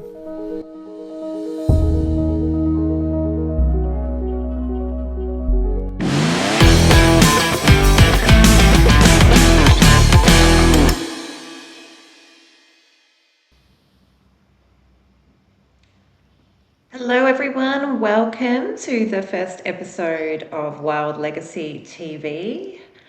We'll be with you every Tuesday night at 7 p.m, brought to you by Wild Horse Protection Australia. So my name is Shan Whitewolf Molyneux, and I am the president of Wild Horse Protection Australia. And today I am bringing on my co-host, which is Laura Matthews, and she is our vice president of Wild Horse Protection Australia. So welcome, Laura. Thank you, Shan. I thought it would be a great way for us to introduce ourselves a bit more to the community, and you get to have your say as well. And we can talk about our upcoming episodes, what the show is going to be like, and also our amazing gala that we're putting on. Yeah, awesome. Sounds good. As if we haven't been speaking all day. Anyway. Yeah. Hello again. I know, it's like just in a different format now. Sounds good. I know, we're always chasing each other around the message threads, aren't we? We messenger 1 minute and then signal the next minute, and then so much going on. So yes, Wild Legacy TV is going to be about wild horses, wild places, and people. But not only just in Australia, it's going to be about connecting with people globally. Myself and Laura as well, we have lots of connections around the world, and we think it's important that we all come together across the globe because the pressures on the parks is not just happening in Australia, it's happening all over the place. So I think we can learn from each other by delving into interviewing people from around the world, but also we will be talking to our local people as well. So how about we start, Laura, with a bit more about you and why you joined Wild Horse Protection Australia and your journey with horses. Yeah, so thanks, Sean. So yeah, I have ridden my whole life. I started riding when I was probably around 3 years old. Just absolutely adored horses, came out of nowhere. I think that's the same for a lot of horse people. You just feel drawn to horses as animals, and begged and begged and begged my mum and dad for a horse for years and years, and they finally did end up by getting a horse. We all rode, my mum, dad and me. And yeah, we actually ended up getting a quarter horse, so which was quite rare because I'm obviously not Australian. I am from the UK.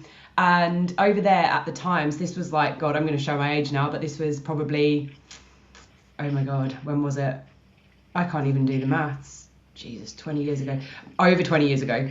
It was not common practice in the UK for Western riding, natural horsemanship. It was very much the kind of, I don't want to generalize, but it was that kind of the show jumping and the eventing and all of that, the pony club, all of that sort of riding. So actually the experience that I had with horses, when I look back on that now, I actually feel in some ways quite guilty sometimes about partaking, I suppose, and learning to ride in a riding school. And it was really my dad that introduced me to the more like natural horsemanship style of things. So he was a big fan of Monty Roberts, and although the horse that we bought was older, she was an 11-year-old, he still did those practices with her.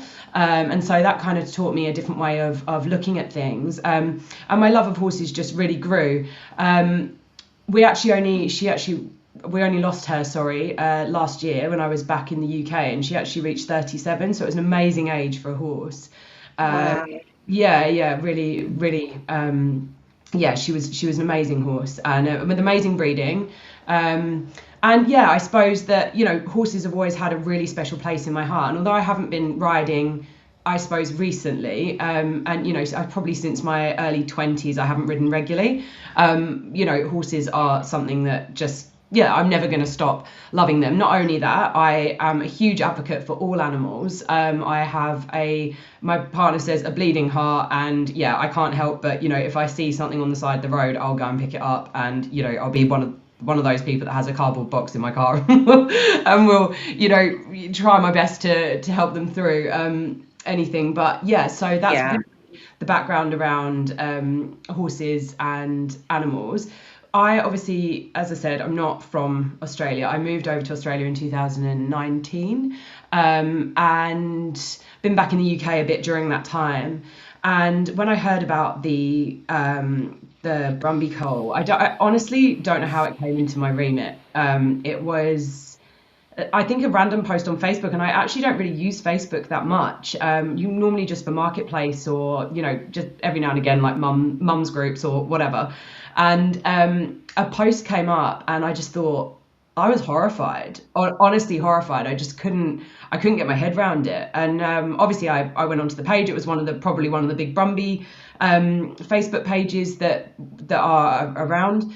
And the more, I delved into it, I remember it exactly. It was like the weekend before the 9th of June. So, the cull was happening on the 9th of June. And I came across this post and I couldn't let it go. I honestly think I went through a bit of a mini breakdown that weekend, which wasn't really helpful for anyone. And I've got young kids, so it's, I couldn't, you have to just carry on and keep going. But I just couldn't believe what I was reading and what I was seeing. And then, so I guess from there, I started to reach out to different people. I could see, people that were posting a bit more, and you sort of get to know people in the groups on Facebook. And, I just thought, what is actually being done here? And then, you start to realize that this isn't just the this isn't the first cull that's happened. This is one of many. And I think that's even more shocking. You know, the images that I saw, I'd never seen anything like it, in all honesty. And it really shook. It's quite shocking, isn't it, really? Yeah. It's shocking when you first see the images. And I wanted to circle back to how you're saying, you know, you have a bleeding heart, but without us with the bleeding hearts, this wouldn't be happening. The movements wouldn't be happening, and people wouldn't be standing up. So we have to have us people that put everything else aside, really, and we feel the calling to the wild horse and to our history and to all of these things that matter and the truth, and we answer the call and we go for it. And I think it's pretty beautiful how we've all come together, and we're just not going to give up until we see some changes happening. So, I mean, the topic about this whole episode is why the wild horse story matters. What do wild horses mean to you? I mean, for me personally, again, it's like they are the epitome of freedom. I think anyone that's lucky enough to go and experience horses in the wild, even experience horses on a day-to-day level, you know, I feel very fortunate that I've had that experience, I've had that upbringing, and I've been able to get to know an animal that many people are actually quite fearful of, which I don't know whether that's the same here, but in, you know, when you speak to people, a lot of people, they admire horses, but they're actually quite scared of them. In terms of the wild horses, you know, I suppose until really learning about the Brumbies more, I hadn't almost put two and two together. I just assumed that the horses were out there, they were fine, they were living their lives. You know, that's pretty much my understanding. And then obviously coming into this and finding out what was happening, I just thought, you know, how can a wild animal be the target? You know, this beautiful wild animal. And I know it's happening not just to horses, you know, it's happening to other feral animals.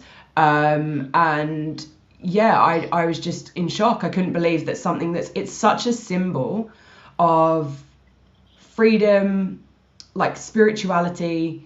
Horses it's used in advertising, you know, like wild horses. I'm going to use a really silly one now, but like in the UK, Lloyd's Bank actually uses a horse like racing for its running free for its advertising, and it's just got that power and that powerful message.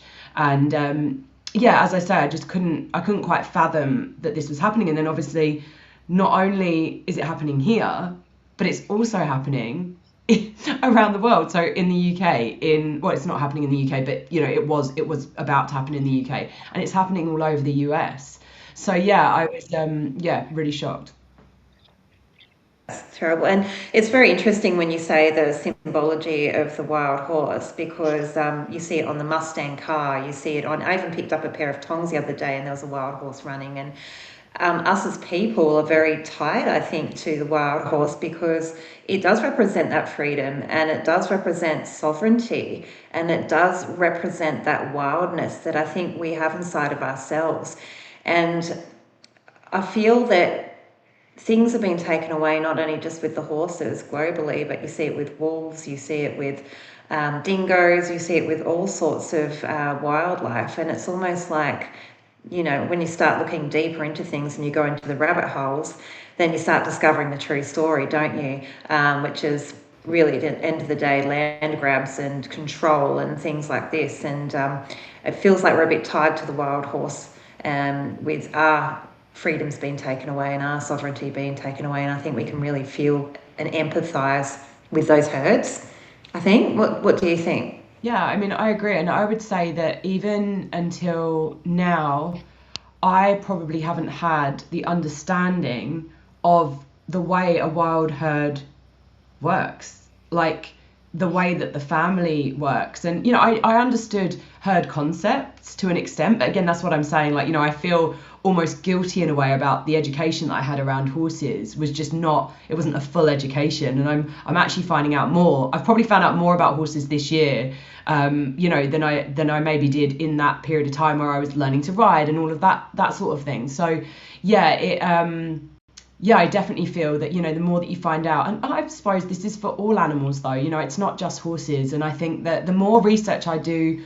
on this and the more that I look into this, the more I find out about it, the more I delve deeper, I actually feel like animals are so greatly misunderstood, and they truly need a voice. And I know there's some people doing some amazing work around this, not only in Australia, in the UK as well, within politics, but not only within politics, obviously in other spaces. And I think we're on like the cusp of something where wildlife, wild horses, just animals in general are being better understood. They're not a product. They're not ours to do what we want with. They're an entity, right? They're a soul. They're a being, just like we are, and they have rights just like we do. And I think that that's becoming more in the like the public realm, So yeah, but I agree with you, John. Sorry, I go off on tangents. But I do agree, it's like, yeah, you have your family dynamics, you feel safe, and then if that safety gets interrupted, yeah, I agree. Yeah, and when you're talking about that, people are starting to understand that they're not just animals, they're sentient beings. And I think roles or our way of being in society has been reversed, where we used to in tribal times revere animals, and we used to be taught by them, and we used to respect them and idolize them, take on their traits in a shamanic way. All ancient cultures did this, and then it seemed to have been reverted. And they're just a product. They're just for human use. And so I feel like that's maybe in the spiritual side of things getting flipped around again.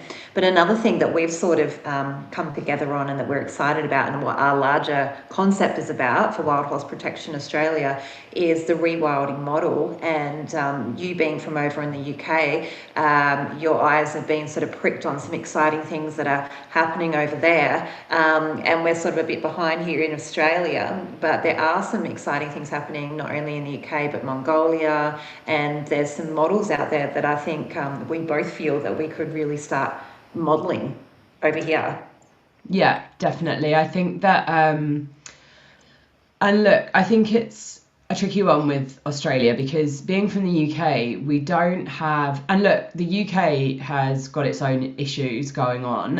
It's actually wildlife deficient. So the reason the UK, I think, are trying to rewild spaces now is that a lot of that nature was, I mean, if you think about it, the UK was like predominantly forest, and look at it now, it's just farmland. And I think yeah, there were wolves in the UK as well. Yeah. So yeah, there were populations. I actually saw today there were pelicans, and they're obviously extinct there now. So it's only because there's so many around here where I am. So I was like, oh my god, I've never seen one before being here. Don't get pooped on by one. Oh, actually, no, that's good luck. Better luck. It's more. Yeah, I wouldn't fancy that. But yeah, so I think all the hedgerows were taken away. There was just so much was decimated there. And even if you look at like this year, for example, there's been fires all over the UK, and it's just a sign, I think, that like the landscape is struggling. But what I was going to say was that obviously the biodiversity sort of not biodiversity, sorry. The biosecurity in the UK is nothing like it is here. And I think that there's not that kind of sense of, and look, I don't know how political we can go on this, but there's not that sense of utilising that to kind of brainwash a population, or rather than brainwash, push people in a certain direction. I would say that there's certain things over there that people have been told, like even like the fox hunting a thing, for example. I mean, that took years and years and years to get rid of, and it's still not gone now. They're still trying to fight against that. I think what I'm saying is that there's people are coming at it quite level, whereas here, obviously with the horses, for example, there's very strong opinions either side, so for and against, whereas like in the UK, for example, I don't think anyone was looking at the Dartmoor horses and thinking, yeah, they really need to go, you know, like it just wouldn't. Yeah, I think we've got it a little bit tougher in Australia here, as you know, they're not a native animal, and even the poor dingo is a native animal, but has been classified in that feral pests thing, which I think is easy to do in Australia, and they've really used that to their advantage. These larger companies and the ISC and things like that, they've really jumped on that. But at the end of the day, we need to be humane about these things. And what I like about our model is that, you know, we're coming up with solutions and we're going to build on the side. Yes, we need to fight what's going on because it's not okay. And Sandra just wrote in the chat, I cannot believe how they cannot feel shame for what they're doing. And yeah, I don't understand how these people sleep at night. They must be that brainwashed or tell themselves or gaslight themselves that it's for the better. But you know deep inside of yourself, like, this is not okay. We can't treat animals like this. And so I think we need to really be building on the side examples where people can follow and they can watch and they can see that there's a different way. Because at the moment, there's only one way. We haven't been given a different example, have we? So sometimes you've got to take that brave leap and go, okay, let's build something else. And yeah, people will be inspired by that. I really believe it. Yeah, absolutely. And obviously part of the model, you know, we would want to provide an education piece, particularly, and like, this is for me and you, Sean, like as mums, you know, I'm looking at my kids and thinking, I don't want them growing up in a place that thinks this is okay. Like, you know, it's barbaric at its core, and it is shocking, right? So, you know, everyone, like, so thousands and thousands of people have signed petitions, thousands and thousands of people understand that this is just inhumane. I think the government are just turning a blind eye, in all honesty. I don't think that they are connected to it. I think it's easier to just be disconnected. So yeah, I mean, I don't know how they sleep at night either. But like, sorry, what I was going to say, back to that tangenting again, but with the kids, you know, it's the next generation that we really need to teach and educate around animals, wild animals, nature, how things integrate. And yes, that's, you know, I think the rewilding concept, and also for the horses, you know, yes, there are, you know, shout out to all the amazing sanctuaries that are out there, because without them, there'd be many, many more horses, you know, going to horrible deaths. So, and they are doing, you know, an amazing job.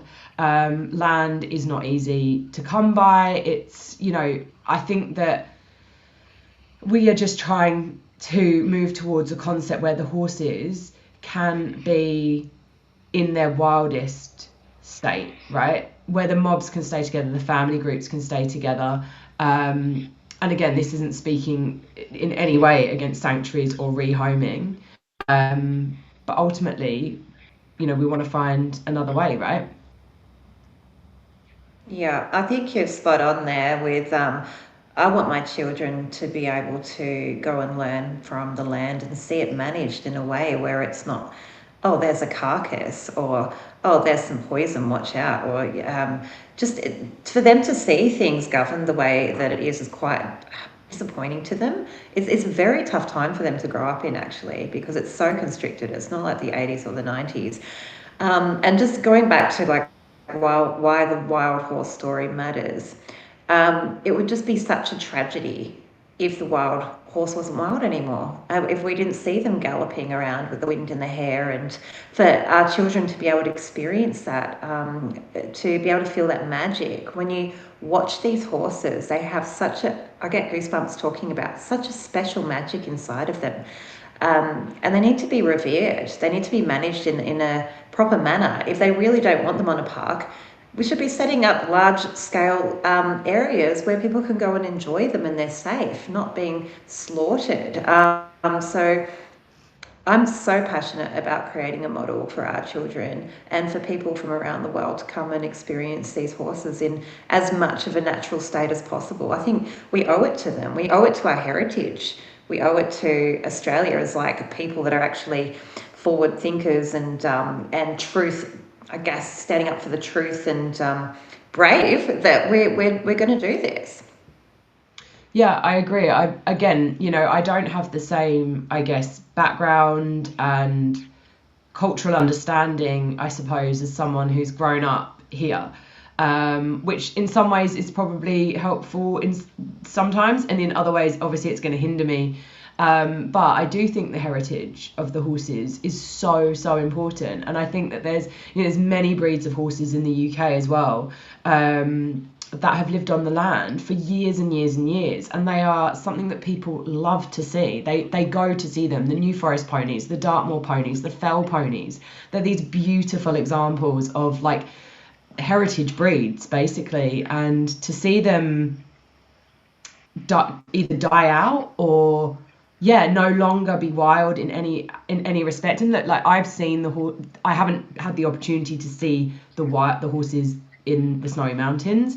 I hope I get to see them before it is potentially too late to see them. But I've seen the difference when you see them in their wild states. And like even watching, Bango South posted the images of the poster boy reunion, and just seeing him and the way that he responded to his mare was so beautiful. And like you can just see the stallions change the most, I would say. Like if you see them in that wild setting,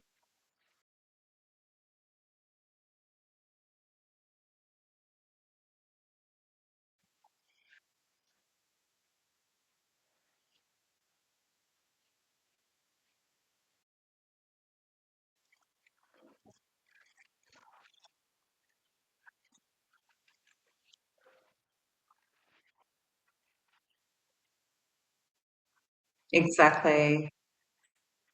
Yeah, it's that wild spirit, and I think that's why it's part of our title too, is, keeping that wild spirit going. And we have a passion for the stallions as well, and I hope that we can have our little boy band happening and give some of those stallions a home, because I know they're the hardest. And definitely a shout out to all the rehomers doing their amazing work out there. It takes a team, it does. And we're new to the scene, but we believe that we're going to come up with some ways to really help spread the word more, to help educate people, to come up with some safe zones. So the more hands on deck, the better in all the ways that we do it. So how about we move on to our gala and talking a bit about that. So I can't even, was it Sarah that came up with it? I can't even remember who came up with it now. I think it might have been Sarah.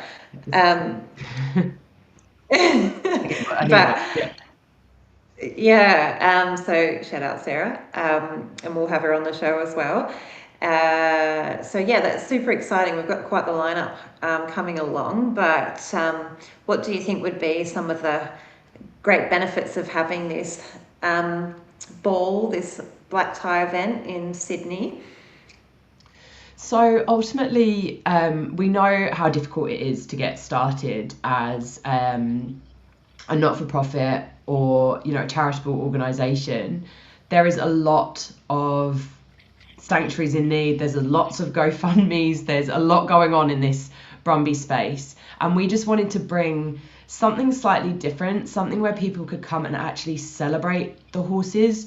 It's very heavy what is going on, and I think I know how I've felt throughout this whole process, and yes, I am a sensitive person, but there's been many, many ups and downs. There have been times when I have just wanted to shut the door on it and not have it be happening, where you just, but you can't do that. It's happening. You've got to help the horses. And, there's been a lot of moments where, I felt really, really down, as I know many, many people have.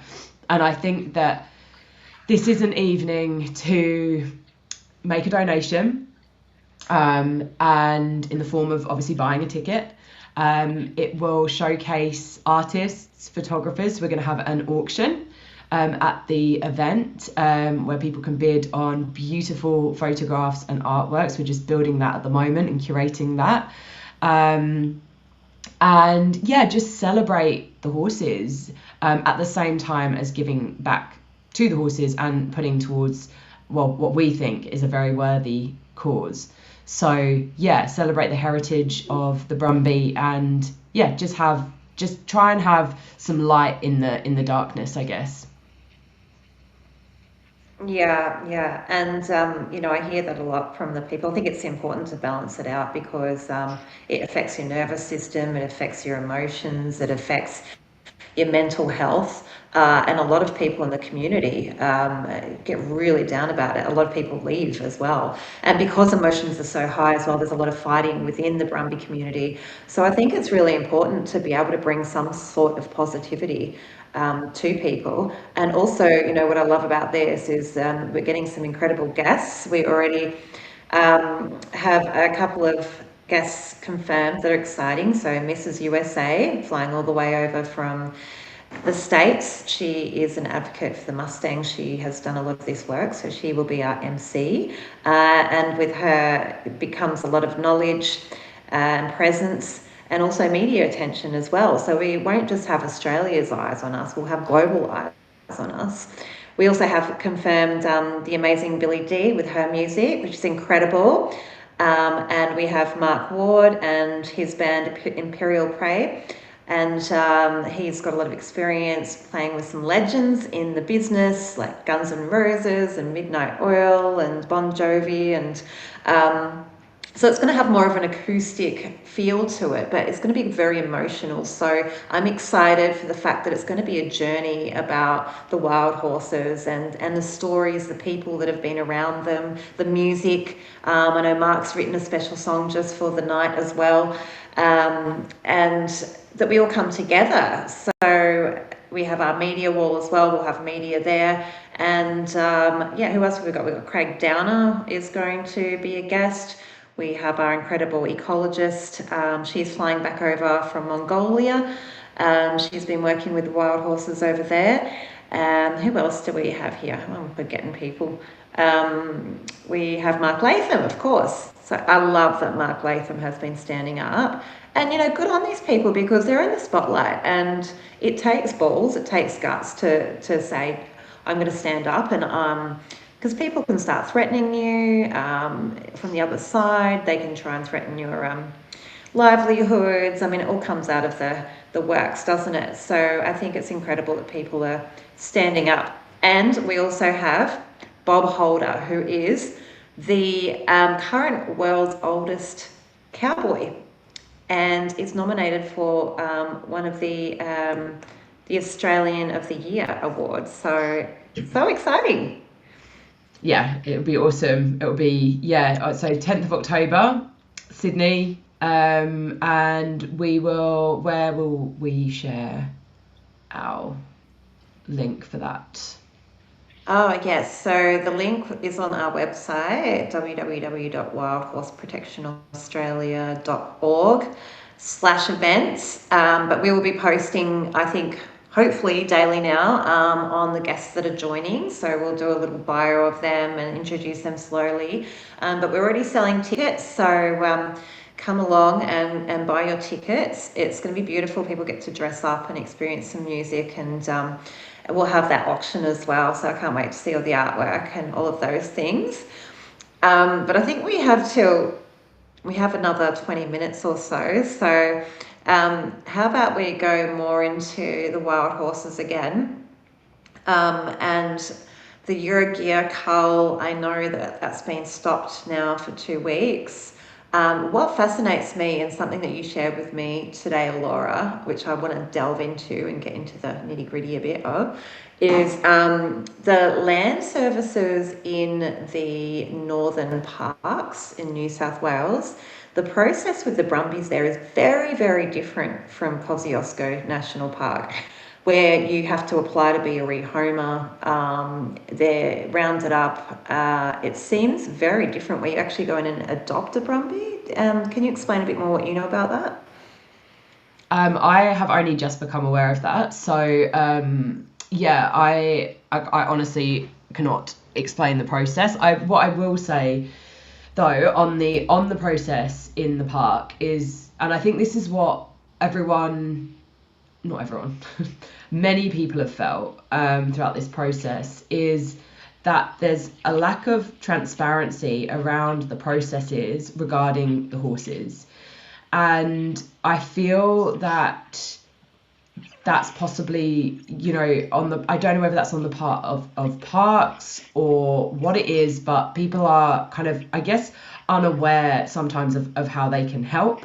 And yeah, from my understanding with the northern, that LLS, the land services, they seem to have a different program, but in all honesty, Sean, I wasn't looking into that. I have been slightly sick the last couple of days. I'm not sure if people can hear it in my voice, but yeah, I haven't really looked into that properly, but it's definitely something that we want to look into further. And probably actually on that point, just to highlight, these culls, they're going on all over New South Wales. They're going on across the whole of Australia. This is part of the reason that we chose the name Wild Horse Protection Australia. It is not Wild Horse Protection New South Wales. We want to support horses all over Australia. And I think that even though, the Kosciuszko Brumbies are getting a lot of attention at the moment, and the most attention, this is happening all over the place. And really, I think it is so important that we start to work together, that the sanctuaries work together. We have plans in place. I think how it's felt this year to me, and this is purely just coming from a newcomer, and I suppose quite objective, but is that it was almost like this came out of nowhere. No one was prepared for what was going to happen. And that's not in any way talking against the people that have advocated for these horses for years, because honestly, I don't know how those people have kept going through this, because it must just be the most demoralizing and upsetting thing. But it's like the government and the Invasive Species Council, they always seem to have the upper hand.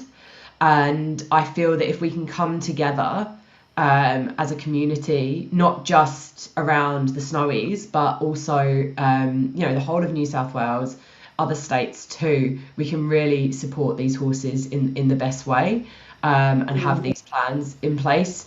But, again, this is not in any way, what's the word for it, like a criticism. It's more like just an observation. Mm-hmm.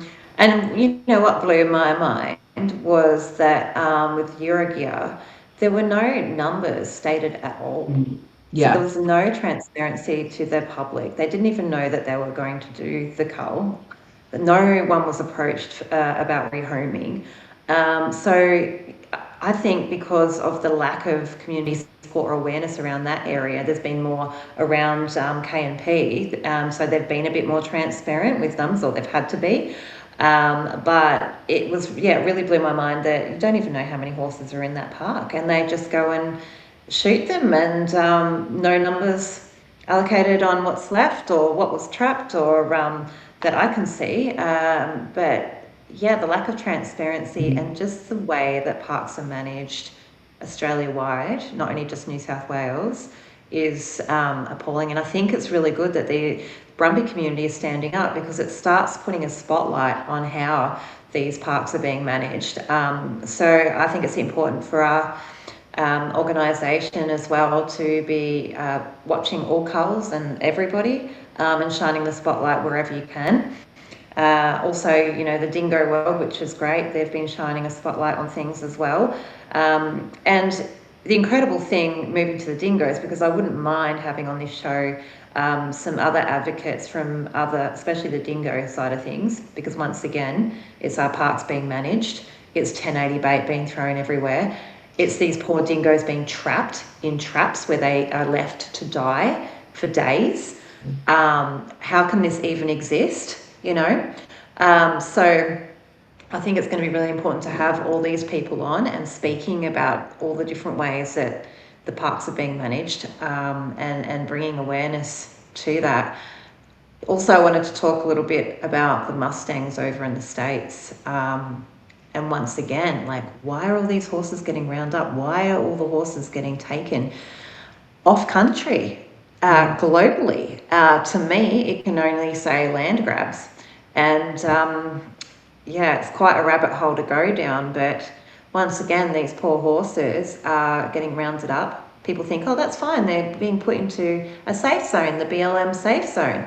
But do you know, when you look at those places, there's some BLM safe zones that don't have any public access. You're not allowed to go there. So God knows what happens to the horses there. They have no shade. They're just out in the elements in the hot sun. They're crammed together and they're in this jail cell for all of their lives until they go into they get sold off online and they go into the sales yards. And then I've heard some of them getting sold for $25 a pop. And it's just a pipeline to the doggers, which they're shipped. They're not allowed to do it in America, so they're shipped over to the US. But I just wanted to talk about it because it's a global problem. And I think it would be great to have some guests on here, some of our sisters that are fighting this over there.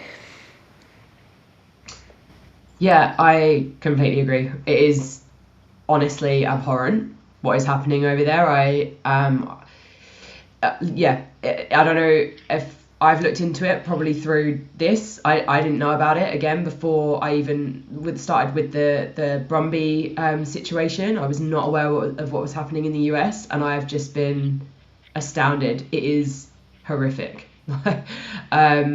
And look, let's be honest, it's public information. The Kosciuszko Brumbies have also found their demise at slaughterhouses. I personally, we're already seeing, so Ashley Avis, who was obviously over here from America, her Wild Beauty Foundation is doing some amazing work, trying to ban the export of horses to slaughter, which is obviously, you've got to cut it off at that end, right? I don't understand. It's just disgusting. I can't even go into it. It just makes me so upset. But it's the same thing here. Not just wild horses, domestic horses are ending up going to slaughterhouse, like knackeries. It's just mind-blowing.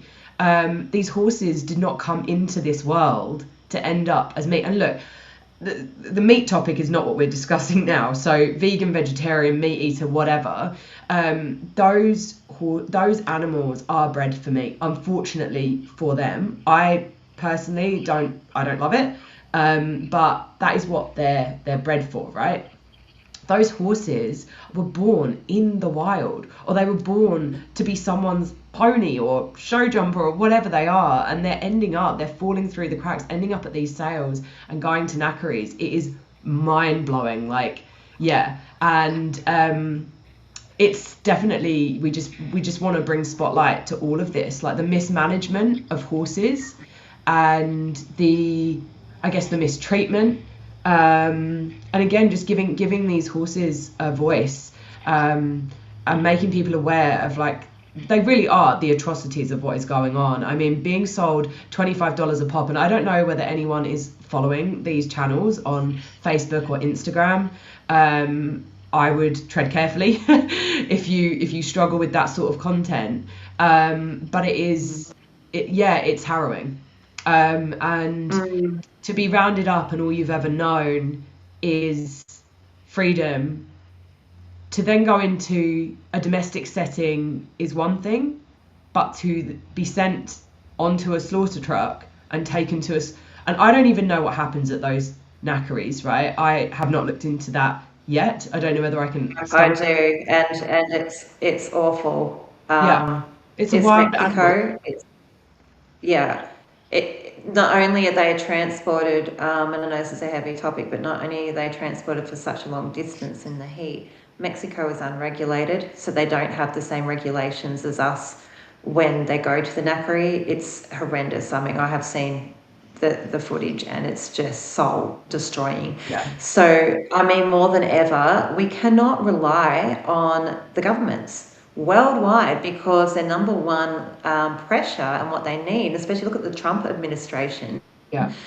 He's lifted protections on wolves, important endangered species, lifted the protections so they can go in and remove and extract the minerals, it's mineral grabs or the oil or the land or whatever it is, which is happening over here too. And that's why, like, I was so happy to see that, was it Colorado, 200,000 acres or 22,000 acres? I think it's 200,000 acres. Yeah. But this is what we need everywhere, because at the end of the day, like, we need to have private lands. We do. And, you know, I was being disagreed with the other day when I said you sort of need to use their own formula against them in a way, is you can use their grants and their setups and their biodiversity and their blah, blah, blah. And you can use that to set up your own structure, and safeguard it. So we've just got to really sort of think laterally and outside of the box, come together and say, okay, well, yeah, we've got these safe zones, because I mean, they rounded up 100,000 horses or something, I think it was. Or was it 1,000? Sorry, my numbers are terrible. But where did they all go? Oh, what, in America, in the US, you mean? Yeah. Just in one roundup, yeah. Oh yeah, I mean, they all get taken, but yeah, by the BLM. But there's also, I also read that there's unregulated, like, mustering of Mustangs, and that's been happening for like years. I think I read it the other day. Sorry if I'm not being completely coherent right now, but there's like illegal, not illegal. Well, it's I don't know whether it's illegal. Well, they're meant to be protected. So yes, essentially, I guess it is, but it's unregulated mustering. So these horses just slip through the cracks. So they're just going like straight to slaughterhouses. But yeah, it's highlighting these issues and not being afraid to speak out, because that's another thing. You know, if people are too scared to use their voices, nothing ever changes. And, you know, I used the example of fox hunting in the UK earlier, and I did some research on it, and from the 1920s, they had been campaigning to stop fox hunting. And I think it was in, like, I can't even remember now when it was, but it was in 2000s that it finally Wow, that long. Yeah, and look, I'm not saying that that's the same for this case, but what I'm saying is don't stop advocating. I had a lot of people say to me at the beginning of this process, don't bother doing this. You'll never win. Nothing will ever happen, because we've tried it all before. And I do believe that, like, even like Carmen, for example, Carmen Jackson, and what she's doing, it hasn't been done before. You know, there are loopholes. That's not to say that the government are going to back down, all the horses are going to be safe in the park, because personally, this is just an opinion, I just don't believe that is the case. I do feel like they have vendetta against these horses for whatever reason, a myriad of reasons probably. But yeah, I just think it's, you know, we have to keep fighting for them. They deserve that. Like, at the very least, you know, they deserve our voices to be heard for them. That's amazing how you said it took from 1920s from the voices to be heard. So it is a process, isn't it? And, you know, I think it's a part of our looking at the higher scope spiritual thing of this. It is our evolution. Sometimes we need to have the dark to be able to realize the light and the solutions to what's going on. So it's sort of like you go through a moment in society in chaos, and that happens all the time with empires and structures and things like that. So the structures will stop working, and they'll have to go through chaos to be able to be rebuilt. Well, number one, for people to be able to look at it and go, this isn't working. And number two, for people to protest and rise through that. And you see that as well, with societies at the moment too, and left and right wing and things like that. We need to sort of see that chaos and be so driven by it that it squeezes us to greatness. And I think that's where it's really important to have that big heart and that big empathy and that passion, and give these animals a voice. They're the voiceless, aren't they? They don't have a voice, and so we need to be the guardians. We need to be their voice. They're compassionate, empathetic, sentient beings that in tribal times we were guardians of. We were well, a lot of them called them our relatives. They're our relatives. They're not just pieces of vermin that we need to destroy. So, yeah, I think there is a deeper spiritual aspect at play here as well. Sorry for being woo-woo, but that's part of me. But, yeah. So I think we're starting to wrap this up now. So it was amazing to have you on, Laura, and share you with the community and our vision and the gala that's happening on the 10th of October, 6 p.m. at Le Montagne in Sydney. There is parking there, there's accommodation nearby. The Man from Snowy River is on the same day, so if you guys are going to see that, you could also come along to the gala. If you go to the early one, which is 3 p.m, the Man from Snowy River Theatre at 3 p.m, you can head down to our gala and have a great evening afterwards and make a whole Sydney event out of it.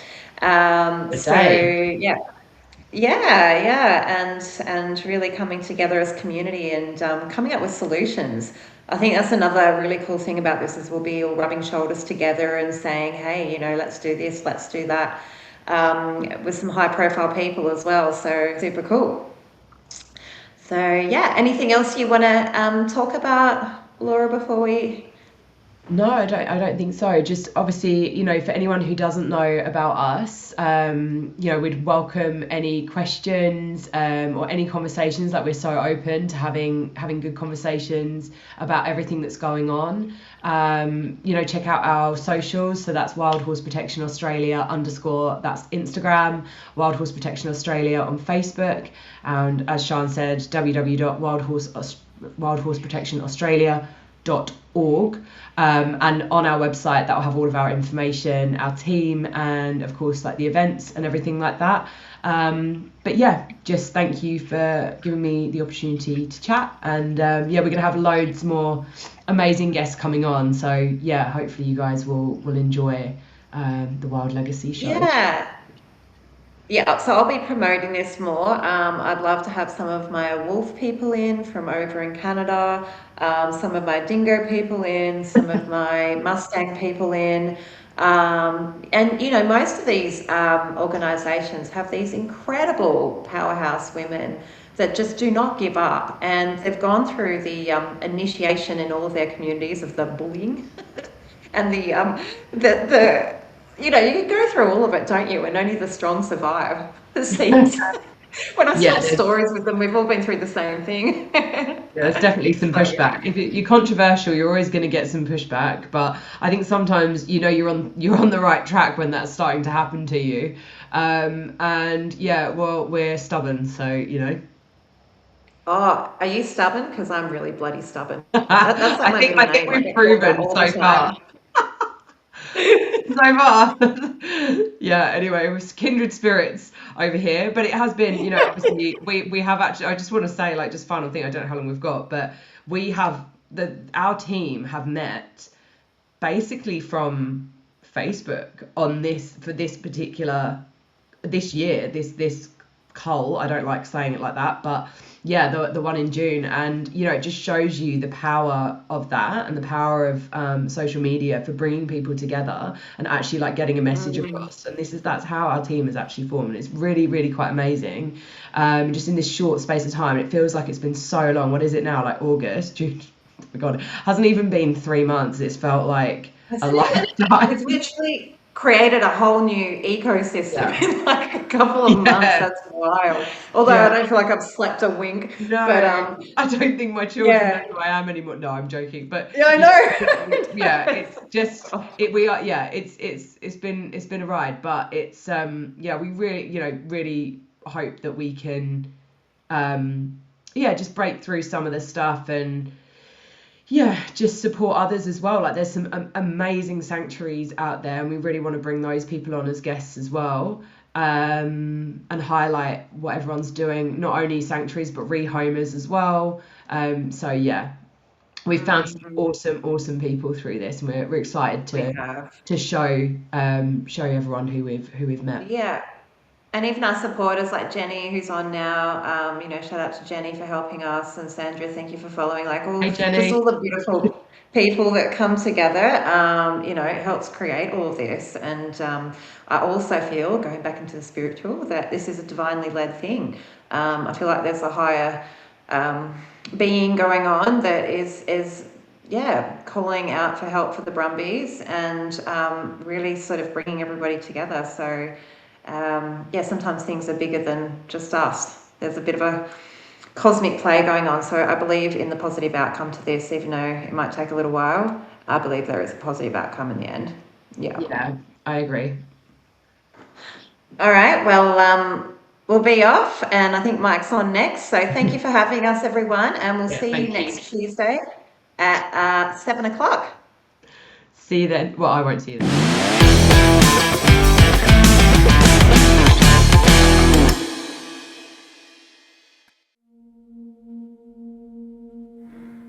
Tell my fool I kept on running. Tell my mare I heard her cry. Tell the mountain I belonged here. Tell the wind I said goodbye.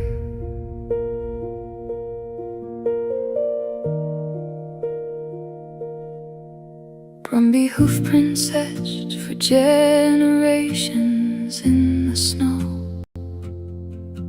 I've watched the foals become the mares, the stallions old and slow.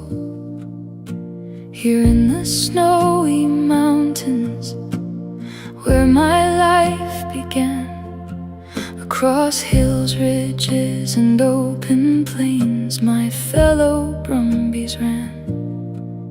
I've led them through winter storms, drought and summer rain, but I can't outrun what follows now.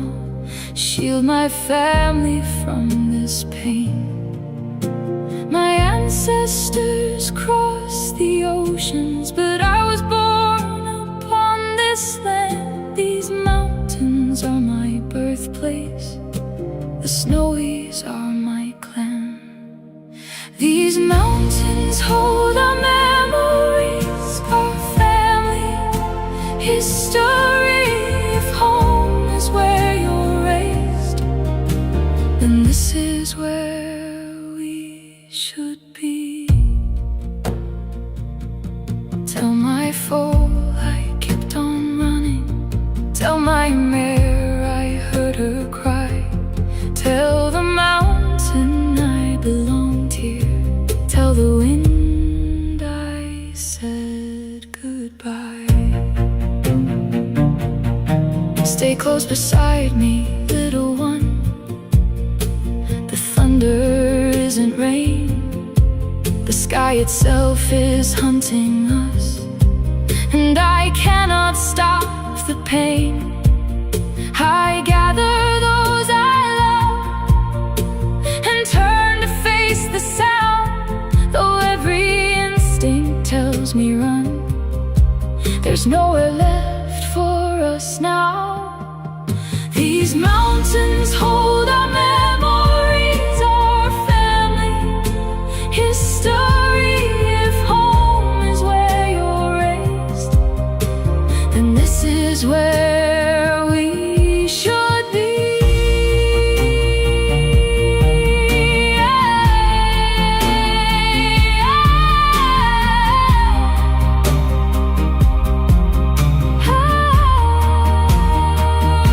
I don't know the reason. I hear the echo of final sound, deadly thunder overhead as I fall upon the ground. Thunder again and again. My heart grows quiet as bullets rain. I thought I had more seasons, more rivers left to roam, more sunrises with my Kosciuszko clan before the mountains called me home. Tell them I was born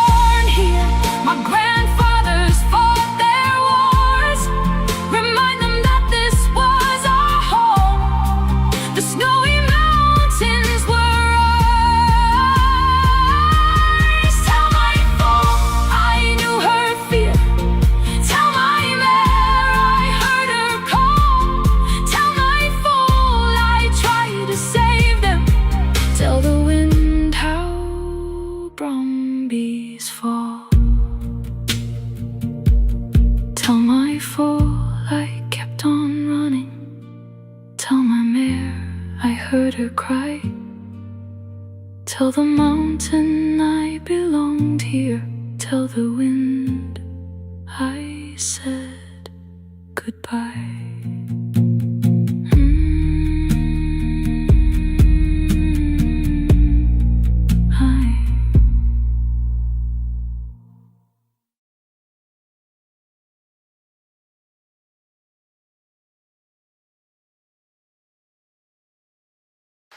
The common housefly, caught in the clutches of the spider's web. Every move it makes just makes matters worse. Then, dinner time.